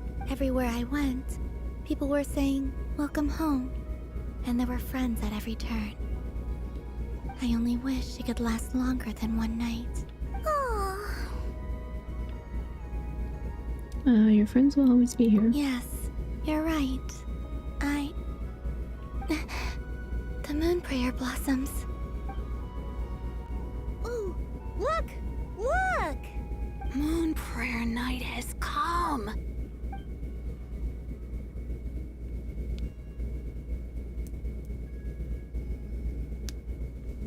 The moon. It's so beautiful. Happy Moon Prayer Night, dear. Happy Moon Prayer Night.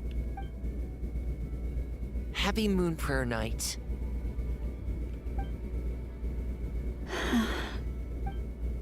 Aww.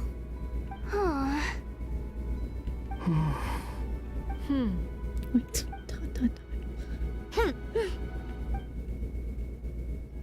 Time flies when you're having fun. Oh. Looks like the time has come. Columbina. You're heading off, then? Yes, to the ruins you mentioned.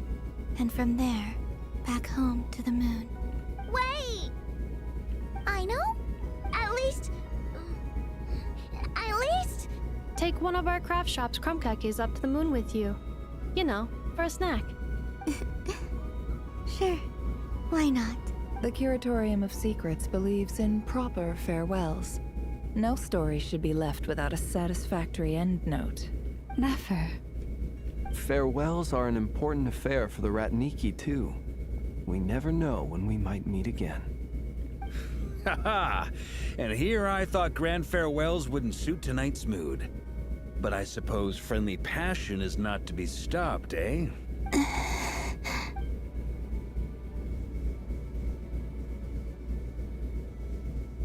We made a little something for you, Columbina. Ta-da! What is it? A Moon Prayer Night greeting card with drawings by all of your friends. Oh boy. Oh, look at the cat. Now Beto's the only one that like took it seriously. You Or did whoever mention did that this you'd like a one. portrait done, so I took the liberty of creating one for you. Or Albedo. I, meanwhile, did the portrait of Mr. Albedo. And Mr. Varka did the That was same pretty for good, me. too. Yeah. I mean, I think my work was pretty true to life, don't you think? Yeah, Marco. Oh, yeah. The picture of Ashru was my doing. The two of you seem to get along rather well. Oh, wait, was I the only one who did a full body picture? Oh, that's so embarrassing. Why is that embarrassing?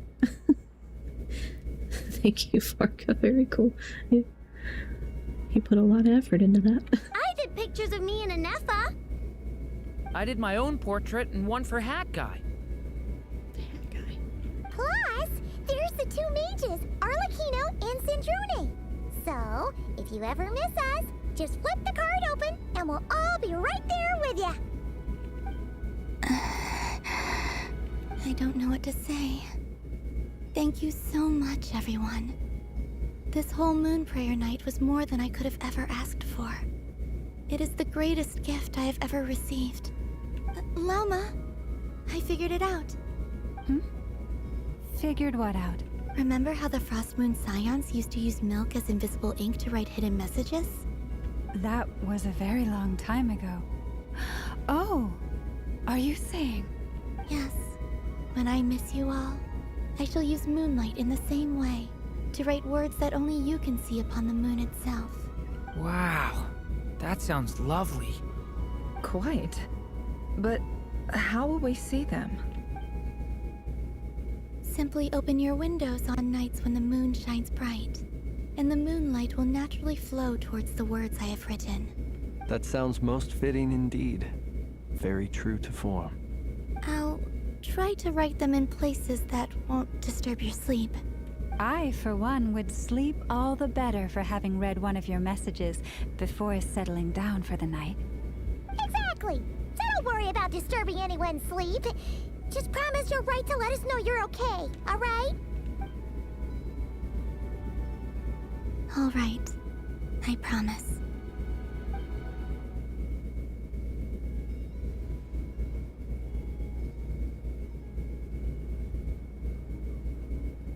In that case, Columbina. I'm ready. Let's go. I'll stay with you to the end. Very well. Let's go.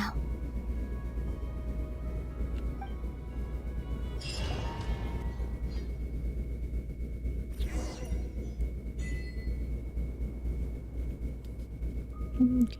In just a few moments, I will be gone. I still don't know what to expect on the moon. Will I really be able to send messages to my friends?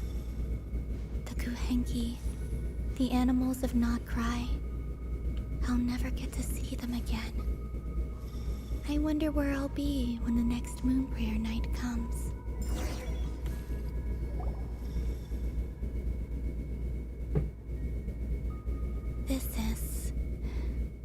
This is where the people of Hyperborea used to communicate with the moons. Eternal moon, frost moon, iridescent moon. When the power of all three converge, the gate to the moons shall open. Moon marrow preparations are complete. Only the final step remains. I'm sure Nasha Town is livelier than ever at this moment.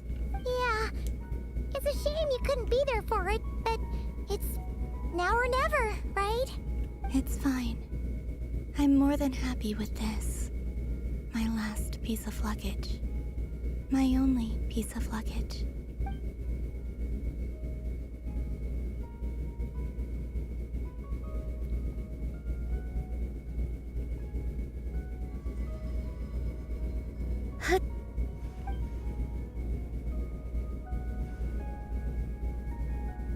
I can already feel the moon calling to me.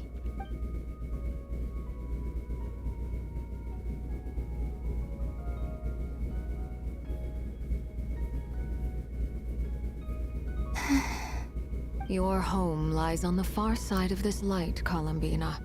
From now on, we will at last have a reason to pray to the true moon. Columbina. Yes? I'm listening. Be sure to come back and see us when you get the chance.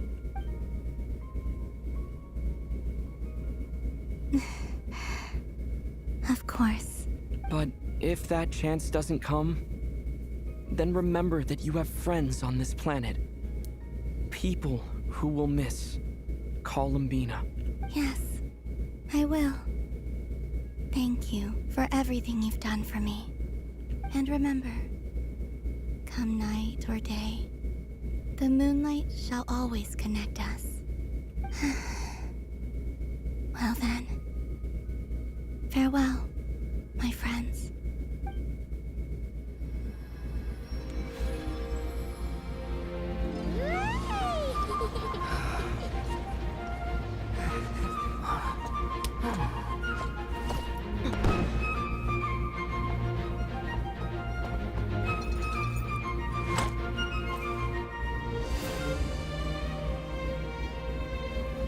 Thank you. This was my happiest night in Tevat. Farewell, Columbina.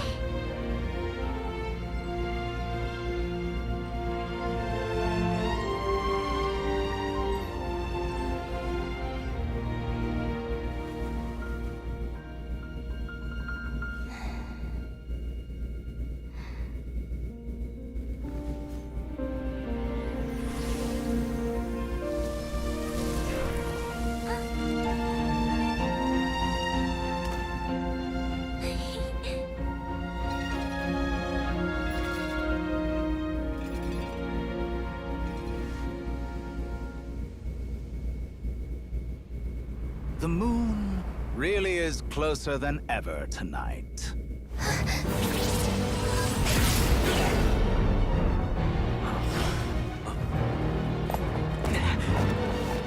Columbina. All 3 moons in one place. Time for one final experiment. Reason, life, death, time, and space. They all believed I would fail.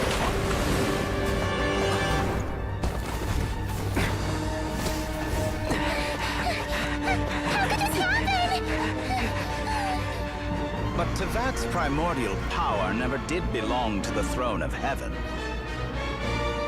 And now, they are mine.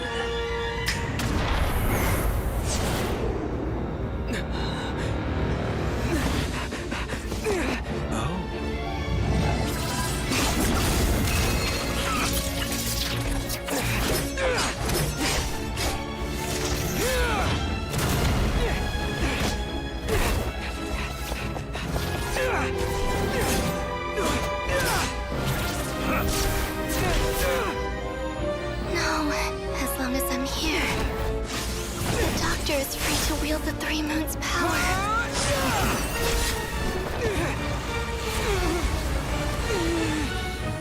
It's the only way.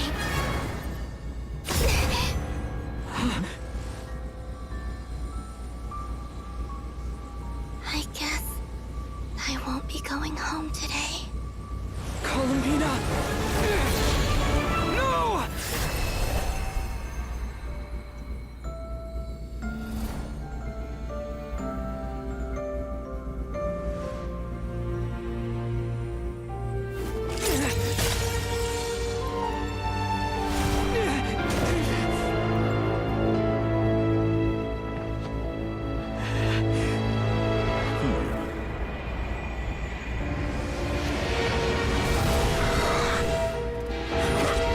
Stubborn world, do not try to control me.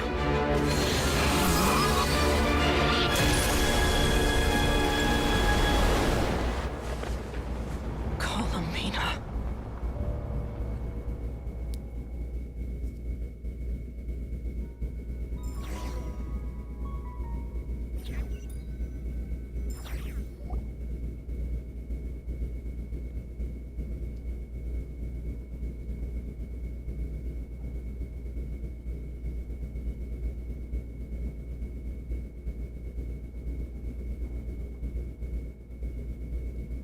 Are you all right? Do your wounds still hurt? The hell I'm falling to. Yeah, the drawings. Oh no. Varga worked so hard on that. I had someone prepare a little medicine that could prove effective. Take it if you need to.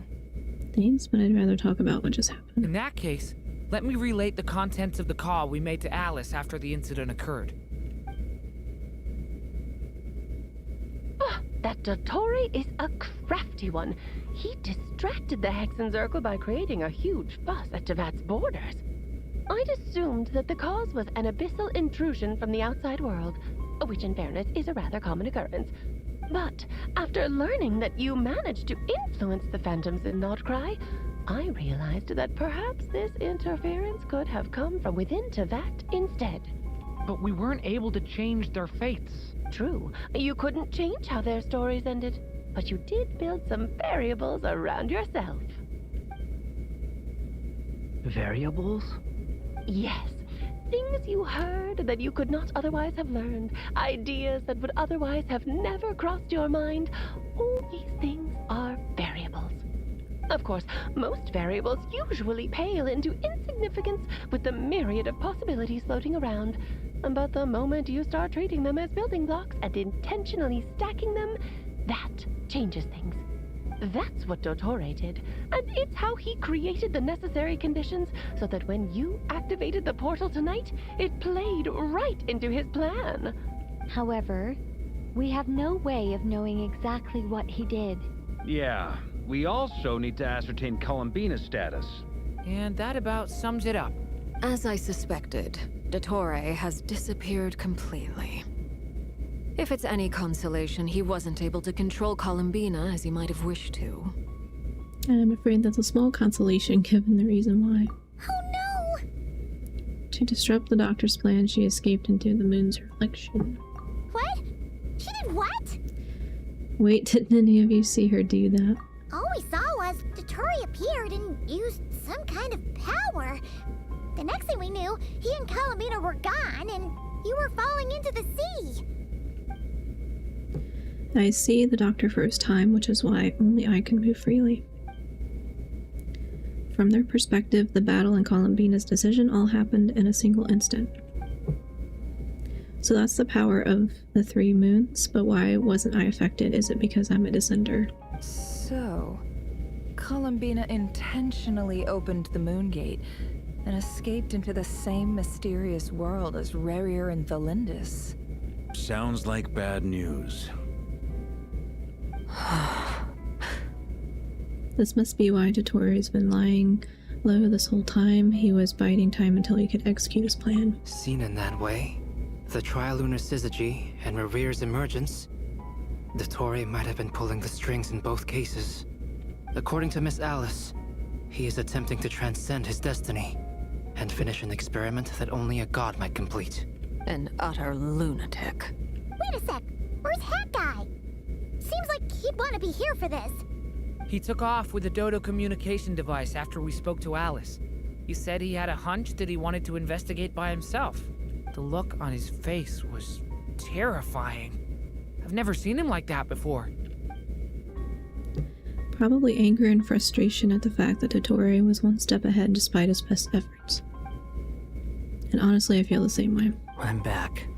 Hat Guy! He needs a different name. I went to look for the Hyperborean phantoms again. I think I've gotten to the bottom of it. I got them to talk to Nicole on the other end of the communications line. Turns out, the history they describe is different from how Nicole remembers it. Really? But how? Surely Nicole can't have been wrong. Because the phantoms are the ones who are deceived. They speak of a savior who appeared in their history. One who never should have existed. This savior promised to create a new moon within the false sky, and even bring back their moon goddesses.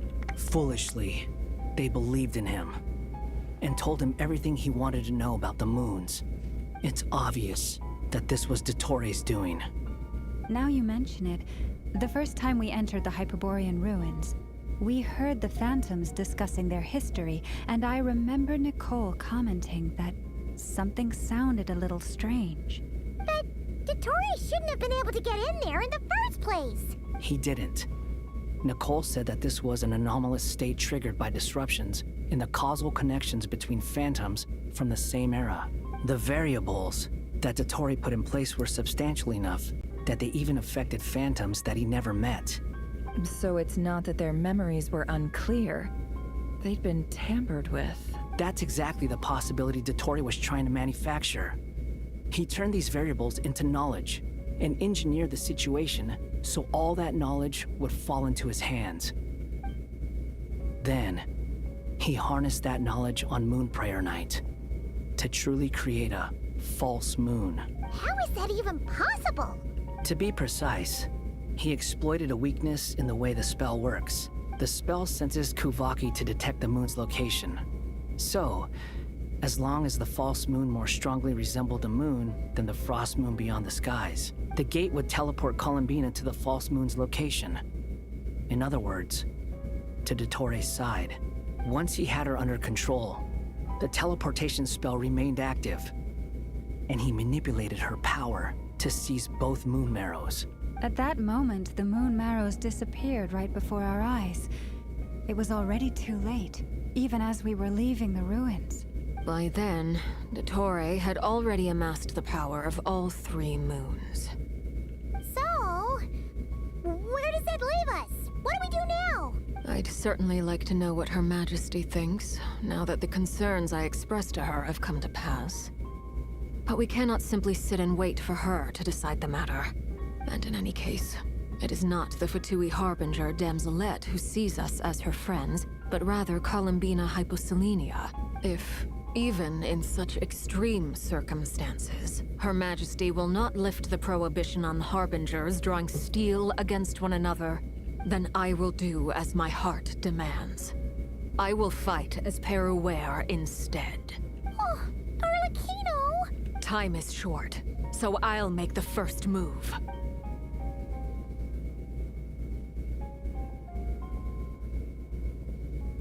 Whew. Even Arlecchino seems to be losing her cool now. I'm sure she feels partly responsible for this, and so do I.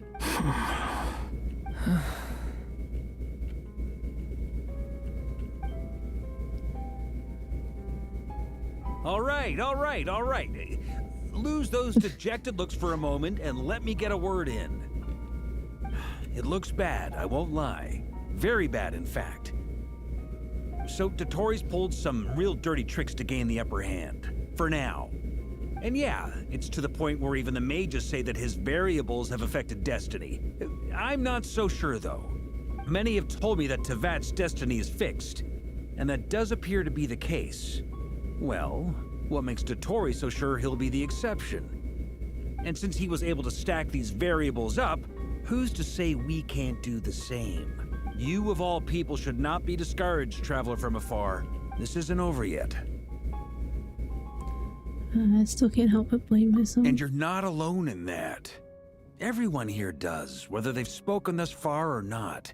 But none of us are the type to sit back and wait for the sun to shine again.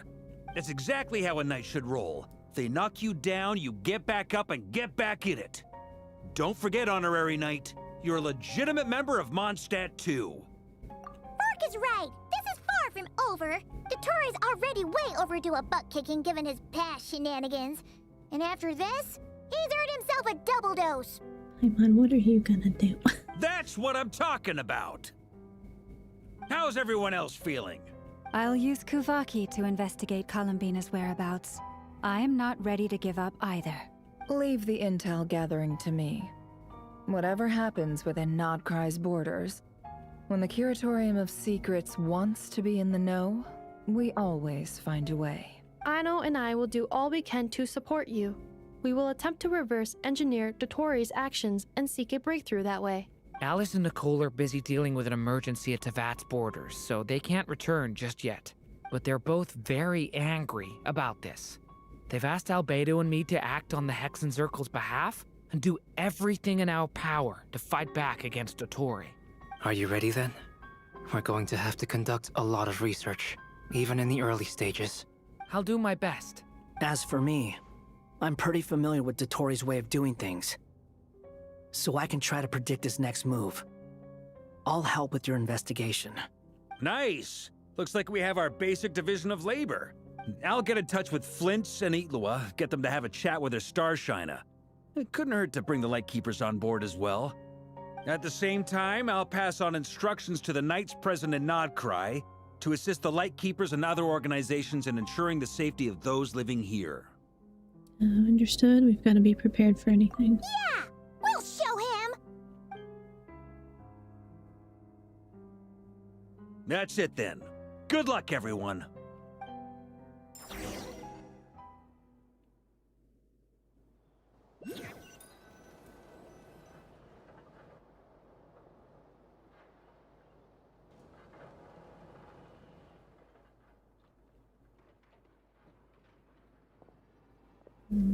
I never thought that Columbina would become my real name. It went from being a Fatui code name to something my friends call me. And remember, come night or day, the moonlight shall always connect us.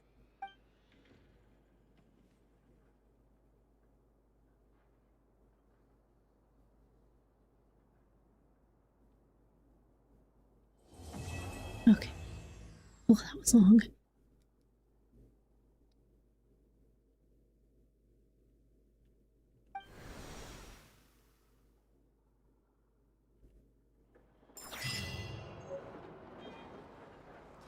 Okay, I'm glad I finally got that done because I've been putting that off for a long time. So yeah, I'm gonna go ahead and go because this stream was supposed to be 2 hours and it's been 4.5. But I really wanted to finish that because I've been putting it off for so long. So yeah, hope everyone had a good New Year's. Thanks so much for hanging out. Not 100% sure when the next one is. It's either Saturday or Sunday, I can't remember. But yeah, thanks so much for hanging out.